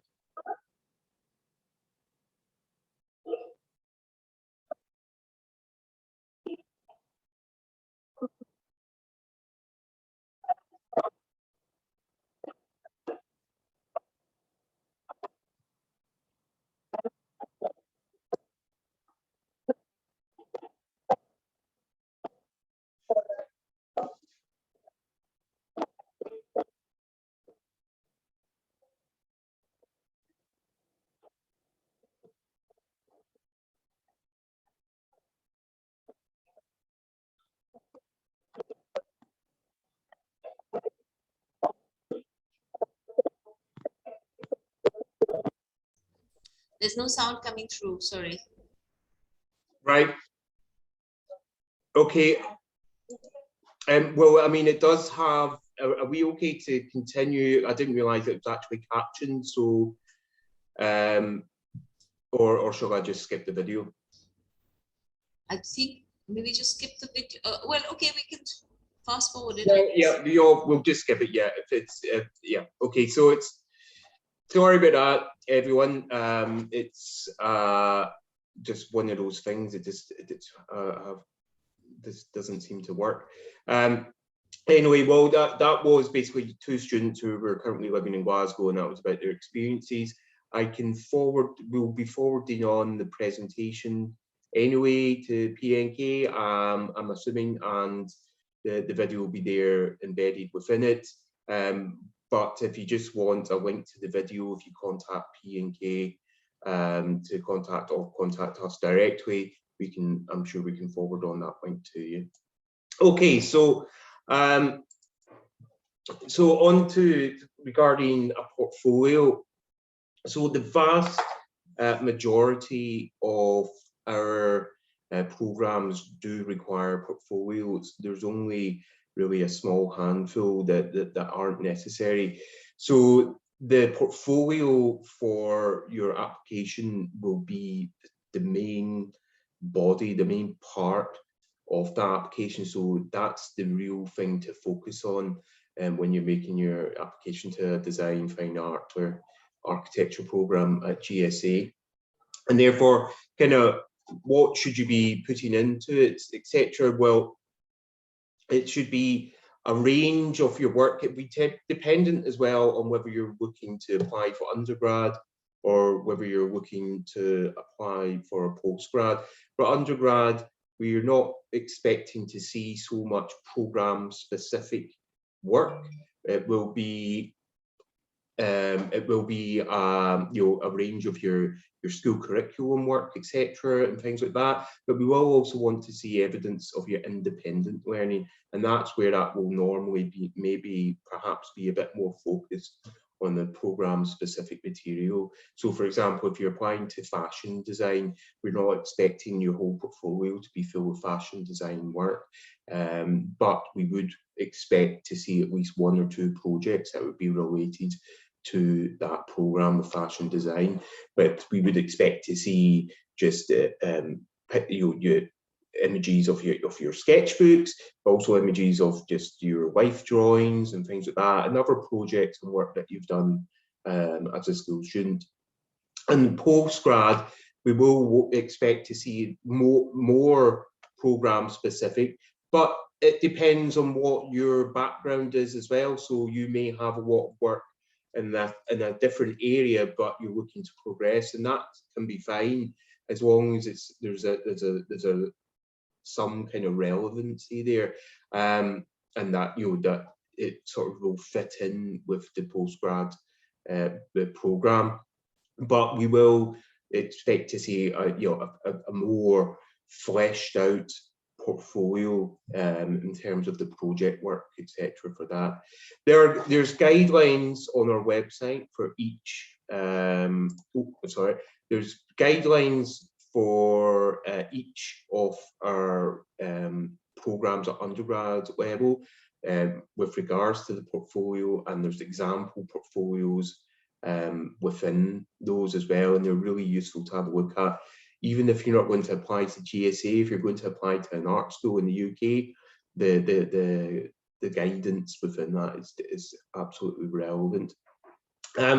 So the three main ways that we assess a portfolio is in your ability to apply your practical and technical skills, your analytical and your conceptual skills. So how you link between your ideas, etc., and how that informs the development work all the way through to the final finished work, and your ability to demonstrate the interest in that program that you're applying for, that specialist area, as well as what your own individual interest and creativity is in terms of what inspires you, what kind of work that you're looking to pursue within the program. Because with each of our programs, it's very much a kind of a learner-led process in terms of the subject matter of what you want to pursue. In that way, we sort of guide you within that.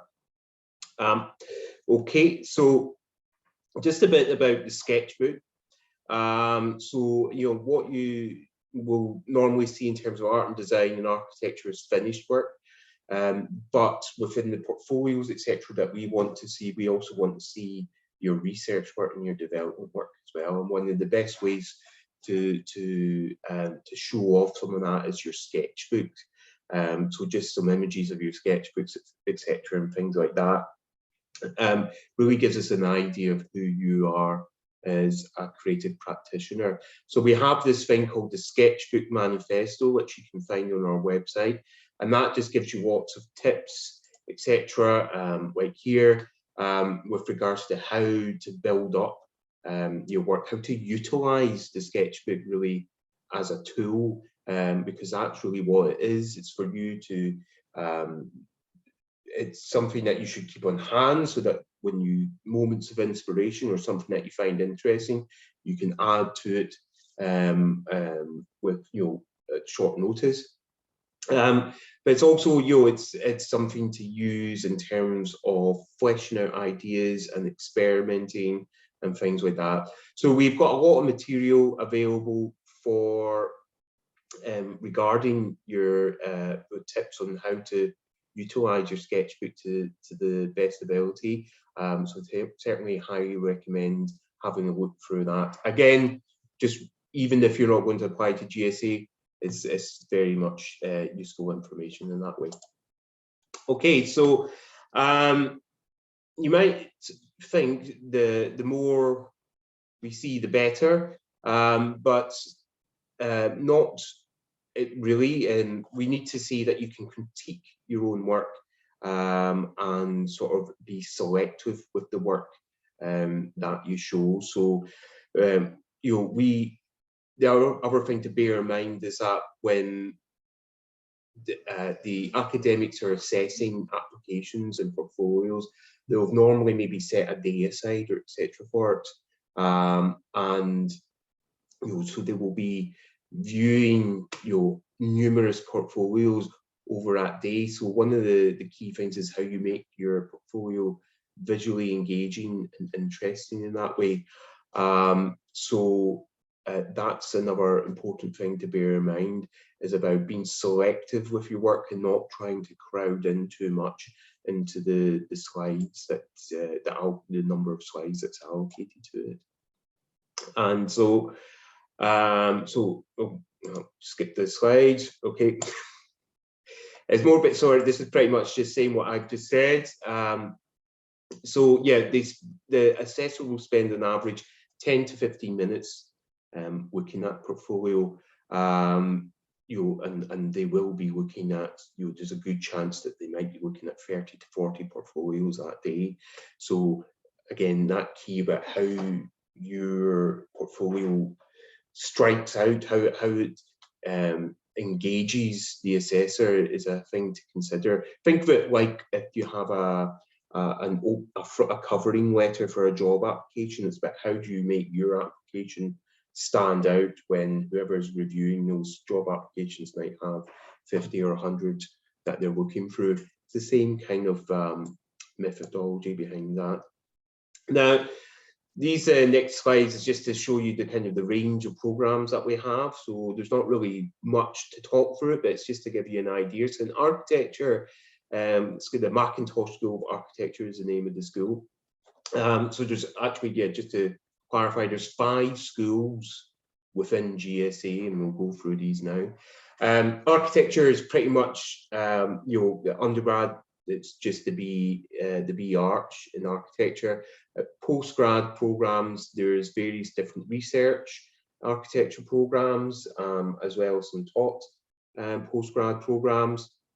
But the diploma in architecture, or the DIP Arch, as we call it for short, is the extension of the B Arch if you're looking to become a fully qualified architect.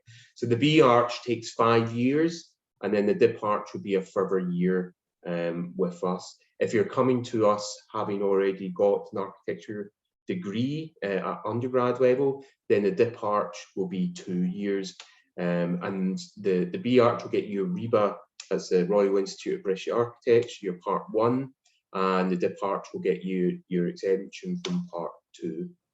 And then if you really want to have an M arch in your title, if you meet a certain standard with your dip arch project, then you can have an option to do a further 6 months of study to flesh out that project, and you'll get an M arch at the end of it.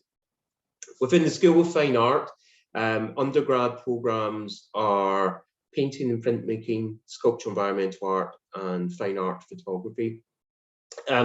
They're not all quite as prescriptive as that makes it sound, and that you know, painting and printmaking, for example, yes, in your first year, couple of years, you're going to be concentrating on those kind of disciplines, those mediums, but you can bring in all sorts of different types of work and different disciplines into that.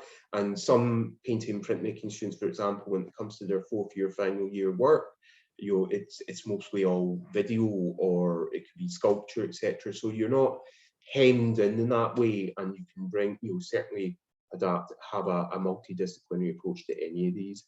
And that's particularly so with sculpture, environmental art, which is essentially really any kind of fine art work.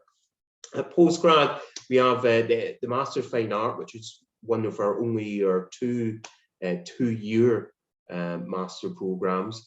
The rest are all 1 year. There's MWit in Fine Art Practice, which is 1 year. And the Fine Art Practice covers about, I think, about 7 or 8 different disciplines, and that's where it's a more focused on a particular discipline, whether it's drawing, painting, sculpture, film, etc. Whereas the MFA is more of a multidisciplinary approach. There's an MWit curatorial practice, which is a very highly regarded program if you're looking to become a curator, and we've had some very successful curators come from that. And one of probably the newest fine art program is the MLit in art writing, and that's about exploring how you use written text and as a medium for fine art in that way. So don't confuse it with just like creative writing. It's about how you use writing as almost as a visual artist, as a fine artist. Okay, School of Design is our largest school, both in terms of student population and in terms of the number of programs that are under the School of Design. So here's a kind of a list of them. It's so communication design, which covers undergrad and postgrad. That's the MDes in communication design is the second 2-year masters. But communication design, it's your graphics, illustration, design, photography. And then at postgrad level, you can also do a 1-year master's that's specific in graphics or illustration or photography, whereas communication design, again, is that more multidisciplinary approach. There's fashion design, there's textile design, and there's interaction design, which is kind of about how you use different mediums and kind of technology to create either, it can be quite a fine art almost program in terms of what the output is, but it's very varied. It's about how you can explore the different sort of ways of how you interact with either installations or with other concepts or ideas about how you communicate an idea through different kind of interactive technologies. There's the interior design, which is, in terms of application numbers these days, probably our most popular program. We receive huge amount of applications for that. So if you are applying for interior design, there is a high level of competition. So definitely spend a lot of time on your portfolio and portfolio statement. Silversmithing and Jewellery are one of the few institutions in the UK that still does a full honours degree in silversmithing and jewellery. Text design, as I mentioned before, and there's the product design engineering. That's one of the few programs that you don't need a portfolio for, although most of our applicants do provide a portfolio. It's not necessary, and we do that, we deliver that in collaboration with the University of Glasgow as well for that. There's the Innovation School, which at the moment is primarily post-grad, but there is, that's where product design is. So product design engineering are two separate programs. The product design engineering is more focused on the engineering aspects. So at the end of the degree, your final year project, you must be able to demonstrate how it can be built. Whereas at product design, it can be more conceptual. So it can be, you don't have to demonstrate that it can be built right now. It can be more, it's more about the design process. And a brand new program, it's not even started yet, it's starting this September, is a undergrad but also an MDes in design for health and well-being, which fits in with a lot of the programs at the Innovation School in terms of the design innovation master programs, which really look at how we can use design as a method for other kind of wider social kind of context and issues that traditionally you may not have thought about in using in a design kind of context. And then lastly, we've got the School of Simulation and Visualization. And undergrad programs for that are BDes for the moving image. However, just to note, sorry, beg your pardon, just to note that that's actually the final 2 years of a program. So you need to have completed 2 years of degree study, either at another university that would then fit into this, or a diploma, a relevant kind of diploma. So that's just years 3 and 4 for the sound and moving image. The Bachelor of Science in Immersive Systems Design, that's a full degree programs, and there's in 2 pathways. There's 3D modeling, and there's the games and virtual reality. Both tie in a lot together in terms of the technology and methodology used, but the 3D modeling is more focused on the kind of like how you would do these effects with like Blender and stuff like that, whereas games of virtual reality is more about the game design, but you're homed in on the VR aspect rather than just general game design. They've again, it's predominantly a postgrad school with the medical visualization, human anatomy is quite a unique program. It uses it's basically using a VR tool to map the entire human body that's still being built, and we do that in collaboration again with the University of Glasgow, and it's received a lot of international press. That program is quite a prestigious program. Sound for the Moving Image, which is the original one, rather the undergrad sort of 2+2 is the newer one. And Sound for the Moving Image is about how you use sound in the context, not just as in like a movie or a film, but just how visual media, the importance of sound design and how and the different ways you can use sound with regards to that. Serious Games of Virtual Reality. It's a bit of a strange title, but it's about focusing on how you use VR, not just for entertainment games, but for kind of more educational or ways of demonstrating things like, you know, how you would do a virtual tour of a museum or a heritage building or other various kind of practical non-game sort of applications for VR. And then there's a heritage visualization, which kind of falls on a bit from what I just said there about the Series games, about how we use the modern technology to digitalize our historic and heritage kind of buildings and places, and therefore record that within the digital environment. Anyway, and then we also, it's not technically a school, but it's a different department, is the Open Studio. which looks after our International Foundation Programme. The International Foundation Programme is basically a foundation course for special, aimed specifically at overseas students. And it's really for students who may not have a portfolio that's quite ready to go straight into the undergrad degree programme, needs more development onto it.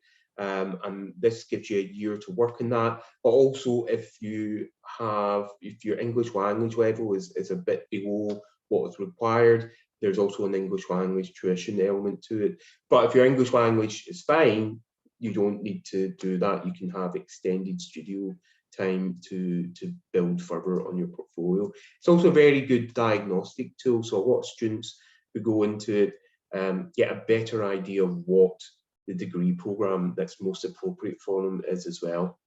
But it's designed so that successful completion of foundation programme should get you entry into the second year of your chosen design or fine art programme.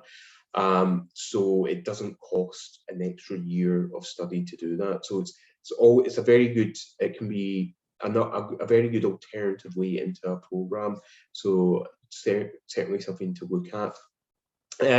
We also offer a semester study abroad where you can come and study with us for a term or for a full year as well. And there's the studio art study abroad, which is similar thing, but it's not in a specific degree programme and just about building up your portfolio and doing various other classes through the Open Studio sort of folio of classes. Pre-degree, portfolio preparation is something that was traditionally only really for students that were, home students that were local, because it was just delivered, in person, and just the nature of the programme. It's not something that an overseas student would come for.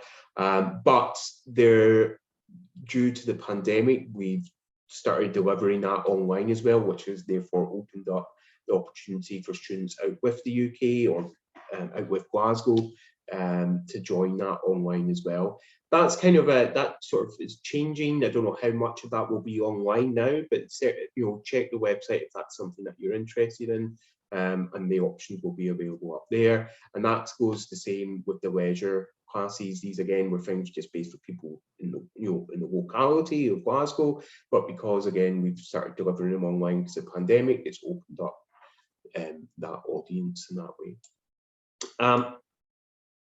And I've got to say, we do also do a pre-sessional English of 12, 8 and 4 weeks. So if you're needing to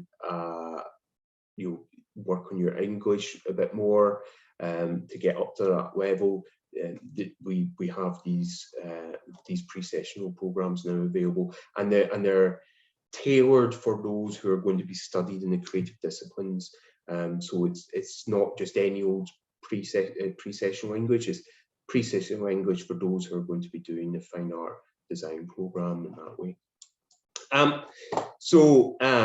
If you go to an art school, this is a kind of about your career prospects. Which of these could you work on with a degree from art school? So there's ultrasound. I think these, sorry, I beg your pardon, I've not had this slide myself, but I think these are examples of places where people have went on to, or examples of the type of work that you've done. So there's LinkedIn operations to separate conjoined twins, financial analyst, okay, right. So ultrasound, that was created by engineers and product designers. LinkedIn was honed by service designers. Imaging for the operations to separate conjoined twins was provided by AR and VR specialists and medical illustrators.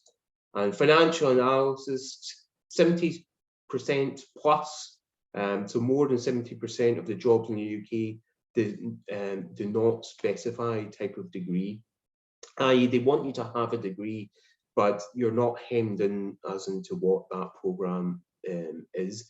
I think the point that we're trying to make here is that if you've got a good degree from a good institution, then and it's an interesting degree, then the range of different career opportunities are open to you, and that's the same. So if you do a fine art degree at an institution like Glasgow School of Art, or example like UAL, Goldsmiths, etc., then it's not like you need to then become a fine artist, or indeed even have to work in the visual arts sector, although of course these degrees will serve you well in that way.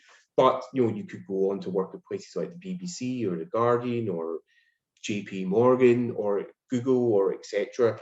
Think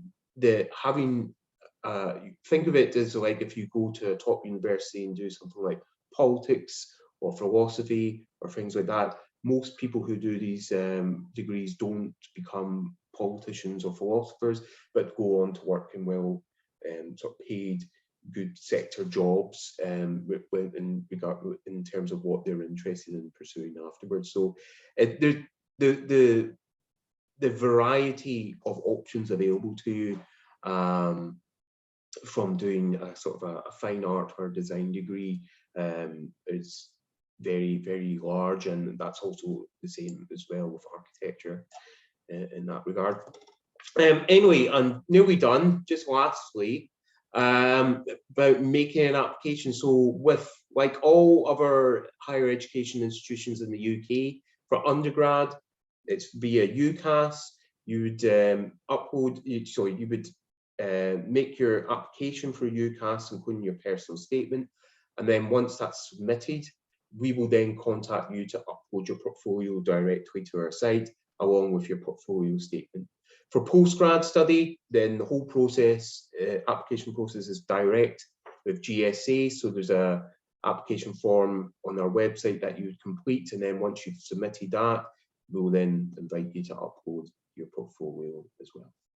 Okay, so thank you. You can follow us on all the different social media outlets like Instagram, Twitter, etc. Even still Facebook. And but if you want to contact us, email us with it.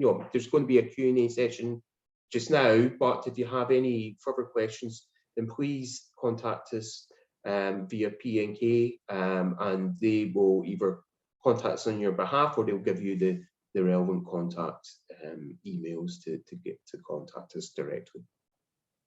Okay, right, well, that's that done. I'll stop sharing screen. There we go. And I don't know if there is any questions that we have. Thank you. Right. Any questions, guys? Yeah, if you don't want to say it, you can just type it in the chat.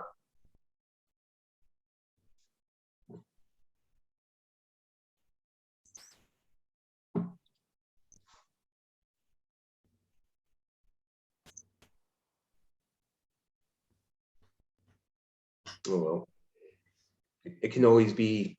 It's always the way. I mean, I'm happy to wait for a few more minutes. It's not a problem.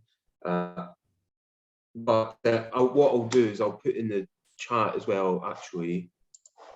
So just to remind everyone, portfolios can be reviewed with Glasgow School of Arts on the 21st and 22nd from 3:30 to 6:30 Indian Standard Time. The link is in the chat box. So do book your appointments, because I think I'm just noticing a lot of bookings are coming in. So take advantage of the opportunity. Yeah, so I'm available for 3 hours on both the Thursday and the Friday, which will be from round about this sort of time on both days. So I think from about 4 p.m. on both days, 4 p.m. India time, so about 12 p.m. UK time. Okay, I've got a question, yeah. Must I have studied art or design at GCO level to enter the diploma programme? what diploma program do you mean? Are you talking about the diploma in architecture?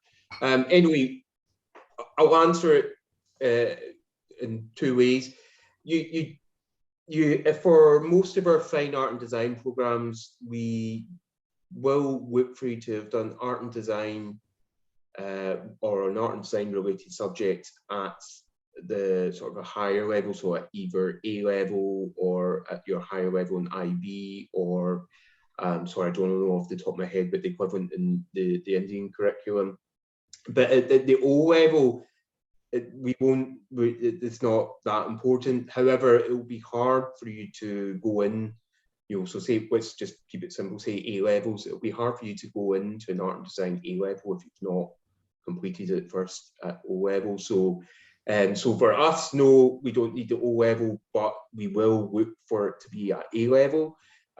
So I would recommend doing it at O level because you might not be able to do that otherwise. And sorry, and just if you were talking about diploma in architecture, again, no, not necessarily. We will still, we do require a portfolio though for architecture. So there is that to bear in mind. However, with architecture, there is two strict that we will need you to have completed either physics or maths at a higher level. However, if you're talking about coming into the diploma having studied a B Arch or, you know, a Bachelor in Science in Architecture, i.e. in architecture undergrad, then that doesn't really matter because we're just going to look at your architecture degree. So if you've got an architecture degree and you're looking to come into the Dip Arch, that's fine. That's all that's really required. And your portfolio will just be from your work within your architecture degree. Okay, the other question is, do we offer a course in MA Fashion Business Marketing? Unfortunately, we don't.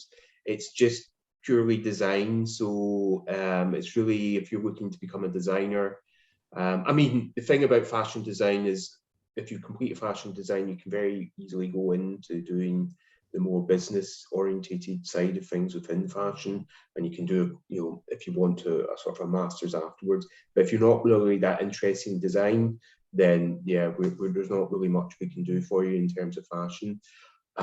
So yeah, so that's a no in that way.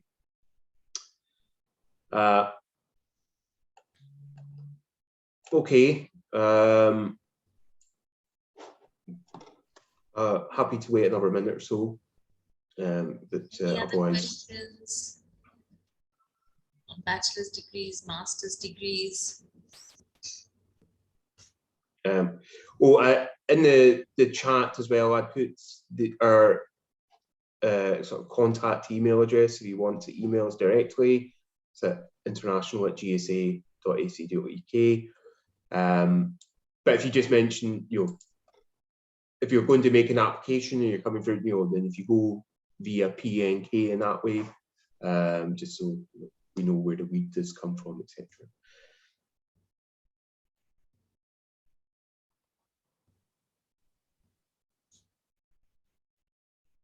Okay. Yeah, well, I don't think there are any questions coming up. Yeah, no, that's absolutely fine. We got 2 questions. That was good.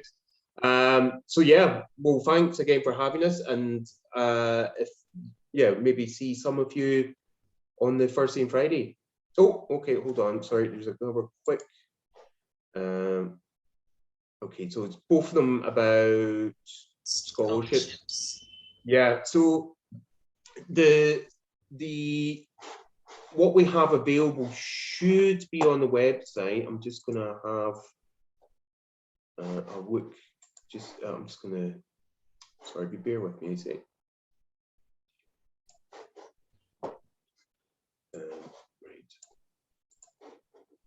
Oh, here we go. Right. So all the information. I think we're still waiting on that to be updated. But all the information about what's currently available will be on that page on the website. It does change and can change quite dramatically from year to year in terms of what is available. but I do know that in general, sort of measured expectations with regards to what we have available.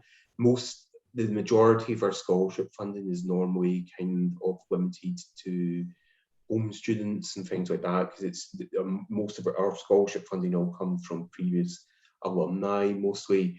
But we do have some things for overseas students. Normally it will just be a bit of partial funding, so it's really designed at students who may already have scholarship funding from elsewhere, whether it's from their government or whatever, and this is to sort of go towards more their living expenses and things like that. So it might be only $1,000 or $2,000 a year, which is still a substantial amount of money, but it's not going to cover, you know, a significant portion of the fees in that way. There is other third-party scholarships that are, so there's a Saltar scholarship, etc., and things like that. And we will certainly try and give help and support to any application that you're making externally for scholarship funding.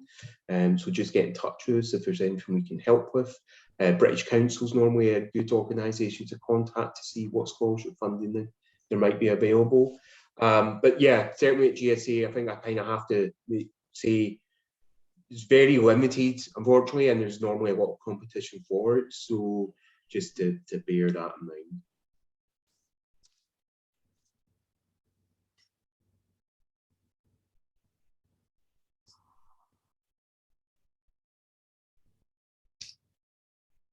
Great. Anything else?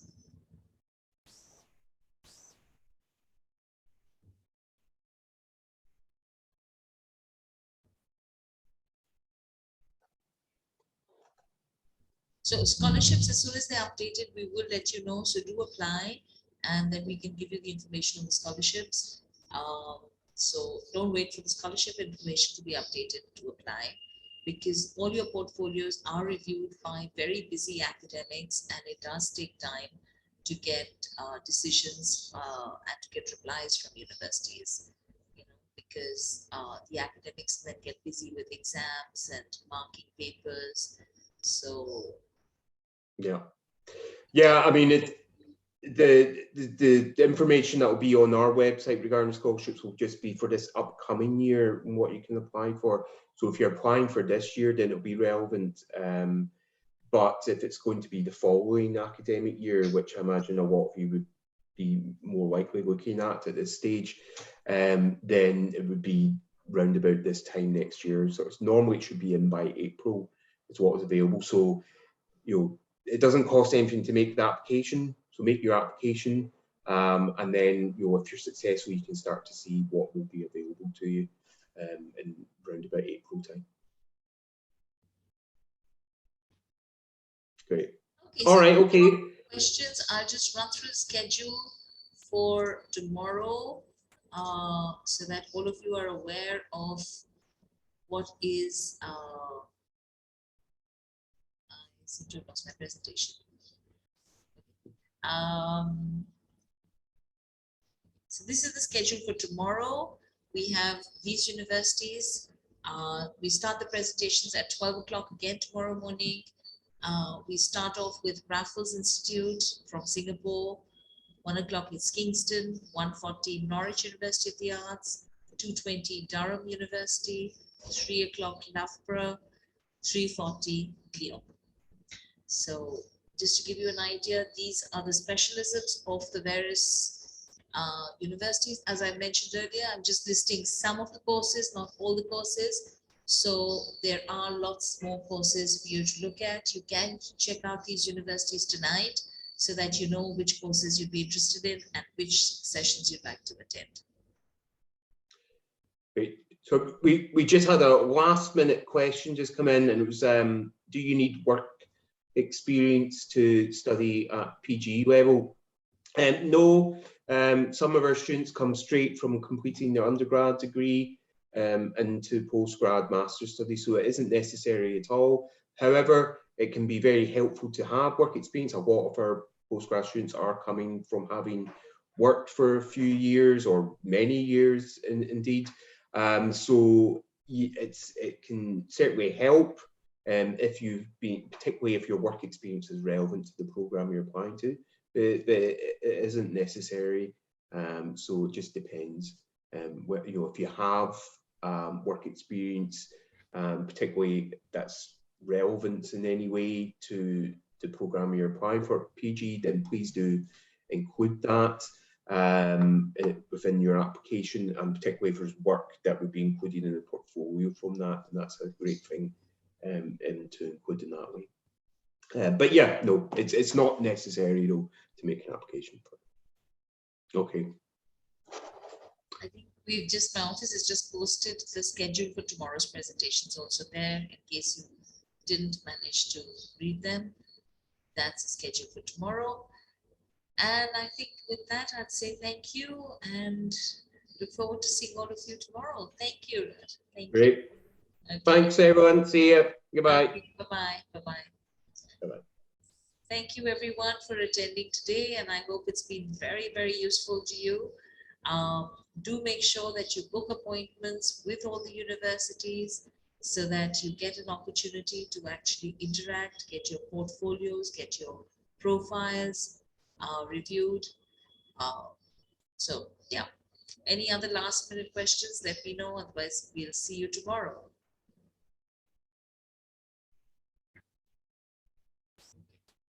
Bye then, see you tomorrow.